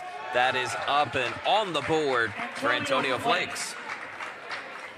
So Flakes has done a great job in the post so far, but hasn't been able to taste the nylon until right now. Yeah, it was a real strong take there by Flakes. So nice take by him. Has a chance to bring them within 2 here if he makes this free throw. Went 3 for 5 last night in total action, but hasn't had a chance at the charity stripe as of yet until now. And he capitalizes. It's a 2-point game. 10-8 advantage of the Blue Jays. Again, winner will take on New Madrid County tomorrow night. And our late game at 7:30 in the consolation semis. Here's the connection up to Lane. Can't get that to go. Franklin trying to get the board, and he does. Pitched it out now to Ty Jones. 2-on-1 pressure. He's got to hurry. Couldn't get it. Lane now on his own and on the board. Exactly a textbook double-team steal. Exactly. I think Charleston needs to maybe up the pressure just a little bit, up to full court. It looks like Kennett's having trouble whenever they get into those double teams and stuff. Maybe you can get some easy baskets. Watson gets it out to Franklin. That's lobbed out of play. And now back in the hands of Dicarius Williams. Williams chasing.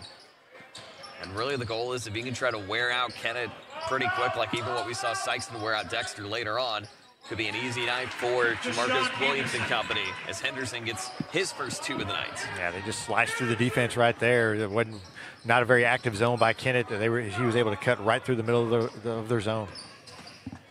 1:20 left here in the first, 14-8. Flakes pitches it out to Franklin. Franklin throws it up. That's going to be on the floor, and that is going to go against Henderson. So Charleston's going to pick up team foul number 4, and that'll be Henderson's first personal foul. So now we'll see Kennett again trying to ride at least some free throw momentum. They've had two trips tonight, and it made them both. Yeah, Zane Franklin, 6'4", sophomore. Both these teams with a lot of young talent, some size here for Kennett. First shot is up and off the mark. So we'll see some substitutions coming in. This time for Kennett, you'll see number 23, Gabe Checkett, enter the action. And for Charleston, you'll have number 15, Martavius Biles. 14-8 our score. It's Franklin. Makes the second. 14-9 advantage of Charleston. So we're just a little over a minute to play here in the first. Gets this one lobbed out to Lane. Lane now sets it back. Pitches it out to find Williams. An easy off the glass shot. Great cut there by I guess it's Dicarius Williams. They're saying DK. Let's go with DK. Yeah, I like DK a lot better, but it was a great cut by him. And, they found him going to the basket. Just a really nice play. Here's Watson now trying to get his first points of the evening. Can't get it to go. We'll get a whistle. 36.6 left to go. It's been Charleston really riding the momentum. Kennett just struggling to try to find some answers at the moment. Yeah, it seems like Charleston's had control of this game from the tip, and Kennett kind of cut it there to 2, but another breakout here from Charleston. And that is the problem at the end of the day, just the quick run and guns that Kennett's got to hurry and chase up the floor and catch at the end of the day. Yeah, Charleston's so quick getting up and down the floor, and Trenez Lane he's about as fast as they come, and he's got several baskets already tonight just by beating everybody down the floor. Absolutely, currently leading all scorers, 6 points and a board. The 5'10" sophomore.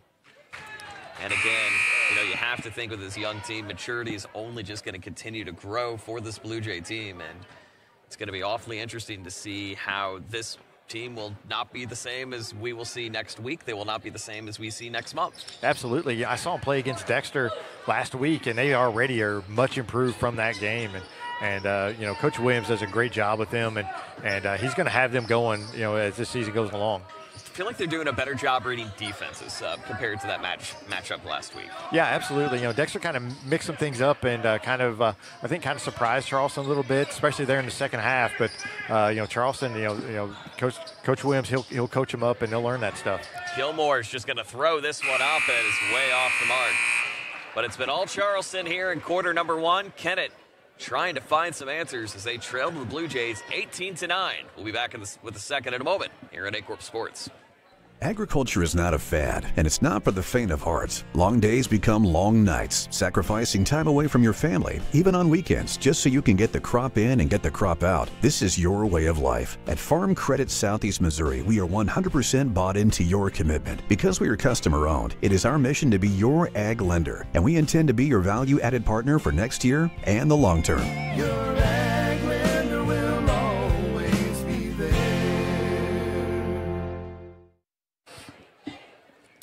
We welcome you back, 18-9, an advantage of the Blue Jays as you see Coach Seth McBroom, or at least a shadow of Coach Seth McBroom right now with the Kennett bench trying to talk things over. Joe Northern, David Jenkins with you. Don't forget, want to know everything about the world of SEMO Sports and beyond? Tune in to SEMO Sports Zone with Drew and Dave every Monday, wherever you get your podcasts, talking about the latest in Southeast Missouri athletics. And I know next week we'll have a lot to talk about with this tournament. Also talk a little BCT. I'll be joining you guys for that, whether that be in person or somewhere in the Delta Airport Lounge in Atlanta or wherever that may be. But this is one of the busiest times of the year, and really it's kind of, we see the true litmus test of teams and where we could see them maybe improve a little bit later on or not. It's kind of like a first quarter report card, if you will. Yeah, absolutely. And you just kind of get the general idea of what these teams are going to look like. And so far, there's a lot of parity, I think, around the area. And I think that's something that we've seen. Absolutely, and really more parity than what we've seen through anybody over the past couple of years, too. It's not really there's one or two clear teams. I mean, we're starting to see that just a little bit as that goes in from Marquand Stringfellow entering the chat. But I think with some of the other classes, it's still really anybody's game. And, of course, we say that in the third week of the regular season, but still. Yeah, and it looks like there's going to be a lot of good matchups in all these. It doesn't look like any of these districts are just going to be a runaway for one team or another. It looks like there's going to be a lot of parity in these districts as we get closer to the year. It looks like the Christmas tournaments are going to be very competitive this year. The county tournaments, in each respective county, it looks like there's a lot of different, a lot of parity in those. So it's going to be a fun year, I think, with maybe not one or two dominant teams, but some really good parity. That's a long three on the way from Dyson Watson, finally getting his first points of the night. And it's now 20-12, an advantage of Kennett. Here's Rogers now. Now it's Stringfellow. Again, Rogers in control. Blue Jays with the advantage. Long shot from D.K. Williams, and why not? That's Charleston's first taste of the three-point line tonight. D.K. Williams. Well, actually, nope. Yep, they will give it the three officially for him. 22-23 that was 12. That was a really well a really well played possession by Charleston. They were able to move the ball, pass it around, and get the wide open shot. 23-12 affair, and comes now in the hands of Flakes. Flakes chasing, but can't get it to go. We're going to call a jump ball, and that'll stay with Kennett. So Kennett will retain possession, 6:29 remaining, and bounce pass on the way from Hayden Gilmore. Gilmore gets that away, now finding Biles. Biles on the run, throws this one up high. What a nice kiss off the glass. I don't think anybody was expecting that shot. I think I'm looking right now. Deshaun Henderson is laughing like, what the heck was that? I was looking at Jamarcus Williams and the Charleston coaching staff, who were all laughing as well. I don't think anybody was expecting that. I mean, you'll take the points when you get them anyway. There's no question about that. But a great 2 on the board for the Blue Jays. Kennett now trying to answer back. They can't. Goes back in the hands of the freshman, 1 of 2, in D.K. Williams. Spits this out again to try to find Biles. That's off the mark. He was feeling it there and ended up throwing it off the backboard. He thought his luck might have some more luck there. Yeah, Flakes with a quick, easy give and go. Now an 11-point matchup. Charleston riding the momentum, 7 quick second quarter points. Kennett only with 5 here in this second period. 5:30 left to go. And that foul's going to be picked up against Ty Jones. That'll be his first. Team foul number 1. And now you're going to see some of the starters returning, including Shandon Henderson. And it looks like we're going to see number 3 in Shylon Henderson returning to action too. So really kind of that core starting lineup that Charleston is going to run with. But I do like the guys you're seeing off the bench, especially with Biles and the freshman and Williams too. Yeah, absolutely. And this is just some great playing time that they're getting, some valuable playing time that'll pay off for them in the long run as well. Absolutely. Foul going to be picked up against Charleston this time on Henderson. So his first and team foul number 2. 5:22 remaining. So as they take it slowly across the timeline for Antonio Flakes. Kennett trying to get a win in this SEMO Conference tournament for the first time in quite some time. This one launches high off Watson, can't get it to go. Charleston in some unfamiliar territory, but still in the consolation semifinals, as they made it last year too in the final with Jackson. Yeah, this Charleston team, they know that they've been young the last couple of years, and they're just trying to keep the program going strong. Again, they look more toward that district, yes. Than they do. They would love to win this tournament. They would love to win the Christmas tournament, but their focus is on that district tournament. They care about the beginning of the year rather than the middle, or not the beginning of the year, the end of the year more than the beginning. Absolutely, and they're always building toward that district. I mean, we used to joke around when I worked at the newspaper here. We called them the factory because they were always winning district titles, and that's what they expect. And it's it's just a right for them that they expect to win those district titles, and that's what they build toward. Also, kind of a similar note too is really not just with Sikeston earlier on, but Charleston, you don't see too many home games for the Blue Jays too on the schedule. As again, they prefer to kind of go with some of the tournaments, such as the Superman Classic. Yes, you have the 6-man shootout, but not too many home games. One coming up actually on the 20th against these very same Kennett Indians. Yeah, really, they do that a lot. They'll go on the road and they'll play whoever you put in front of them. They will play those tough schedules because those schedules, those tough games, that's going to prepare them for that district run. And now that they're in Class 2, they think they got a chance not just to win district, but to win state. And so, they are very excited in Charleston about this, drop into Class 2. And Class 2 has awfully been one of the most competitive classes, but now that you're going through teams that you can see quite often, could make it that much sweeter for this Blue Jay squad. Yeah, absolutely. But it's, Class 2 is tough. You got South Iron, who's kind of had a run on Class 1 for a while. They're in Class 2 now. You've got a really good Puxico, South Pim. You got all kinds of good teams in there. So it's going to be interesting to see what happens. And they're showing why they should continue to be a powerhouse, that it is Stringfellow gets this up on the board. Still plenty of time for Kennett to try to get their way back in this one. Double team picked up, can't get it. Lobs this one out to Watson. Watson on the 3. Can't get it to go. Rebound over to Gilmore. Gilmore gets this one high and answers right back. Still a 10-point game. Gilmore getting his first bucket on the board and 3 rebounds in the meantime.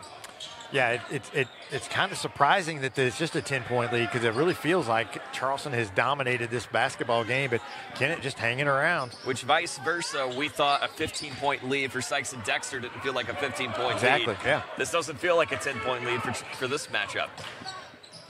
Here comes the shot for Shandon. Makes it up and in. And it's now a 12-point lead, 30-18.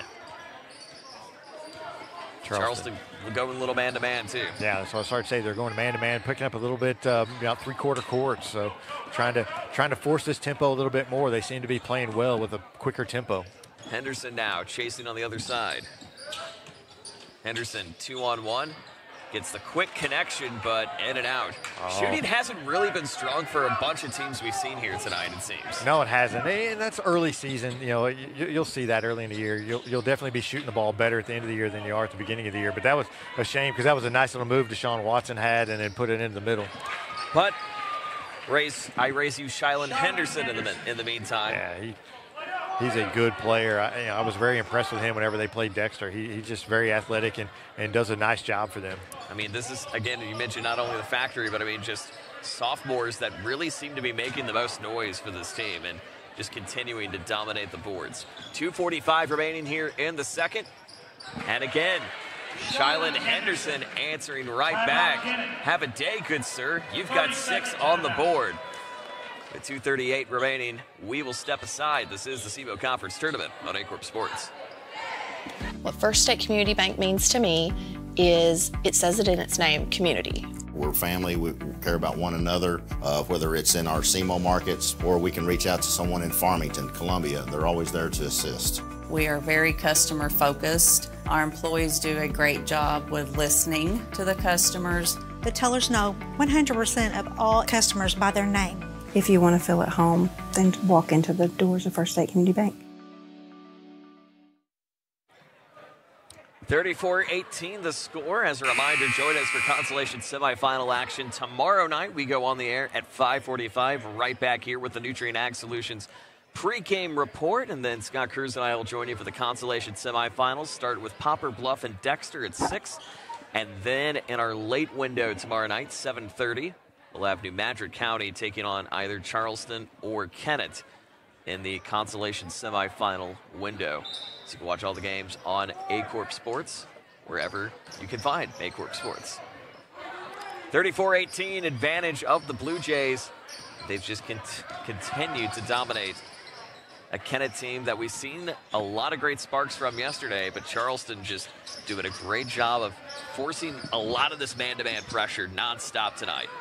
Yeah, and force them into tough shots like that, and you feel like this is kind of a do-or-die time for Kennett, that this could get out of hand pretty quick if Charleston continues this little run here right before half. 2:08 remaining here in the second quarter, and it's been really 3 different stars for Charleston continuing to dominate. We'll break that down for you coming up a little bit later. Lane now launches it, can't get it. Scoot now back in the hands of Franklin. Franklin chasing up the other way, going right to left on your screen. Sets back over to Watson. Watson with 1:40 left to go. Nearly picked away from Lane. Sets out to Watson, launches this high, got it. Nice little give and go in the meantime from Watson to Franklin. Yeah, really nice look there and a nice cut to the basket. Kennett needed that basket. They'd been, without a basket for a few trips, and they really needed that to kind of stop this bleeding. Absolutely, and at least any positive points can give you some positive momentum. As Charleston will stop and take a timeout, we will keep it right here.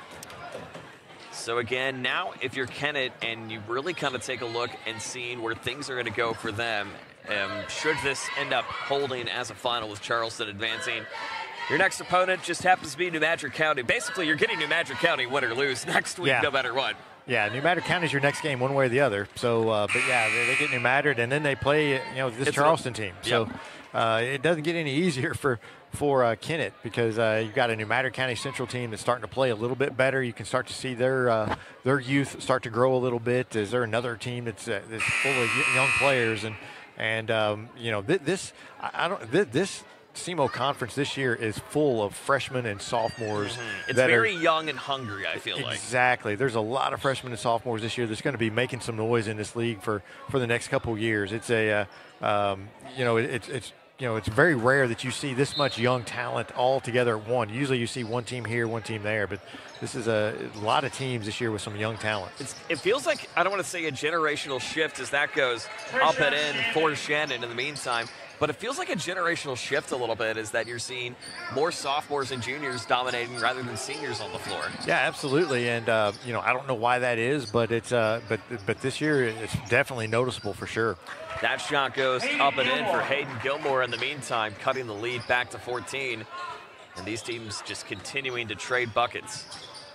So 50 seconds left to go here in the second, 36-22. At advantage of Charleston.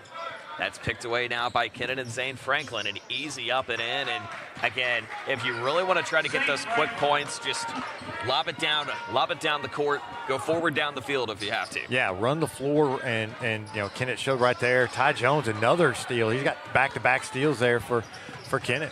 Dyson Watson saying not so fast. As it's really been Ty Jones kind of being that igniter saying, hey, not today, we're still here. They get back-to-back buckets, 14 seconds remaining. 3-on-1 pressure. Gets it up on the outside. Shanding answers are right back too. 38-26. 5 seconds left to go. Dyson gonna have to get it up. A little push. Batted out from Flakes. High. Got it! Did they count it? They're gonna count that. That they are. Antonio Flakes from the Bulldog collar. And just when we thought Kennett was trying to find a way to pull back in, they always find a way. And that is where it stands right now, 38-29. When we come back, we will head to the halftime break, and we will also have a conversation. Andrew Moore will have a conversation with the head coach of the Bulldogs and Greg Hollifield on their win tonight over Dexter. You're watching the 2024 SEMO Conference Tournament here at Aycorp Sports.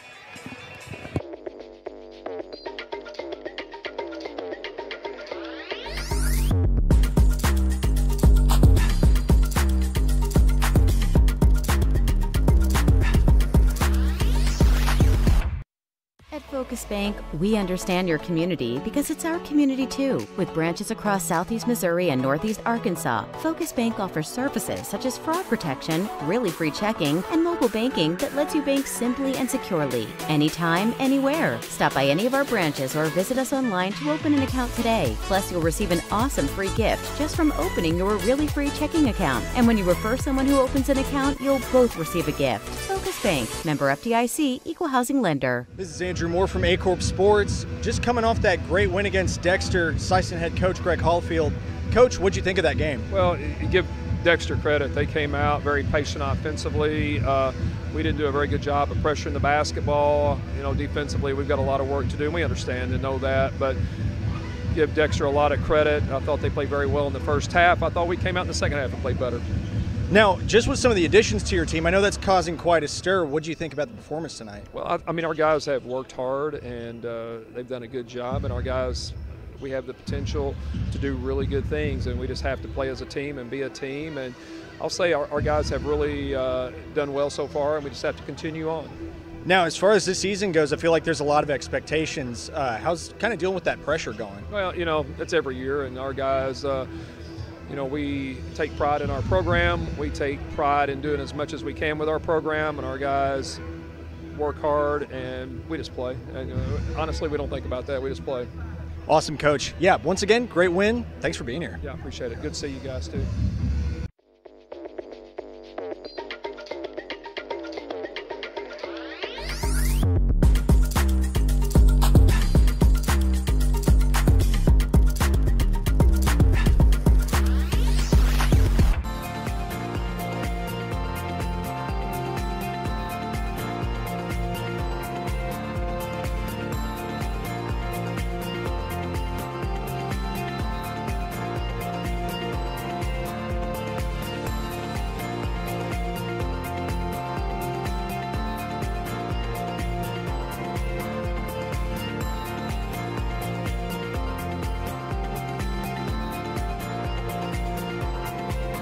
Agriculture is not a fad, and it's not for the faint of heart. Long days become long nights, sacrificing time away from your family, even on weekends, just so you can get the crop in and get the crop out. This is your way of life. At Farm Credit Southeast Missouri, we are 100% bought into your commitment. Because we are customer-owned, it is our mission to be your ag lender, and we intend to be your value-added partner for next year and the long term.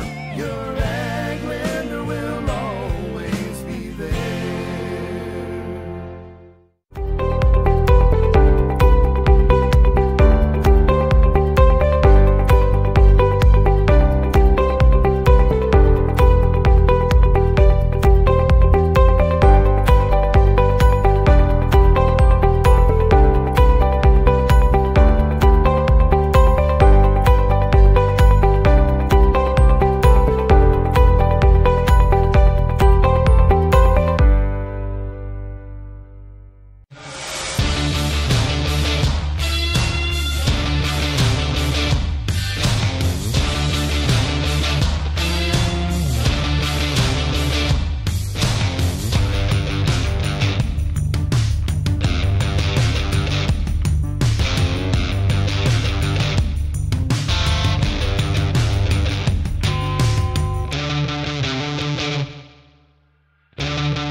At Young Real Estate, we understand the importance of face-to-face interactions. Our experienced agents are here to listen to your needs and personalize your home buying or selling experience. But we also recognize the power of technology. Young Real Estate offers virtual showings, allowing you to explore properties from the comfort of your own home.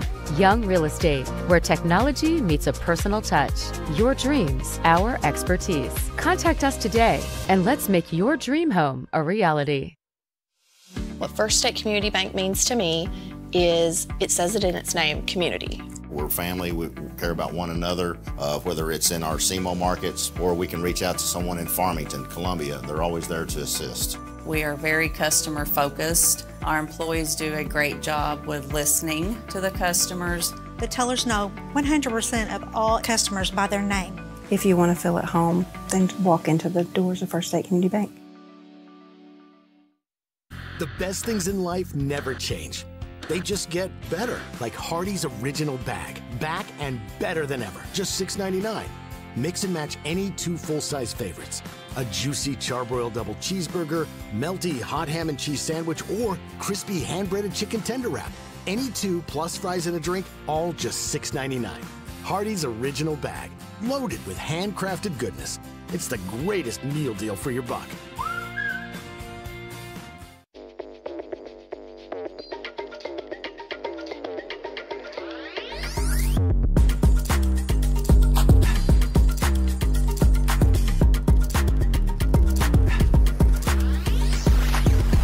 At Focus Bank, we understand your community because it's our community too. With branches across Southeast Missouri and Northeast Arkansas, Focus Bank offers services such as fraud protection, really free checking, and mobile banking that lets you bank simply and securely, anytime, anywhere. Stop by any of our branches or visit us online to open an account today. Plus, you'll receive an awesome free gift just from opening your really free checking account. And when you refer someone who opens an account, you'll both receive a gift. Focus Bank, member FDIC, equal housing lender. Thank you. Thank you for letting us be a part of your family and for trusting us with the ones you love the most.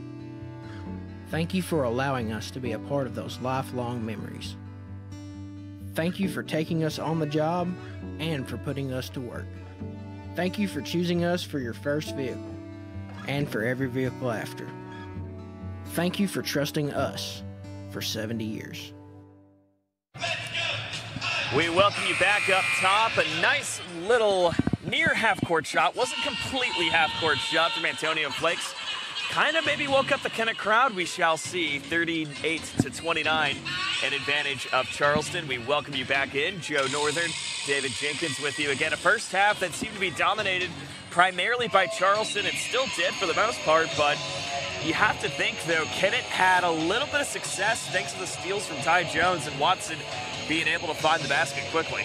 Yeah, that little run at the end of the first half helped by Ty Jones with a couple of steals, and then the big shot, just right across half court. It cut it under 10. You'll hear coaches say all the time, when you got kind of a bigger deficit, let's get it under 10, as we go into half, and that's what they were able to do. So we'll see if they'll be able to carry some of that momentum here in the second half. Absolutely, and also too, one thing to keep in mind for this Kennett team, this is also an opportunity to try to boost another type of resume for BCT coming up in less than 2 weeks, actually 16 days from tonight, opening round. But we don't have seeds, but I know when we'll have seeds. That'll be coming up on Saturday morning. That's right. At 11 a.m., we'll be in the studio. I'll be myself, David Jenkins, Andrew Moore, Jim Riker, Bobby Alford, the whole gang with you, breaking down the action of all 16 seeds and a field, obviously, with so many changes, so many new talents, and so many opportunities for teams that we thought were able to break through last year, not able to do so. But Puxico, and I say that with Puxico, was a heavy favorite last year, but not able to get it done against a very good Malden team. Now everyone says this could be Puxico or East Prairie's time to shine, but Dexter's been showing a lot of great contention. Bernie's now up on the rise. And obviously a lot of other situations that we got to keep our eyes on. Absolutely. You never count Dexter and Bernie out of the Bloomfield Christmas Tournament. Those two teams are known for making runs in that tournament, and both of them have great coaches, and so you never count them out. Puxico, East Prairie, obviously they come in very highly touted. It's going to be a very interesting seeding on how they all come out on Saturday. And I tell you what, it's going to be a very just a tournament with, I think, a lot of parity. We were talking about parity, in the first half. I think that Bloomfield Christmas Tournament, there's no telling. I think maybe 6, 7 teams, maybe even 8 teams could win that tournament. And it feels weird because we've said that the past couple of years, and sure enough, it's been happening. Yeah. It's been happening. And Kennett, if you pull out a win against Charleston, that's only going to boost your stock a little bit moving forward into that seeding meeting. Absolutely, and it's that parity, and then you get in that atmosphere of Bloomfield. That's why I think it's one of the best tournaments in Missouri. I've loved it ever since 1984, and it's just a blast to watch, and the atmosphere is great. And when you have games that we have teams that are equal, that makes it even just that much more fun. Absolutely, that coverage will begin for the seeding show at 11 a.m. right here on Aycorp Sports. Full tournament coverage begins December 26th, just before 10 a.m. right here on the network. And this tournament also just as important, too, for both of these teams, as Charleston got off to a super hot start in the first half, but Kennett going on a little bit of a 7-0 run to try to close the gap in at the end of the first. But Charleston coming right back strong with Sean Henderson to get things going. Yeah, nice strong take there by Deshaun Henderson. They run that little weave offense that they have ran several times tonight, and they've got some really good shots out of that.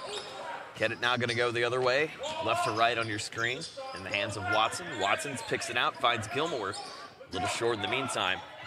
Shandon, another baseball pass the other way, nearly bobbled out of the hands of Henderson, but able to get it up in time, but back in his own hands.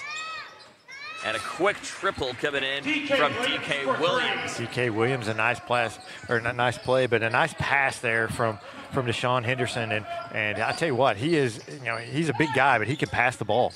Watson trying to answer back with a 3 of his own, but quickly cleaned up by Sire Thomas. And I love one thing about Charleston is that they feel like you always got to get like 5 or 6 passes off before you see something hit in the back of the net, just because, quite simply, you have so many targets, and even if you make a mistake, you got the next man up ready to go. Yeah, absolutely. They share the ball so well, and they do a nice job running their offense, and they're trying to push the pace here a little bit, trying to get up a little more up tempo, and I think that's kind of helping them in the pace of this game.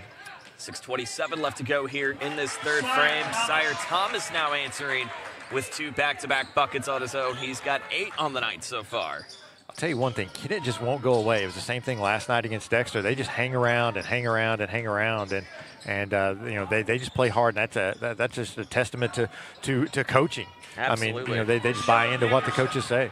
Absolutely, and now with obviously one of the more highly touted coaches that we both had the chance to know in Seth McBroom, I mean, you have to feel that optimism is very high for this Kennett program moving forward. Yeah, absolutely, and they've had some turnover there in their coaching staff the last few years, and so it's nice to have Coach McBroom come in there and kind of solidify that, and I think it's going to be he'll have this program rolling in no time. Absolutely, that's up and in for Hayden Gilmore. Also helps your younger brother not too far down the road with Cole over in Clarkton too, and a great job what he's done over there too. Oh yeah, absolutely, he's done a really nice job, and just two guys who really know basketball. No question, no question. 10-point game advantage to Charleston. Kennett riding with momentum. Make that back-to-back a break and then back for Sire Thomas. Yeah, absolutely. And Kennett, again, they've cut it to 8, and they just won't go away, and they just keep hanging in there. And if Charleston doesn't watch it, this Kennett team's going to jump back in here and cause some big problems. Williams now gets it out to Henderson. It looks like they're going to slow things up for just a moment. And a very quick-moving third quarter, too, we might add. 45-37 the advantage. Henderson in control. Gets it up to the lane. Whistle. It could be armbar going to go against Kennett this time on Ty Jones. Still only the first team foul. But Jones' second foul. So really, foul trouble hasn't been an issue for these two teams tonight as well. So you have to think we may see a little foul to give situation if this gets a little close. Yeah, absolutely. I mean, it's been a well-played game for the most part, and a strong take there from Deshaun Henderson. Deshaun Henderson just doing a great job with a little kiss off the glass and just continuing to push it forward. Now comes Ty Jones, a bobble, but that's going to go against Charleston and Shylan Henderson.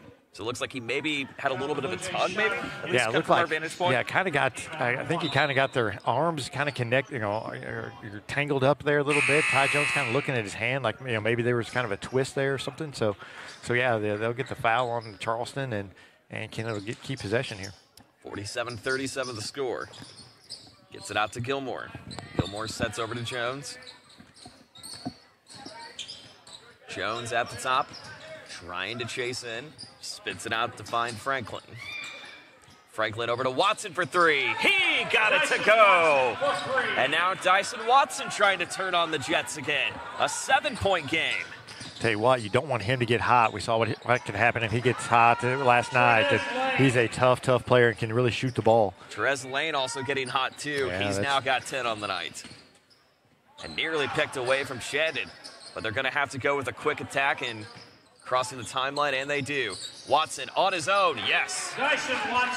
Dyson Watson, back-to-back buckets for him, and still a 7-point affair. Kennett now shooting 18 for 38, just under that 50% mark. Yeah, they're doing a real nice job, and Dyson, he can get hot. He seems to be a spurty shooter, and when he starts feeling it, he's going to attack the basket and look for those shots, and Charleston's going to have to be aware of that.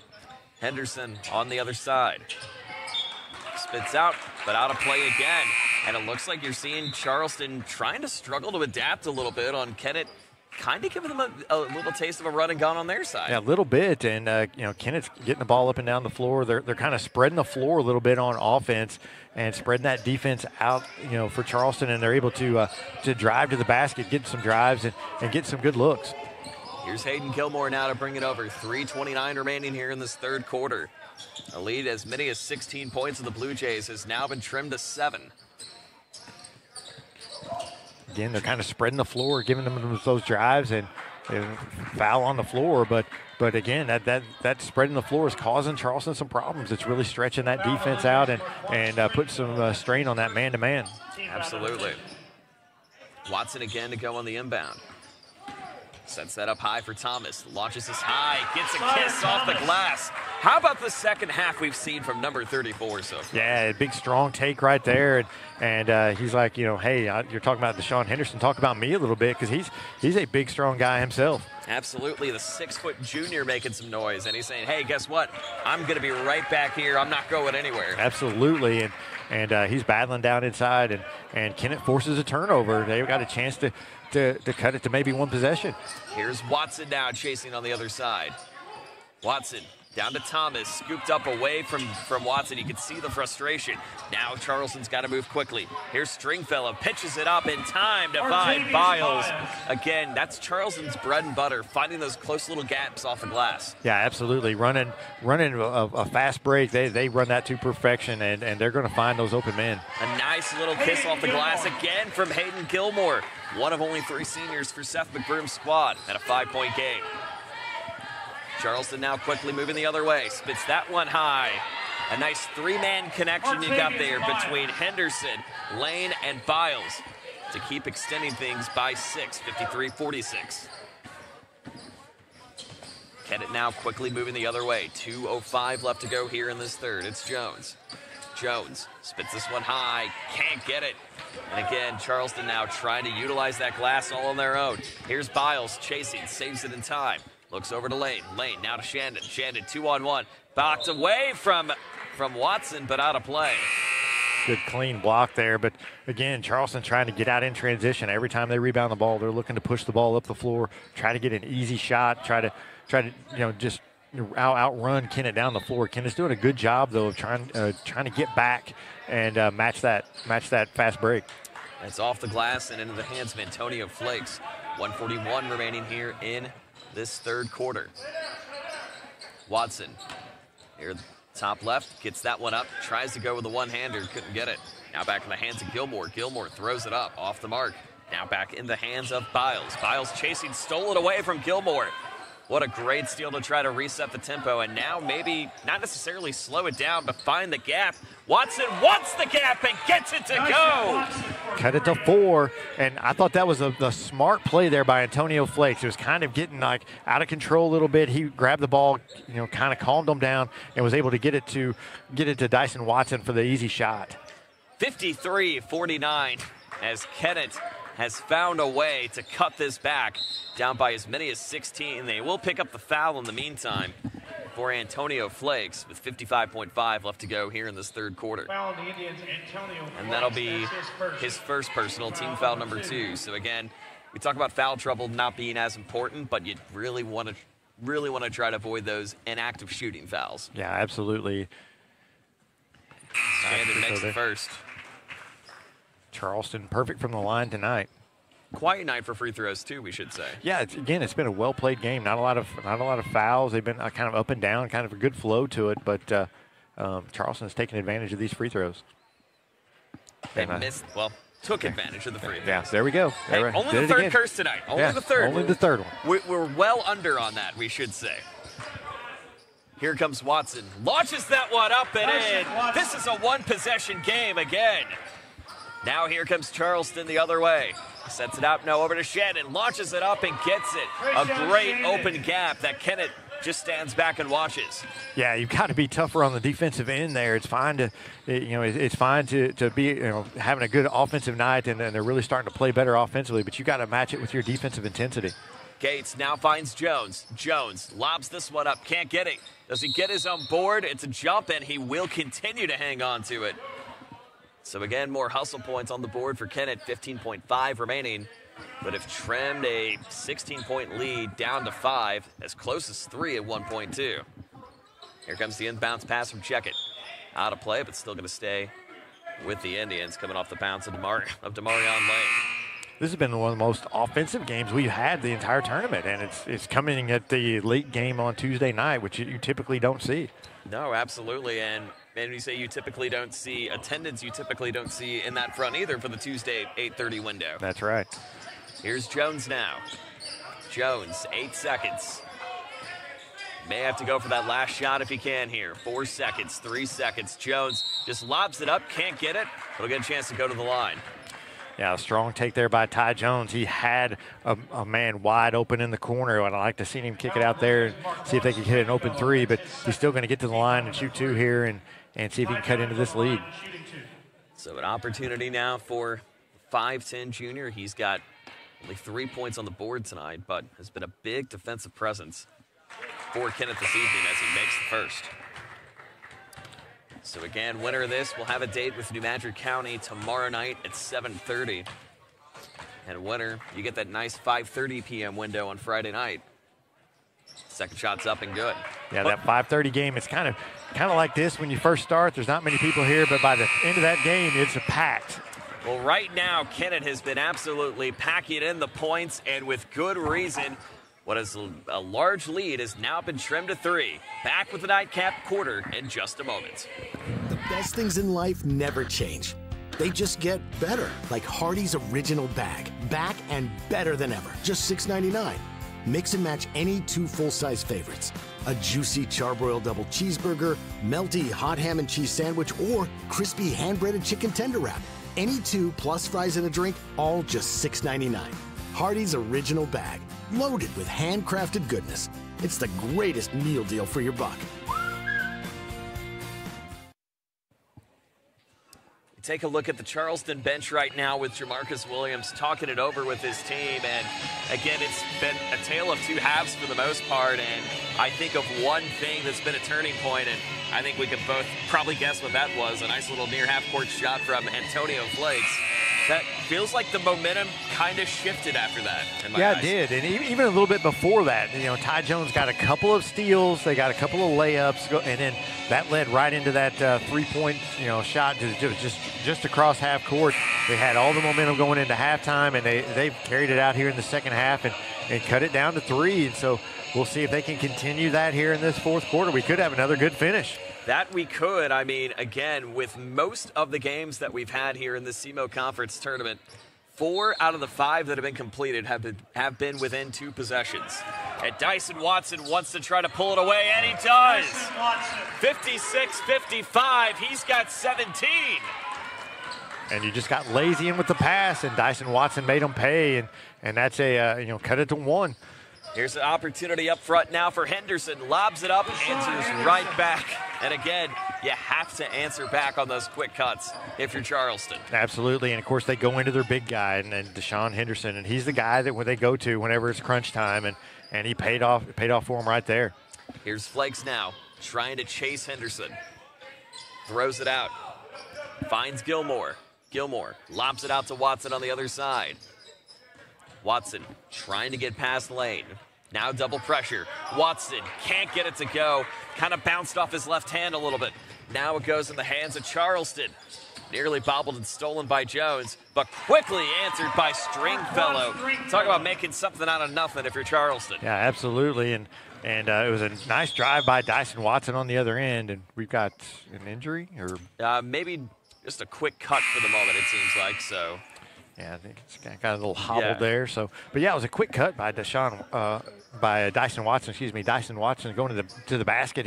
Sometimes he takes some really difficult shots. It you'd like to see him kick that ball to someone who's open, because they're collapsing down on him every time he drives into the basket. Absolutely, and his ball IQ is nothing but fantastic at the Absolutely. end of the day. Here comes Watson again. Tries to take it up on his own. Foul is on the floor, so it's not going to go anywhere as Tim Harmon is whistling that, but it will be a foul against Charleston. And not to say they're in foul trouble yet, but it's something you maybe want to consider late here in this fourth. Yeah, and it looks like Dyson Watson is going to get to the rim as much as he can. He's looking to drive to the basket now, and that's typically you're going to pick up some fouls when they're doing that. Absolutely. Here's the cut now from Gilmore. That is off the mark, but nearly picked up from the hands of Zane Franklin. But Charleston now to quickly recover it. 6.5 left to go, 5-point lead.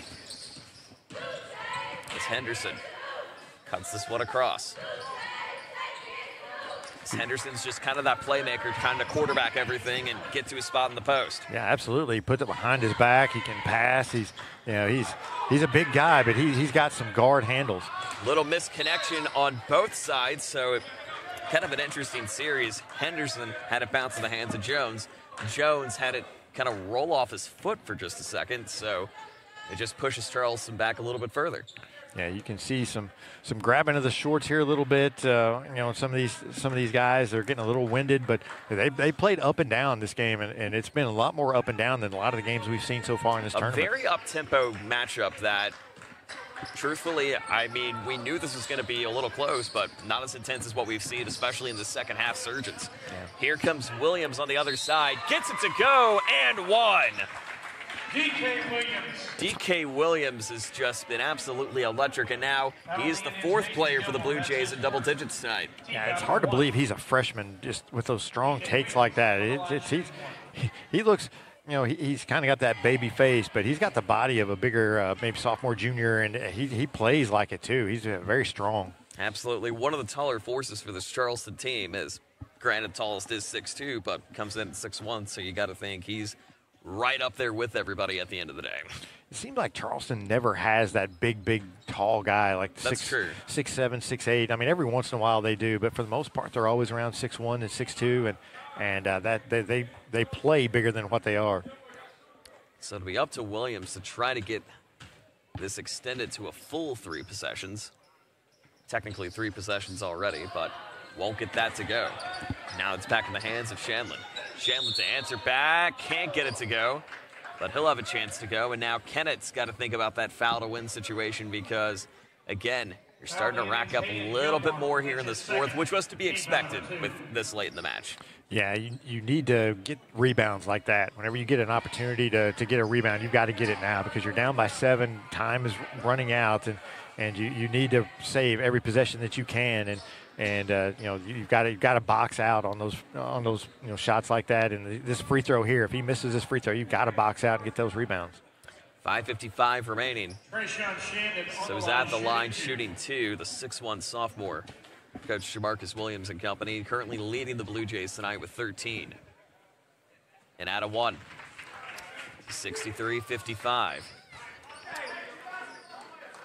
He has kind of a line drive shot, but on his free throws, but he makes them. He's doing a nice job from the free throw line. Second one up, got it. Charleston 5 for 7 when it comes to free throws tonight, and extending the lead up to 9 as we will keep it right here, 64-55. Don't forget, semifinal Thursday here at the SEMO Conference Tournament with 2 big matchups. All eyes on the Bulldogs. One former Bulldog will win. Will it be Sikeston or Notre Dame? We'll have that for you at 6 p.m. Thursday night. And then our nightcap, the Kings Highway Clash of Cape Central and Jackson. That'll be coming up at 7:30. It'll be Jim Riker and David Jenkins on the call for that one. We go on the air with the Nutrient Ag Solutions pregame report at 5:45 right back here on the network. And, you know, it's kind of an exciting semifinals that I feel like we have lined up now potentially on both sides of the bracket, too. Yeah, absolutely. It's going to be a fun night, Thursday night. You know, Sikeston against Notre Dame. That's an old rivalry. I mean, it never really went away, but it's hadn't been much of a rivalry the last few years. Sikeston's kind of dominated that, and then of course Cape Jackson. That screams rivalry in all sports, and so that's going to be a really fun night of basketball. And I think that one is definitely going to be a little bit closer than you think too when you look at those teams, how they match up. Yeah, absolutely. I don't know who I would pick to win that. I think they're both pretty evenly matched. We've got time to think. Kennett needs some time to score, and they do, thanks to Zane Franklin. He's got 5 on the night. 5:38 left to go here in regulation. Now it's back in the hands of Lane. Lane sets up at the top, finding Williams. Williams now over to Shandon. Shandon now sets out to Williams. Williams over to Henderson. Henderson throws this high, gets it to go. Henderson. 66-57. Charleston now trying to find the hot hand late. They've done a great job just trying to throw Kennett out of sorts and stay composed. And then this Kennett team, though, just won't go away. They just continue to play hard, attack the basket, and just hang around. That's going to be block charge going to be called on Deshaun Henderson, so Kennett going to have a chance to go to the line this time. Foul the Blue Jays, Deshaun. So it'll be number 4, Antonio Flakes, a sophomore that, again, 10 points tonight, currently tied for second leading scorer on the team. And again, somebody that I feel like we're going to be calling a lot of his name, knowing that, again, these are 2 very young teams, but Kennett has a lot of talent that we really haven't had a chance to see in quite some time. Yeah, absolutely. And you know, right now you got to make these free throws. You know, they've done a nice job. They're 5 of 7 from the free throw line, but these are very important because these are keeping you in the game, and you can't trade 1 for 2 or 1 for 3. You've got to make your baskets whenever you can get a chance. And get your stops too if you can. Absolutely, yeah. You've got to get some stops here, and that's the major thing right now for Kennett. That goes off the foot and a little bit off the jump from Hayden Gilmore. think he kind of literally leapt up and touched his toe in the meantime, trying to prevent any serious injury afterwards. There's the cut in from Shanlin over to Lane. Doesn't get it. Picked up now from Jones. Can Kennett capitalize off a stop? Watson can't get it. And a whistle will be called. So again, it's just like the old saying, make your free throws over and over, and that could work out for you at the end of the day. Yeah, absolutely. Right there, I think, you see Coach McBroom talking to Dyson Watson. I think right there, I think he wanted him to maybe dish that ball off instead of taking that ball. He had a guy wide open underneath the basket for an easy layup. Absolutely. Flakes gets it on the board. So again, taking a look at these two teams' schedules coming up, this is not the most points Charleston has allowed a team this season. In fact, currently it is second.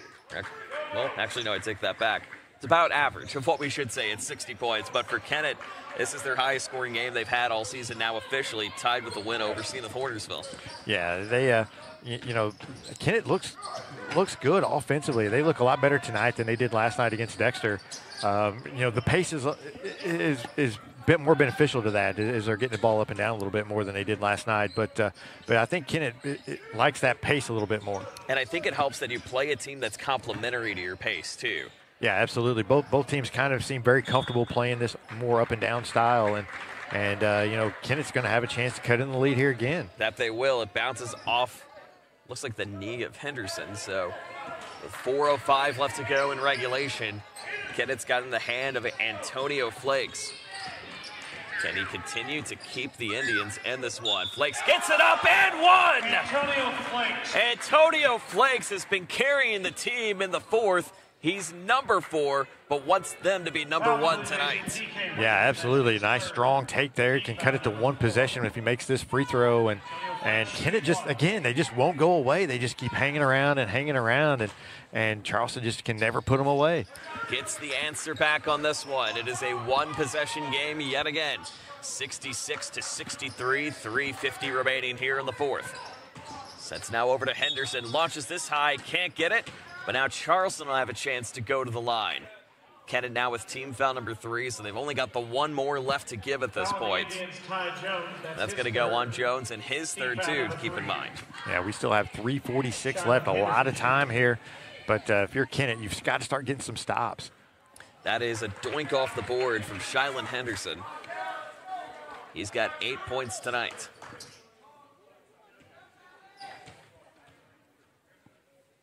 Henderson again. That is good. Extends it to 2 possessions, which is a little more crucial at the end of the day, but still it's only 4 points. Absolutely, and like Charleston's got to be thinking, what do we got to do to get rid of these guys? And because this Kennett team is just being feisty, and again, that goes straight to coaching, Coach McBroom, and he's just done a great job. These guys have bought in. Watson for 3, got it! And they just keep coming, and now they cut it to 1. As Seth McBroom takes a full timeout, Watson drains it, and it's a 1-point game, 67-66. We'll step aside. Back in a moment. Do you need personalized merchandise? Trying to celebrate the season of that big state run? Then Juju Promotions in New Madrid has you covered. Whether it's heat presses, screen printing, or embroidery, we always have an option that will leave you satisfied and looking your best. With seasonal styles and plenty of accessories, there's something here for everyone. So come in and shop around. You'll be welcome with a smile and leave more fashionable than ever. Call us at 573-748-4040 or visit us in New Madrid. 67-66, Kennett hanging on in there, and then, of course, who else is going to drain the 3 but number 3 and Dyson Watson? Absolutely, and Charleston has got to know where he is at all times. He's the one guy that you cannot get loose behind that 3-point line, and right there he burned them. It's a one-possession game, a 1-point game, and Kennett, they just won't go away. And I've said it multiple times, but they are just very feisty. They just keep coming. They're not going to quit. And Charleston's going to have to find something here and to put them away once and for all. And would be a big beneficial win for Kennett. And weirdly enough, it would keep one thing live. I don't want to say a bracket-ami situation, but if it was a bracket-ami situation, you saw the first game, be the first game Friday night again. Who knows? Yeah. Here's Watson for the lead. No. Rebound. Yes. Hayden Gilmore answers back, and Kennett has their first lead tonight. Henderson now chasing the other way. 3:02 left to go. Sets over to Henderson. Shilan to Deshaun.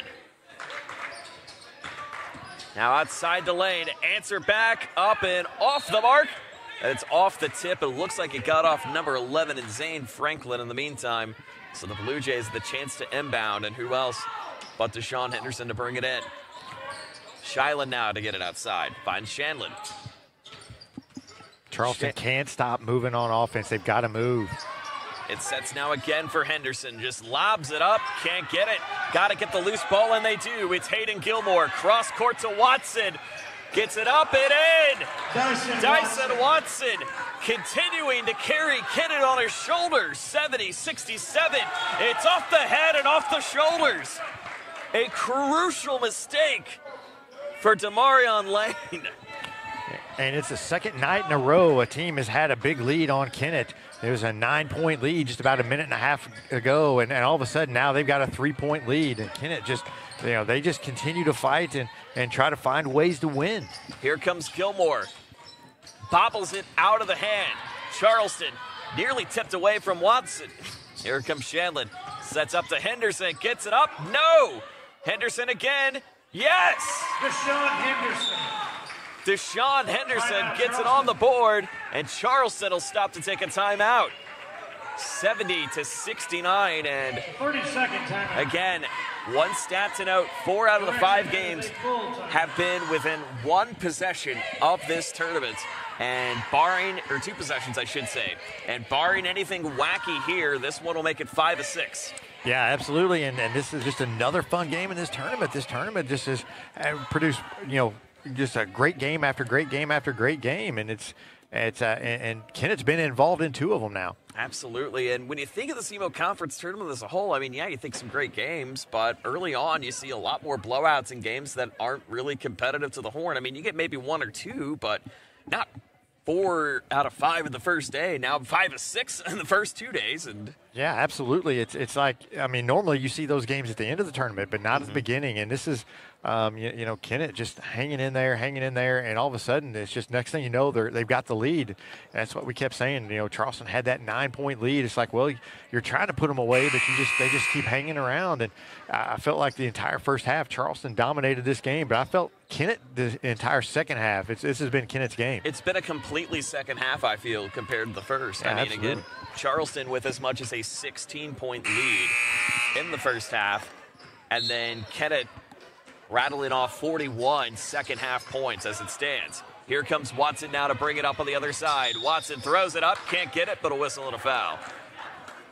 And again, you got to know that's the second time in a row they tried that breakout play with Dyson Watson, and you're Charleston. You've got to be aware of that and know where he is, because he's going to, they're trying to get him out on the break and get him, with a layup or at least at the free throw line like he is.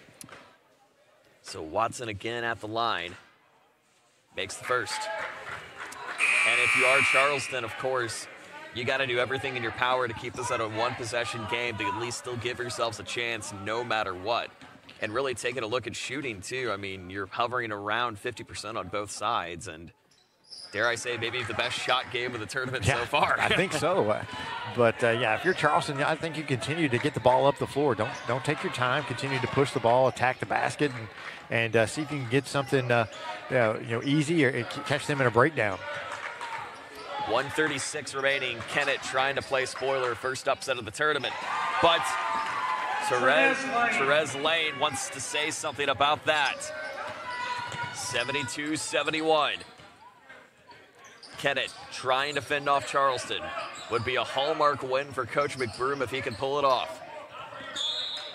A whistle and a push going to go against Lane in the meantime. They'll be shooting free throws on that, so it's all free throws the rest of the way. So again, it's the old saying, just make your free throws. Keep extending that possession if you can too.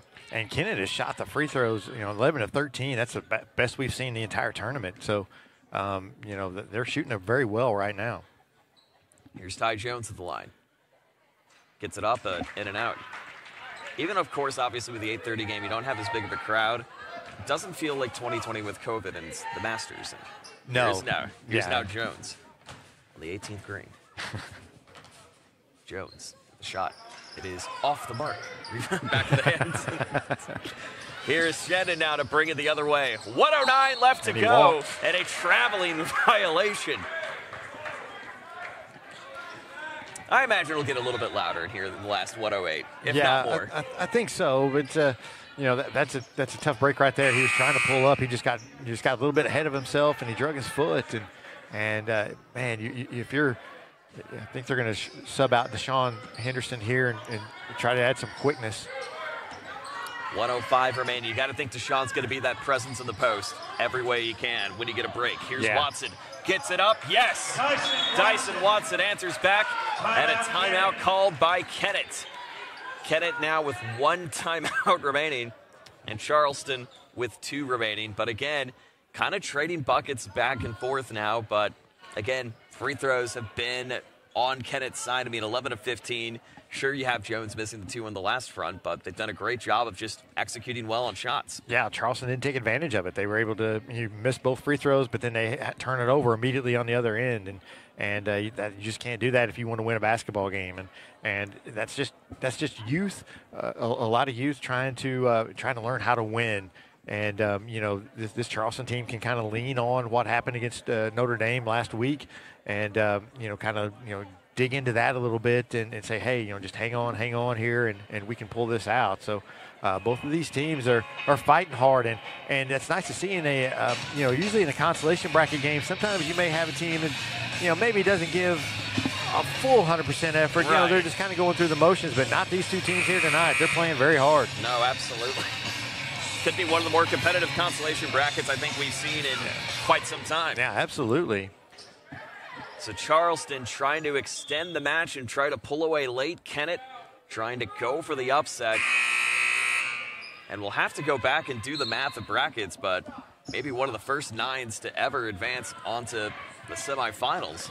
Yeah, have we ever had it's possible you could see a Kennett-Dexter rematch in the consolation final. You ever had an 8-9 rematch in the consolation final? I don't think I've ever seen that. I don't think that's happened at all, so... But let's not count our chickens too quickly. A lot to happen before that. But Williams gets it up and off the mark. Shandon was trying to tie it, gets it out to Watson. If you're Charleston, you may have to try to go for the foul if you can. Now they get it up to Gilmore. Gilmore on the chase, finds Flakes, and that's where they go for the foul. Yeah, these are some big free throws right now for Kennett. So Trinez Lane going to be picking up his 3rd personal. And Antonio Flakes with 16 on the night, and really kind of the guy who sparked the run, we should say, late in the second quarter. Yeah, absolutely. That 3-pointer, it looms very large right now. That half-court shot, and got it. Hit his first free throw, and that's a big free throw. Makes it a 2-possession game. 75-71, 26.6 remaining. Looking for an opportunity to extend it to 5. He does not. And it sets over now to Ray. Kennett does have a foul to give, so that's something to keep in mind as well. Here's Shadlin, throws it up. No, not anymore. The foul to give giveth away at that point, because now, again, it's all about the free throws and can you benefit from it. Yeah, they did not benefit from it as they're going to put him on the line. He's going to be shooting 2 free throws with time not running off the clock. That's the last thing you want if you're Kennett. And also Charleston's current leading scorer in Shannon, we should say. First shot is up. It is off the mark. Charleston 6 of 10 tonight from the charity stripe. Yeah, they've kind of struggled just lately. They were hitting most of them early, but that'll happen sometimes when your legs start to get a little tired at the end of the game. Here's Shannon to get it up and gets that to go. So you're back down to the 1 possession. Timeout, Charleston. And Charleston will stop and take another timeout. It's a full 1, and we will take a 30-second break in the meantime. 75-72 in a consolation elimination game. This is December, and this is the SEMO Conference Tournament on Aycorp Sports. We do things the right way, we do it honestly, and we do it well. We go to trial with confidence that in Southeast Missouri, when we work hard and we do a good job of presenting the case to the jury like we know we can do, justice will be done and the client will be taken care of. If you need someone to represent you at trial, call Cook Barquette, Ponder & Waltz.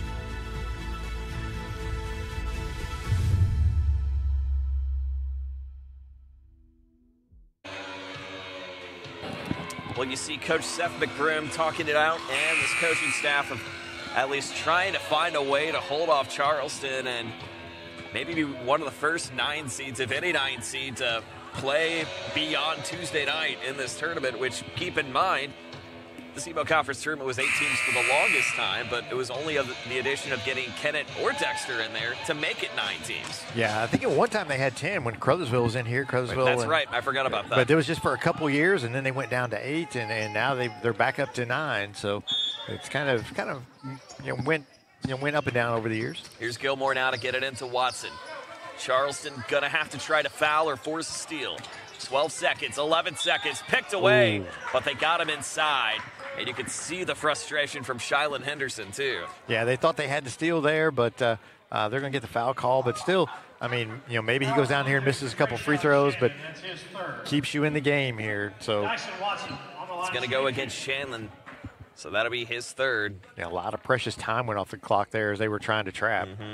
I mean, again, if you're in that situation, you don't force the foul immediately, but you don't let 5-6 seconds fly. Right. You got to either get the steal or get the foul. Watson gets it up in a 2-possession game. 76-72. Here's Watson. And we can hear kind of cross-court, match-up, don't foul. Yep. Definitely don't foul here. Here we go. 77-72, 10.9 remaining. Charleston gonna have to go for the chase. Goes over to Shannon, 6 seconds. Launches from lane, that is off the mark. In time for Henderson, it does not matter. And Kennett, down by as many as 16, upsets Charleston 77-74. In one of the most well-shot games and a well-executed game plan by Coach Seth McBroom. And it's all off the hands. Well, don't say all off the hands, but Dyson Watson, the hero tonight on night number 2. Yeah, 28 points, and he just put on a show, especially here in the second half. And he did the same thing last night against Dexter. It was like whenever it came crunch time, he was there making some big baskets over and over. He hit the big free throws here at the end to kind of ice it. Just a really, really nice game from him and a really nice game from this Kennett team. Absolutely. Taking a look at some of the final numbers, 29 for 59, 31 for 62 in shooting. Charleston having that edge on shooting at 31 for 62. But the leading scorers tonight for Kennett, Watson with 28, 3 rebounds. Antonio Flakes getting the double-double at 17 for 10. Gilmore and Thomas each with 10 apiece. And for Kennett, for Charleston, Trayshawn Shanlon leading the charge with 16. So your final score, it's Kennett 77, Charleston 74. Sikeston taking care of business earlier tonight. And Notre Dame taking care of business early on as well. And for us, we will be getting the post-game interview with Coach Seth McBroom. You will find that on our social media channels and during the pregame show tomorrow on the broadcast right here on Aycorp Sports. David, you have fun tonight? Absolutely. It was a lot of fun. I was happy to do a game with you. It's a long time coming. I don't know about all that. It's we've got an amazing crew here, and I know you and Jim are going to have a great fun Thursday night. And obviously, Scott, I will see you tomorrow night if you're watching right now. But, even with the consolation games, anyone can win on any given night. And that's really what this tournament is all about at the end of the day. Yeah, absolutely. It's been a lot of fun. And some great games tonight. Even the Dexter Sikeston game was kind of lopsided, but it was exciting for a while. And it was a lot of fun tonight. Absolutely. Your final score at our final game of the night, Kennett 77, Charleston 74. The Indians will take on New Madrid at least twice in a row. They were already scheduled to play next week, but Christmas may be coming a little early, or at least a matchup coming early for the Eagles. For David Jenkins and Andrew Moore, Joe Northern saying so long from the Fieldhouse, where day 2 is in the books, the brackets are set, and let the madness continue from the Fieldhouse. So long, everybody.